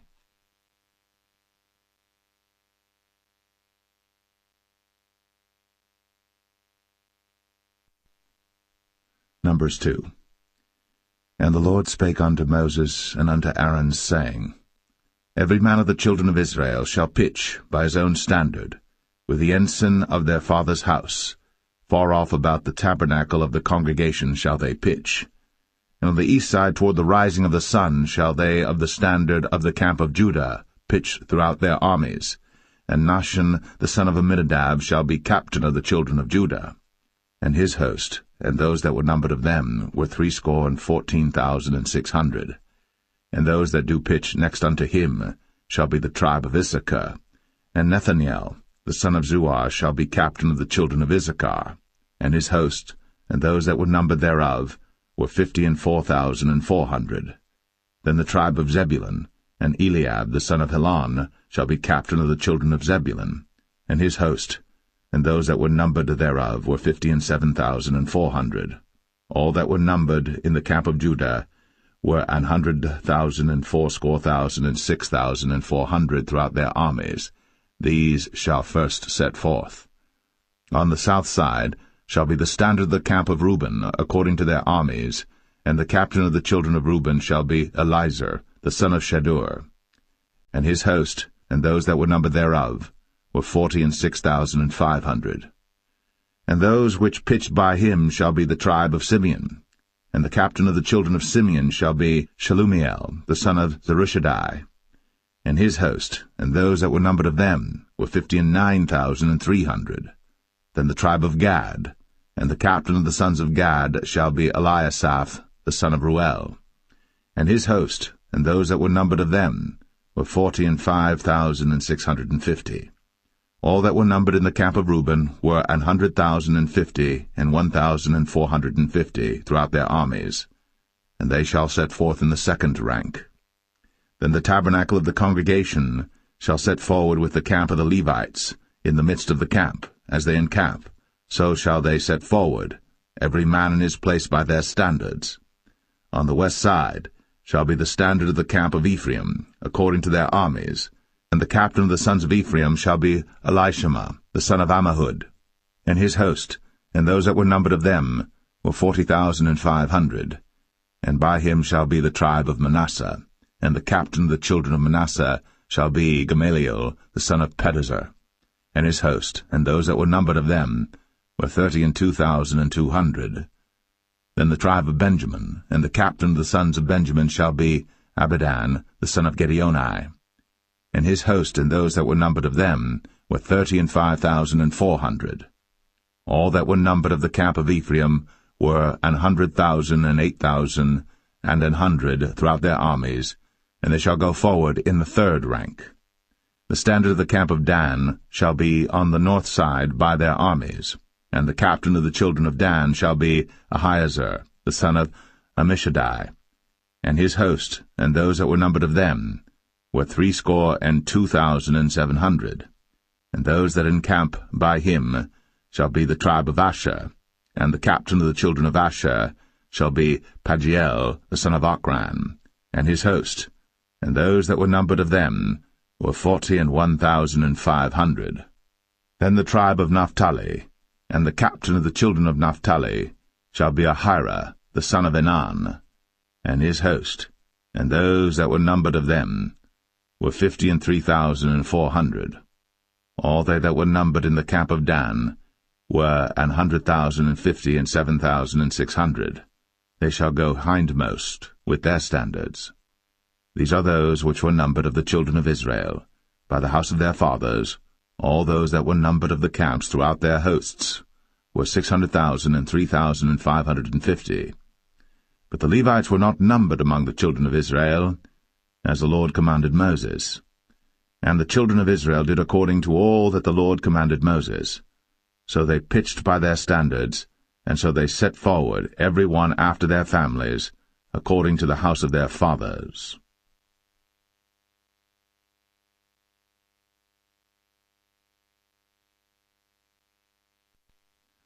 Numbers 3. These also are the generations of Aaron and Moses in the day that the Lord spake with Moses in Mount Sinai. And these are the names of the sons of Aaron: Nadab the firstborn, and Abihu, Eleazar, and Ithamar. These are the names of the sons of Aaron, the priests which were anointed, whom he consecrated to minister in the priest's office. And Nadab and Abihu died before the Lord, when they offered strange fire before the Lord in the wilderness of Sinai, and they had no children. And Eleazar and Ithamar ministered in the priest's office in the sight of Aaron their father. And the Lord spake unto Moses, saying, Bring the tribe of Levi near, and present them before Aaron the priest, that they may minister unto him. And they shall keep his charge, and the charge of the whole congregation before the tabernacle of the congregation, to do the service of the tabernacle. And they shall keep all the instruments of the tabernacle of the congregation, and the charge of the children of Israel, to do the service of the tabernacle. And thou shalt give the Levites unto Aaron, and to his sons. They are wholly given unto him out of the children of Israel. And thou shalt appoint Aaron and his sons, and they shall wait on their priest's office, and the stranger that cometh nigh shall be put to death. And the Lord spake unto Moses, saying, And I, behold, I have taken the Levites from among the children of Israel, instead of all the firstborn that openeth the matrix among the children of Israel. Therefore the Levites shall be mine. Because all the firstborn are mine, for on the day that I smote all the firstborn in the land of Egypt, I hallowed unto me all the firstborn in Israel, both man and beast. Mine shall they be. I am the Lord. And the Lord spake unto Moses in the wilderness of Sinai, saying, Number the children of Levi after the house of their fathers by their families. Every male from a month old and upward shalt thou number them. And Moses numbered them according to the word of the Lord, as he was commanded. And these were the sons of Levi by their names, Gershon and Kohath and Merari. And these are the names of the sons of Gershon by their families, Libni and Shimei. And the sons of Kohath by their families, Amram, and Izahar, Hebron, and Uzziel.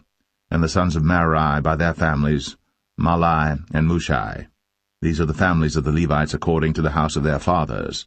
Of Gershon was the family of the Libnites, and the family of the Shimites. These are the families of the Gershonites. Those that were numbered of them, according to the number of all the males, from a month old and upward, even those that were numbered of them, were 7,500. The families of the Gershonites shall pitch behind the tabernacle westward. And the chief of the house of the father of the Gershonites shall be Eliasaph the son of Lael. And the charge of the sons of Gershon in the tabernacle of the congregation shall be the tabernacle, and the tent, the covering thereof, and the hanging for the door of the tabernacle of the congregation, and the hangings of the court, and the curtain for the door of the court which is by the tabernacle, and by the altar round about, and the cords of it for all the service thereof. And of Kohath was the family of the Amramites, and the family of the Isharites, and the family of the Hebronites, and the family of the Uzzielites. These are the families of the Kohathites. In the number of all the males from a month old and upward were 8,600, keeping the charge of the sanctuary. The families of the sons of Kohath shall pitch on the side of the tabernacle southward. And the chief of the house of the father of the families of the Kohathites shall be Elizaphan the son of Uzziel. And their charge shall be the ark, and the table, and the candlestick, and the altars, and the vessels of the sanctuary wherewith they minister, and the hanging, and all the service thereof. And Eleazar the son of Aaron the priest shall be chief over the chief of the Levites, and have the oversight of them that keep the charge of the sanctuary. Of Merari was the family of the Mahlites, and the family of the Mushites. These are the families of Merari. And those that were numbered of them, according to the number of all the males, from a month old and upward, were 6,200. And the chief of the house of the father of the families of Merari was Zuriel, the son of Abihail. These shall pitch on the side of the tabernacle northward. And under the custody and charge of the sons of Merari shall be the boards of the tabernacle, and the bars thereof, and the pillars thereof, and the sockets thereof, and all the vessels thereof, and all that serveth thereto, and the pillars of the court round about, and their sockets, and their pins, and their cords. But those that encamp before the tabernacle toward the east, even before the tabernacle of the congregation eastward, shall be Moses and Aaron and his sons, keeping the charge of the sanctuary for the charge of the children of Israel, and the stranger that cometh nigh shall be put to death. All that were numbered of the Levites, which Moses and Aaron numbered at the commandment of the Lord, throughout their families, all the males from a month old and upward, were 22,000. And the Lord said unto Moses, Number all the firstborn of the males of the children of Israel from a month old and upward, and take the number of their names. And thou shalt take the Levites for me, I am the Lord, instead of all the firstborn among the children of Israel, and the cattle of the Levites instead of all the firstlings among the cattle of the children of Israel. And Moses numbered, as the Lord commanded him, all the firstborn among the children of Israel, and all the firstborn males by the number of names, from a month old and upward, of those that were numbered of them, were 22,213. And the Lord spake unto Moses, saying, Take the Levites instead of all the firstborn among the children of Israel, and the cattle of the Levites instead of their cattle, and the Levites shall be mine. I am the Lord. And for those that are to be redeemed of the 213 of the firstborn of the children of Israel, which are more than the Levites, thou shalt even take 5 shekels apiece by the poll. After the shekel of the sanctuary shalt thou take them. The shekel is 20 gerahs. And thou shalt give the money wherewith the odd number of them is to be redeemed, unto Aaron and to his sons. And Moses took the redemption money of them that were over and above them that were redeemed by the Levites. Of the firstborn of the children of Israel took he the money, 1,365 shekels, after the shekel of the sanctuary. And Moses gave the money of them that were redeemed unto Aaron and to his sons, according to the word of the Lord, as the Lord commanded Moses.